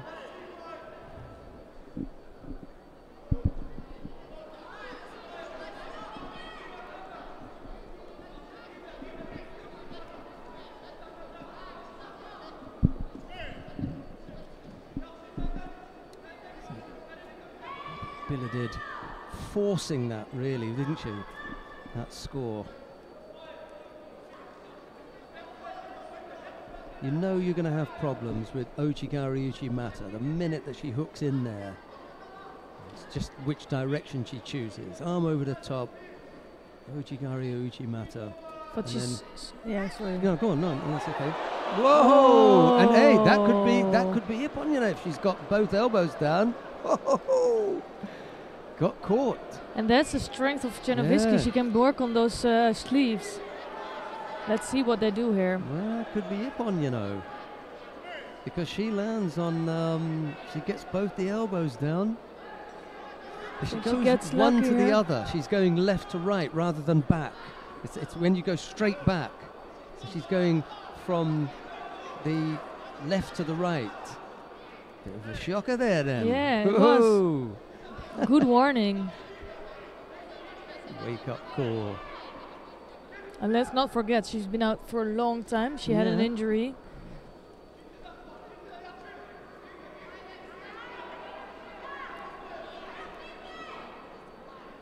So that's concentrated everyone's mind.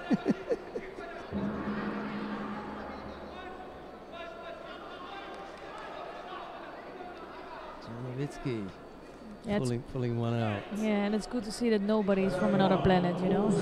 Exactly. Everybody can go over. Yeah.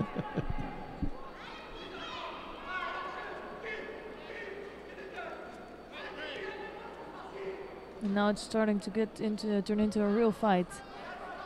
Nice to see. Well, what will happen now is people will look at how Biledid got caught there. You know, the process by which she got herself into that position. And you're looking to set that up. You always look to exploit someone's weakness. And if that is something where she's vulnerable, well, she's still in the learning process as a teenager. A few people trying to throw that at Biledid. Everyone will be giving that a go.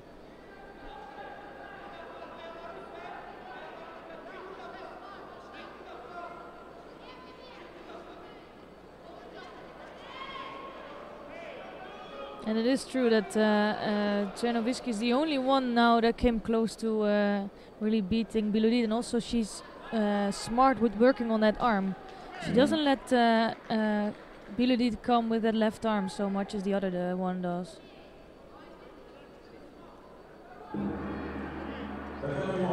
Golden score then.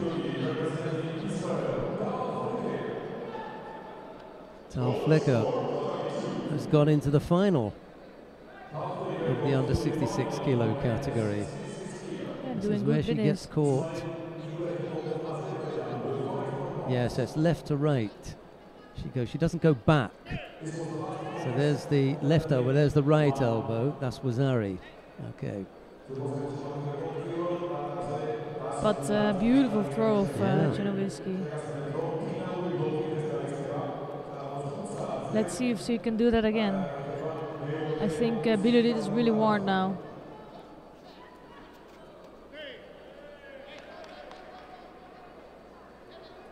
Both fighters breathing heavily, but just worried about Genowiski in the later stages of a contest. I've seen her fade quickly on a couple of occasions. That's true.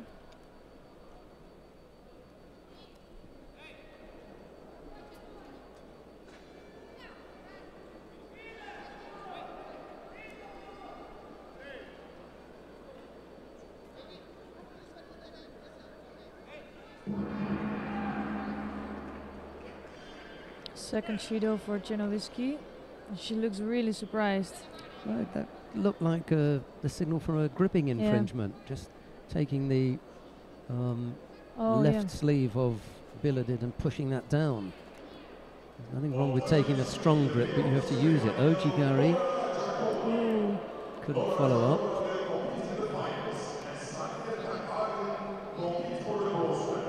Zhakova into the final. 57 kilo category final, that is. Starting to go really fast now, right? Yeah, yeah.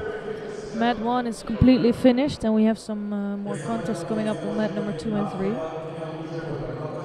Nicely balanced contest, this, isn't it? But you can see, as long as Bilodit doesn't have so much control with the left arm, she's struggling a lot more. They fought twice before, Genowiski and Bilodid has won both of them. They've got to find someone that's beaten her. So what I'm interested in is finding out when was the last time she was scored on, you know? I think she was beat in China, but that's a long time ago.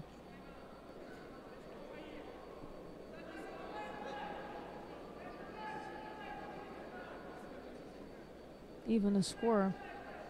Kang Yu-jong, the Grand Slam in Paris, 2018, scored Wazari on her. Bilodid won the contest eventually, but gave up Wazari there.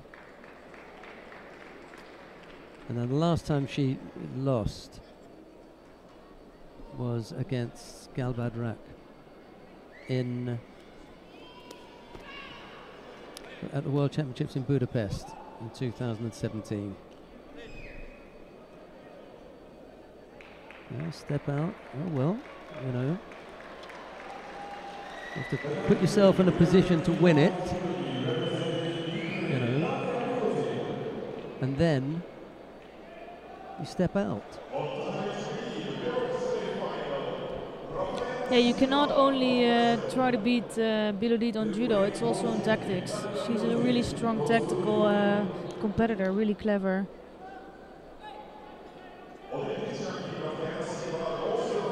Right, we've got Eveline Schopp of Switzerland against Faiza Mokhtar of France. Schopp in the white judogi, Mokhtar in blue.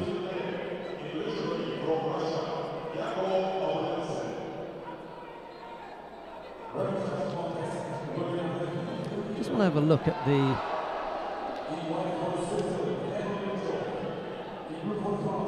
So we're going to see Clement in the final, I just found out. Oh, sorry, it was a step out. It was two, she walked out of the contest area on 2 occasions. Yeah, that's just, yeah. Yeah, she didn't try to come back in on that first one. So 2 penalties for stepping out. It's not as though you hadn't been warned once already.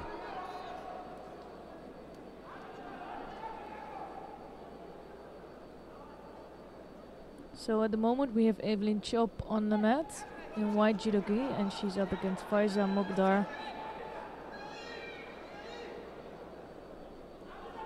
Mokhtar doing good business here, already won Wazari on the board. And the second Wazari scored apparently. Oh. So that was really quick work. Not messing around. Not at all.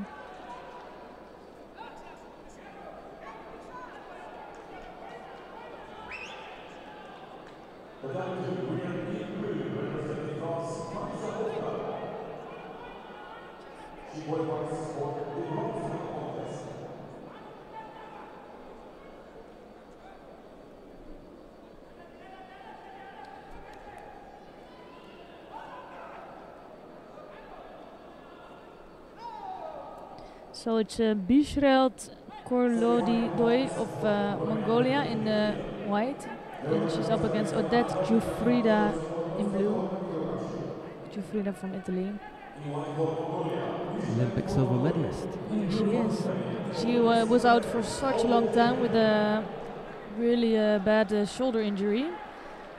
Even questioning if she could come back, but now she has come back, and she's looking on quite good form.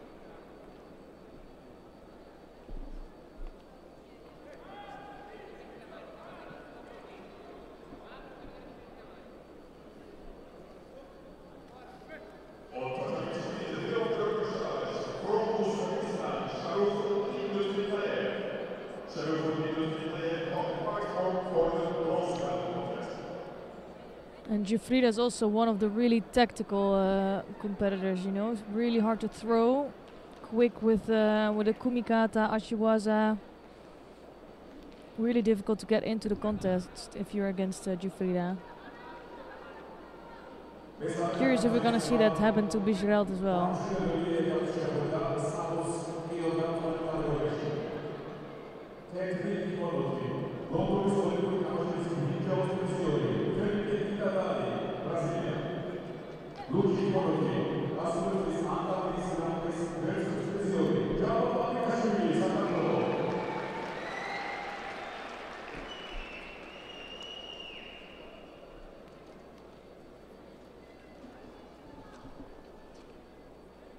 We'll give you a rundown of the lineup for the medal matches in the final block after the last of the contests, because I can see Esther Stam has got her beautiful handwriting to the fore. So nice when you've got someone who can write clearly and can understand everything, whereas mine is just such a scribble, you know. Single Shido picked up by Bishrelt. Half the contest gone.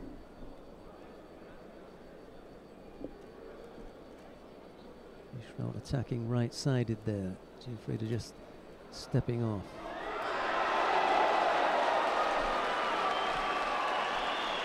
And Jabba Papinashvili has just thrown Felipe Kitadai for Ippon. Yeah, well, get both hands on there. And if you want to keep walking away, it's going to be a bit tough. Bishrelt held out a hand to say apologise, and then Giuffrida just held out a foot to give her a little bit back. Yeah, can see this coming. The Uchimata is the setup from Bishrelt.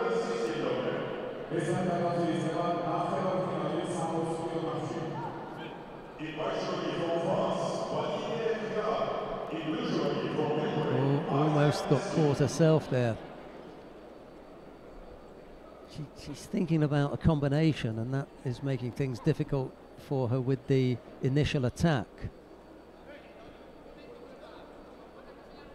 Some things are just felt, you know, you feel them and they come naturally. When you have to plan them and then execute them to a plan, a penalty picked up by Giuffrida there, people can see it coming. It's not fluid, it's not smooth. It should just flow, but it's difficult when you're having to work it out in your mind. You see something, you think, oh, I might try that, and it's something that you don't normally work on. It's difficult to get it going smoothly.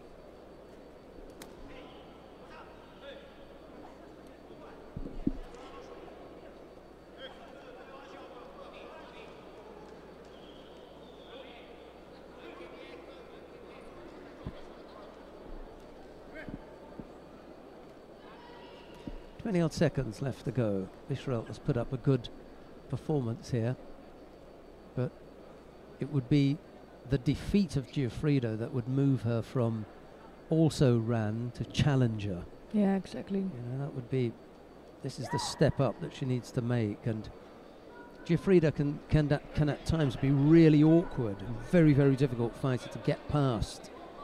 So Bishrelt has done really well to get to this point, but now it's a question of, can she really beat that Giuffrida? taking it on from here. We shall see.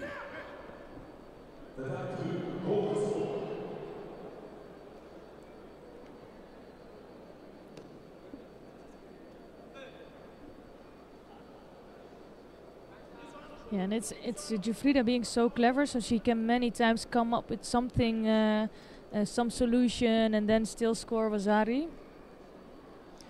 Yeah, she's been around for a long time, so she can be tricky at times, a little bit difficult to get past.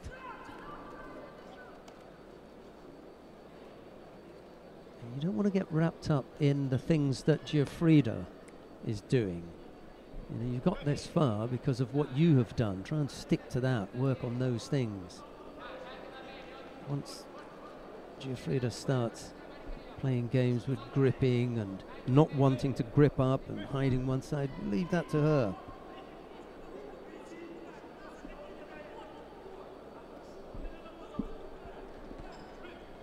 Yeah, if you're gonna leave Giuffrida to do it, then you're gonna be in trouble. No, I mean,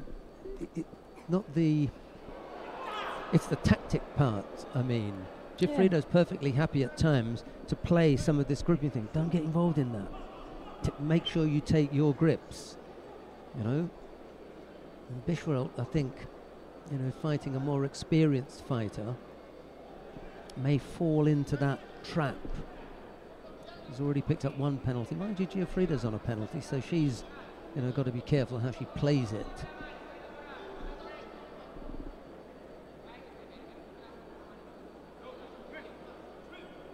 Keep up the tempo. Don't let Giuffrida take control of the route of the contest. No, but until now it's looking quite good, and she just put up a really good attack again.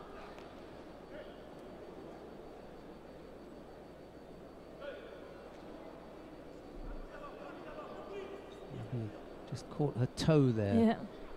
Bishrelt and Giuffrida came away from that exchange, both hopping, but Giuffrida appears to be the worst for wear.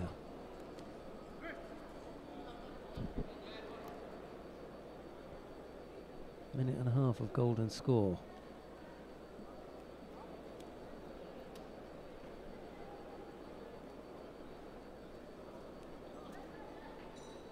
Reminds me a little bit of Krasniki, Giuffrida does. Oh, really? Yeah, when he looks side on, looks a little bit like that. Oh, Kiar's on fire today. Yeah, he's just thrown for Ippon down on mat 3. Just at that side here, look. Just if you look at the side, they've got the same hair colouring as well.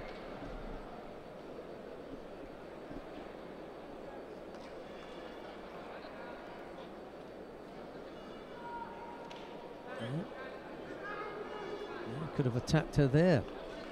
We're in a good time to throw in a couple of attacks. The only way that you can really keep someone off is to block with your hand. Yeah, false attack. And now this is where Bishrelt has got to be really clever here. Try and step up the tempo even more. 2 penalties against Giuffrida.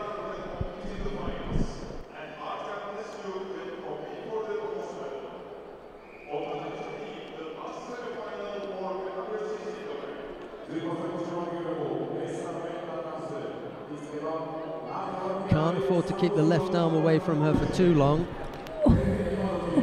No, not quite. That was so close. It was actually. I mean, there is a point at which she goes across the back. But Yeah, that's why I'm wondering what they will do.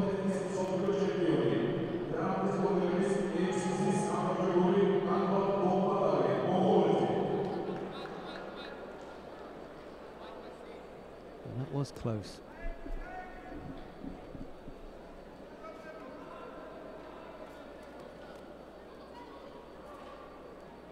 Really can't get the grip that she wants Bishrelt has tried a couple of times with the Uchimata, but it's the combination that would work. Well, not work, but that she would like to try and put in there. She just doesn't feel confident with the second part. The strong part is the initial Uchimata, but there's nothing to follow on from that. And Giuffrida has spotted that. She can feel that come in, and she's defended against it for the last 7 minutes. So yeah, I think Giuffrida now has been the most dangerous.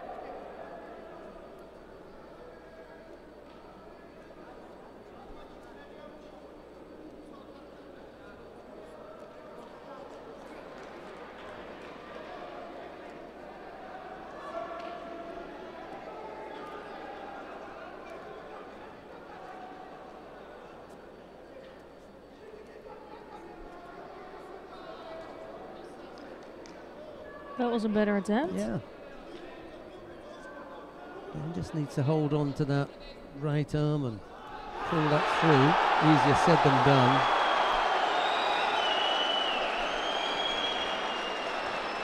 There's many contests on the other mat that's already finished.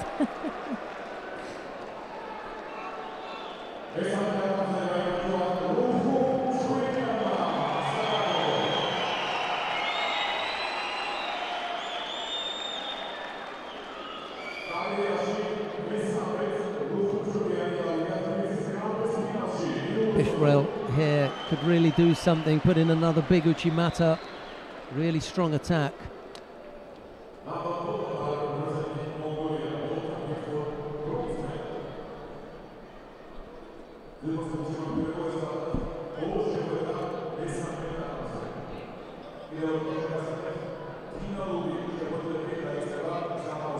Bishrelt picks up the penalty for a false attack. Just what you don't need. Coach must be pulling his hair out. But she does look focused, so I think it's still all open. But this is also just Giuffrida. You're not going to catch her easily, and you're also not going to catch her tactically easily. Not very often she will get an a Shido for nothing.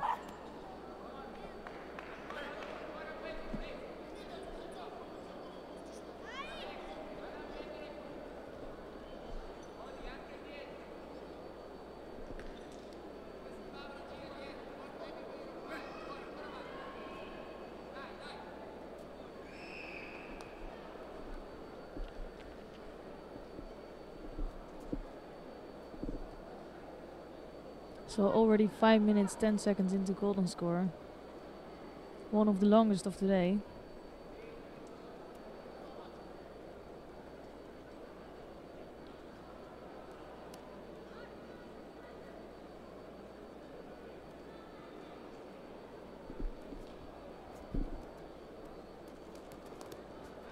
Ooh, that was closer.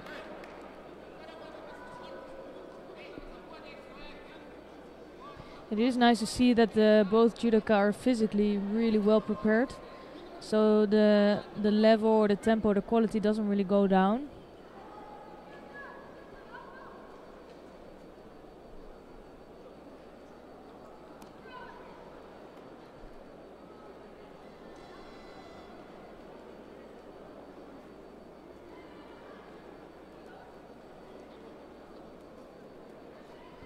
But they're really struggling with each other's grip and to get close.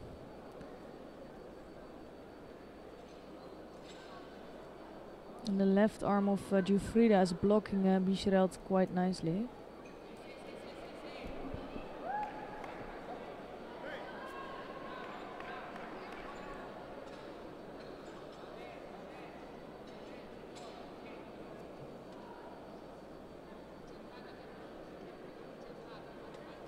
Well, this is it then.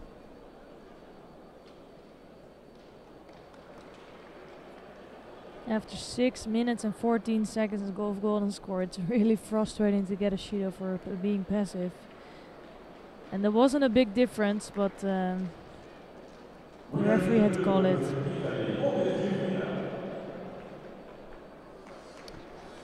once you get into that golden score period, you know that you're really skating on thin ice. There's very, very little leeway left. You know, once your opponent puts in, I normally say 3. If there are 3 attacks and there's no response from you, you're going. Exactly. Sometimes it's even 2, given if you know if there's a certain amount of time that's left for gripping. But normally 3 and no response. Well, that's it. Then you're gonna, you know that you're out.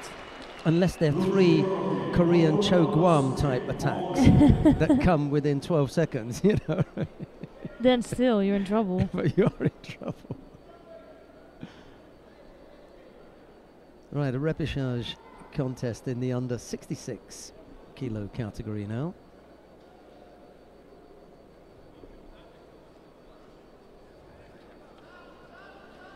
Yeah, last category of the day, so we have 2 more contests coming up. On the mat now, Bagrati Niniashvili of Georgia faces Dovdon Altonsuk of Mongolia. It's Niniashvili and the white judogi Dovdon in blue, and we'll follow this one with another Georgian. It's also in the under 66 kilo category, but that will be the second of the semi-finals. The first semi-final was between Tal Flicker of Israel. He overcame Ismail Ibrahimov of Azerbaijan. Tal Flicker in the final, and he awaits the winner of the contest that's coming up after this, Jasleen Singh Saini of India. He'll be up against Georgi Tutashvili of Georgia. Yeah, quite a surprising semi-final if you look at the field today. With some strong athletes in there. And the 2 athletes that are not qualified, they qualified for the semi-final.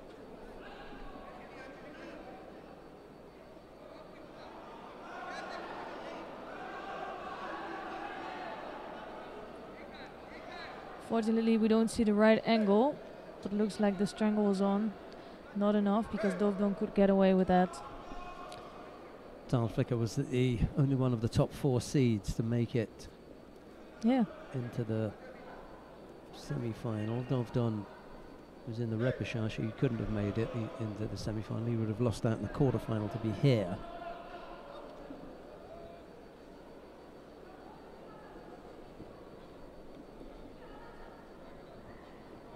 Dovdon lose out to then. I think he lost out to Tutashvili.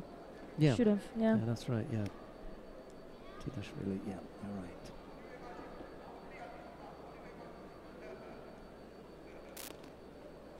Some engaging effort there from Dovdon.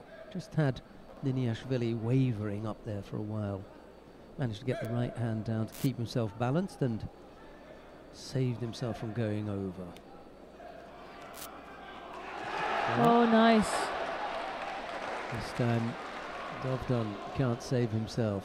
Goes over on the right side.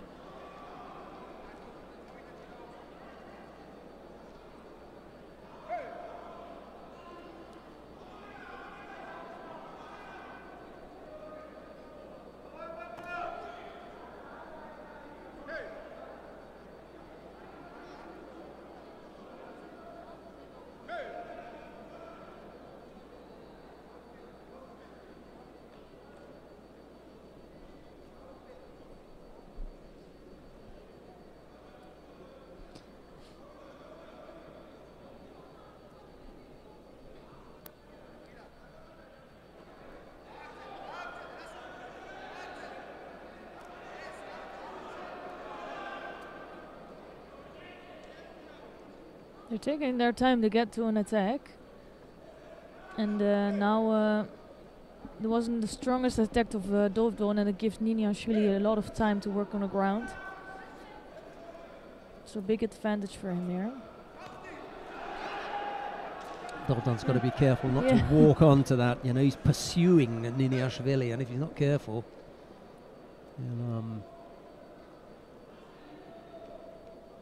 he'll get caught coming forward. Just chasing him at the moment. He's really chasing, and that could be really dangerous. But it must feel threatening for Niniashvili as well. Dovdan pressing down on him. Nothing worse than a judoka coming on to you all the time, and when you're really tired, that's so hard to defend. First judo on the board for Niniashvili. He can afford that. Yeah, but you can see he's really on the end of his energy. Not much coming from him anymore. So second judo, yeah. The only thing is you're putting yourself even in danger a bit. Oh, because if you do stuff like that.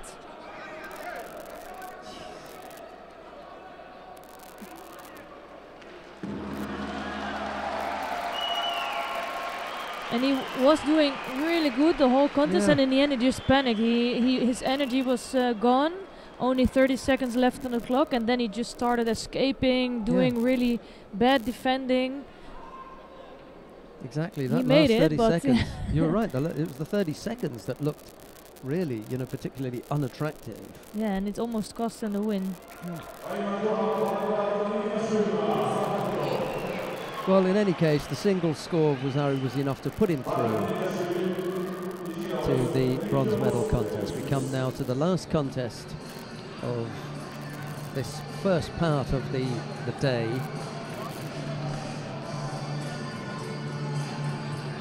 It's the second of the semi-finals in the under 66 kilo category. Jalin Singh Saini of Italy faces Georgi Tudashvili of Georgia. Saini in the white judogi, Tudashvili in blue. This for a place in the final against Tal Flicker of Israel.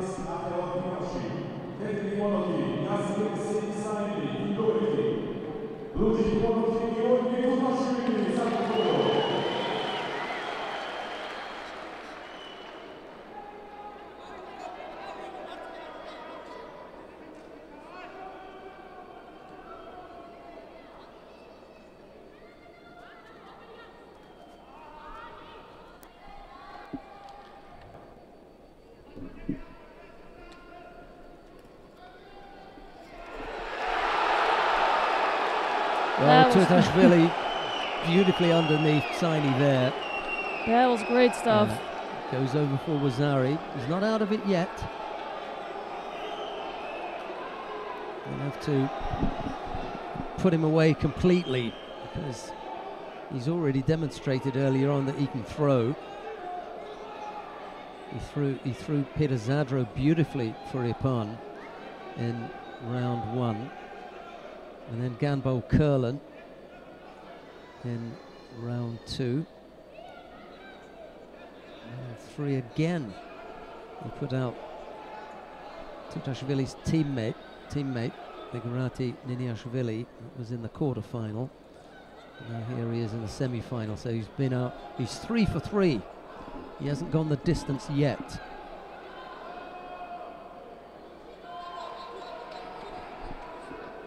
Yeah, let's see how he does against Sahini. I think Sahini is also having a really good day, so some time out for him to think about how to even up the score.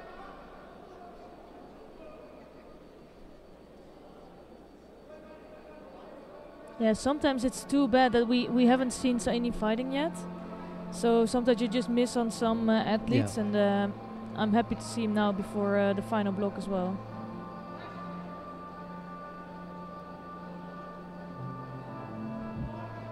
Just have a look and see what Tudashvili has done in his day. Well, he had to go the distance against Sergio Olenic in round 1.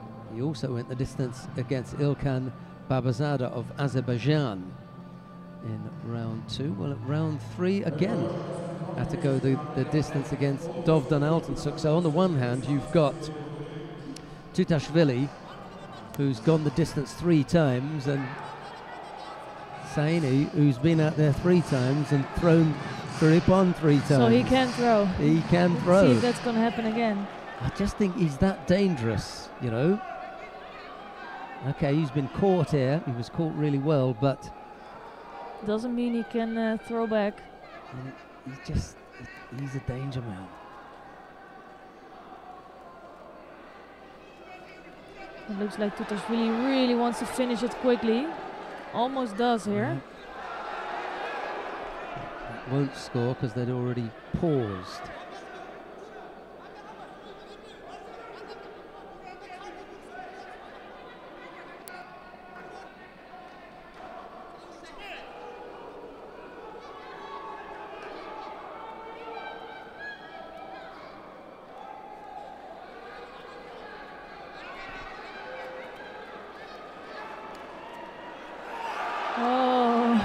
Almost a huge pickup from Saini. Yeah, it's funny that the two of us are sitting here and we saw that. that was a huge pickup from Saini, and yet the crowd were thinking, oh, there's something coming from Tutashvili here, not realizing he was on the end of it. He was in big danger there. He was. And this is the thing, you know, he's dangerous. And the odd thing for Tutashvili is that he's dangerous with the same kind of things that Tutashvili might want to carry out on him. And now I start looking at the clock, there's a minute and a half to go, and you know what I'm thinking, there's not going to be a lot left in the tank here. No. He's already got both hands on his knees, he's blowing heavily, and it could be that Saini is also physically stronger, not just, you know, being able to stay in the contest longer, but he's got that physical strength. Tutashvili's been able to get a score on the board and keep him off. Oh, but it's... Oh, that was close. That was really close. The only thing that Saini's got to be careful of is when he defends with that hand on the belt, how long he holds it there for. These are small things, but they could end up things. Exactly. They could end up being important if he starts picking up a Shido here or there. But it's such a good contest because you know there's so much fireworks there, and it could come from both judoka. Minute left to go. And Tutashvili has been going so fast. He's going to pick up a penalty for the gi. Oh yeah.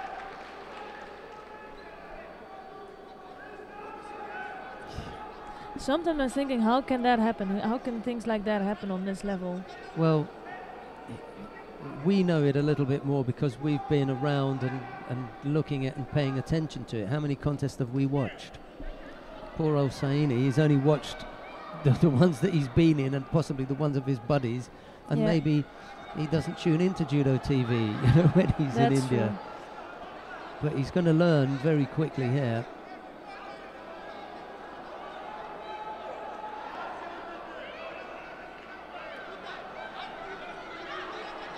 I'm not sure how old Tutashvili is, but that little close-up that we had there made me think that he's still pretty young.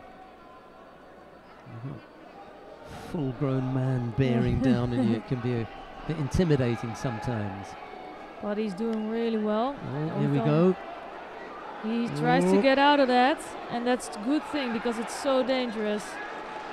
I think this is really the quality of Tutashvili here, because he was in big danger and he was smart with maybe escaping and risking but in a the Shido. right way. Yeah, because he didn't pick up the Shido. No. He threw his leg in. He had a little bit of attack here when you and I know that all he wanted to do was get out of there. That was One more so roll dangerous. of the dice. And that was a terrific effort there. Given the state of the contest, he came up with the attack when really Saini was the one who wanted to put the attack in. Tutashvili got to him quicker, put the attack in, and now there's only 5 seconds left. Time for one more attack. He can afford to... Yes, he does score! He does score! Right at the death. Ay, ay, ay. Well, I think that's I was going to Wazari, say right? Wazari. It was for me, Wazari. That's going to turn into a good contest now. Well, let's see what happens. We were talking about, you know, paying the price. He rolled the dice the first time round with the attack and got away with it. He didn't pick up the penalty. He rolled the dice there trying to get out of it.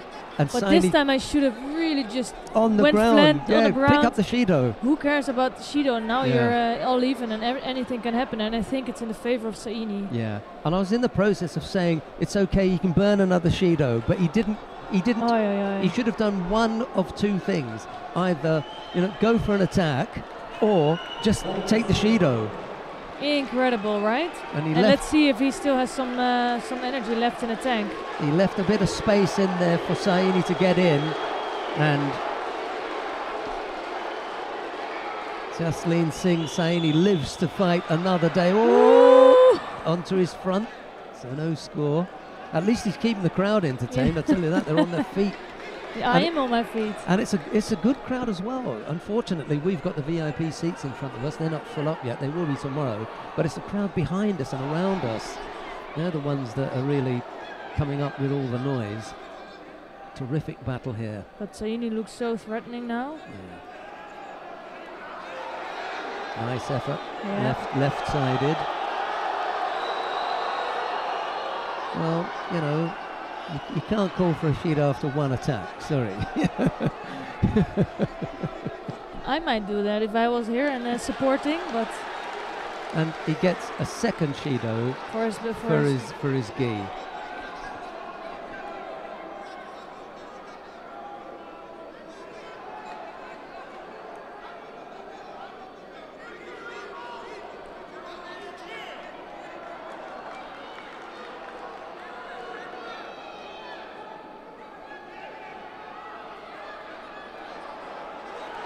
And I love it that he's taking so much risk, going way over the top, risking of being taken over. Saini is just a little bit naive with some of the rules sometimes, because that grip on that side is just a little bit too long. He's got that grip going over there, but he's not attacking. And it's an immediate attack. You're supposed to attack immediately. You can't set it up. So there are a couple of things that he needs to work on. They're just technical. A few technical issues. Here he comes now.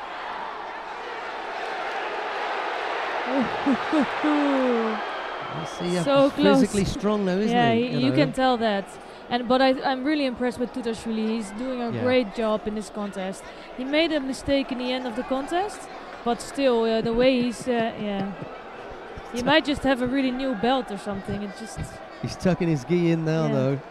He won't get up onto his feet until he's tucked his gi in.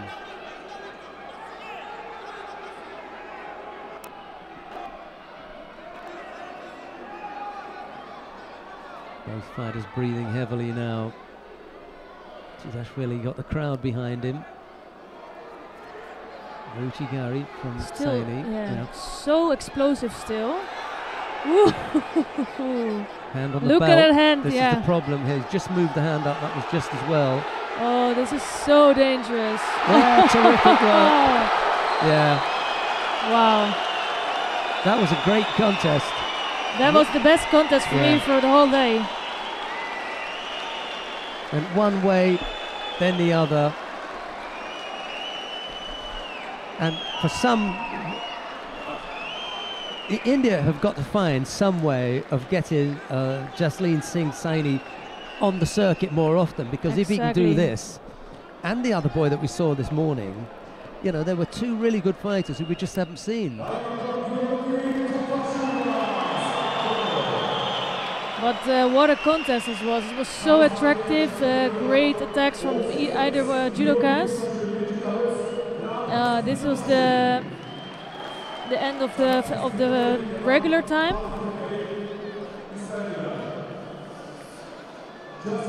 He was so close to winning this contest earlier, and he would have been so disappointed with losing. I'm sure that when he comes off, there'll be a few people waiting to tell him, look, you know, if you hadn't, you know, if you'd done your belt up on a couple of occasions, then you would have had a chance of staying closer in there. You know, that was the only problem there. Well, I hope you've enjoyed the first part of the morning. Esther Stam and myself are going to look through the 5 weight categories and just go over who it is that we're going to see in the final block, and maybe make a few comments on who we have seen. And we can start really with the 48 kilo category this time. Our focus was on the potential matchup if things went the way they were supposed to, with the number 1 seed and former world champion Mukbat Urantsetsig possibly facing the current world champion Dario Biladid in the final. Is that going to happen? Is that what we're going to see? It's we are not going to see that. I didn't. No see way. You saw it, right? Yeah. I was having a short break, so I didn't see that semi-final. But I was hoping really for Mungbat and Biladi to meet. Not going to happen. But it is interesting that one of the tallest competitors in the 48, Melanie Clement, is up against Daria Biladi.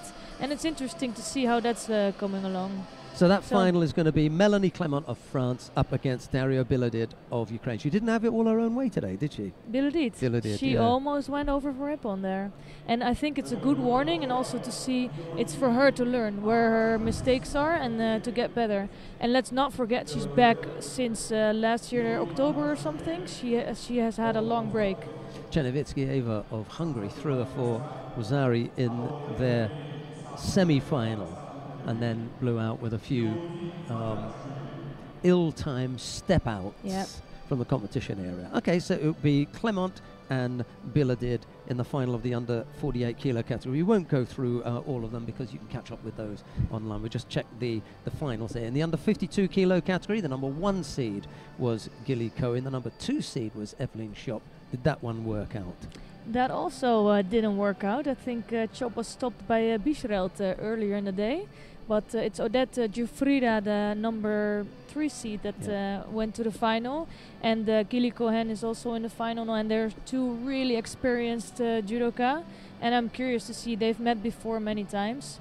And let's see who comes out on top. For me, Gilly Cohen looks really on form lately. So I'm just curious to see what happens. Yeah, another final for Gilly Cohen. Good work for really the nice Israeli fighter, right? In the under 57 kilo category, number 1 seed was Nora Jakova. The number 2 seed was Rafaela Silva. What about that one?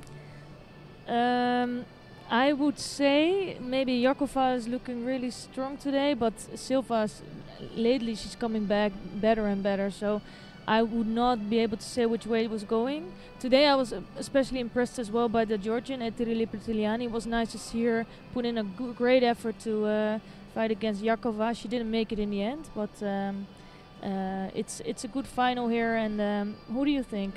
I'm going to go for... I'd like to say Jakova, because I like Nora's style and I like the way that she fights. But Silva can at times be the most difficult of fighters to get past, and then once in a while she can do something really silly and get caught. That's true. But I did chat with Nora Jakova last night and her teammate Loriana Kuka. They were they're staying in the same hotel, so we had a chat, and I said to her the 2 things that you needed to recover from after your injury were the physical problems and the mental problems that go with that, to get mentally strong. And I felt that she has over this, because it's been a long time now since the injury, but she took a serious dip both mentally and physically after the injury, but she's really strong now. She's strong physically, she's strong mentally, so I'm going to go for Nora Jakova. Interesting. Yeah. Let's see what happens. Over the Olympic champion. Yeah. What do I know? Right, the under 60 kilo category. The number 1 seed was Sharafudin Lutfilayev. The number 2 seed was Lukhum Chukvimiani. Any of those make it to the final? Interesting that you ask. Because I know that you know. Yeah, so Lutfilayev didn't make it. He's up for bronze, but it's Walid Kiar that made it to the final. We all know what he can do. He has great quality, and he's looking on form today. And he's going to be up against Lukumi Chukwimiani, the champion of last year. And again, he was scoring against Gambat, I think, in the semi-finals. Great Ippon. Let's see if he can do that against Kiar. He is the home favorite. He has the crowd behind him. So I would think with this crowd, he might be a little bit in favor, but who knows? Yeah, Walid is one of those fighters that can come up with some exceptional technique. Very exciting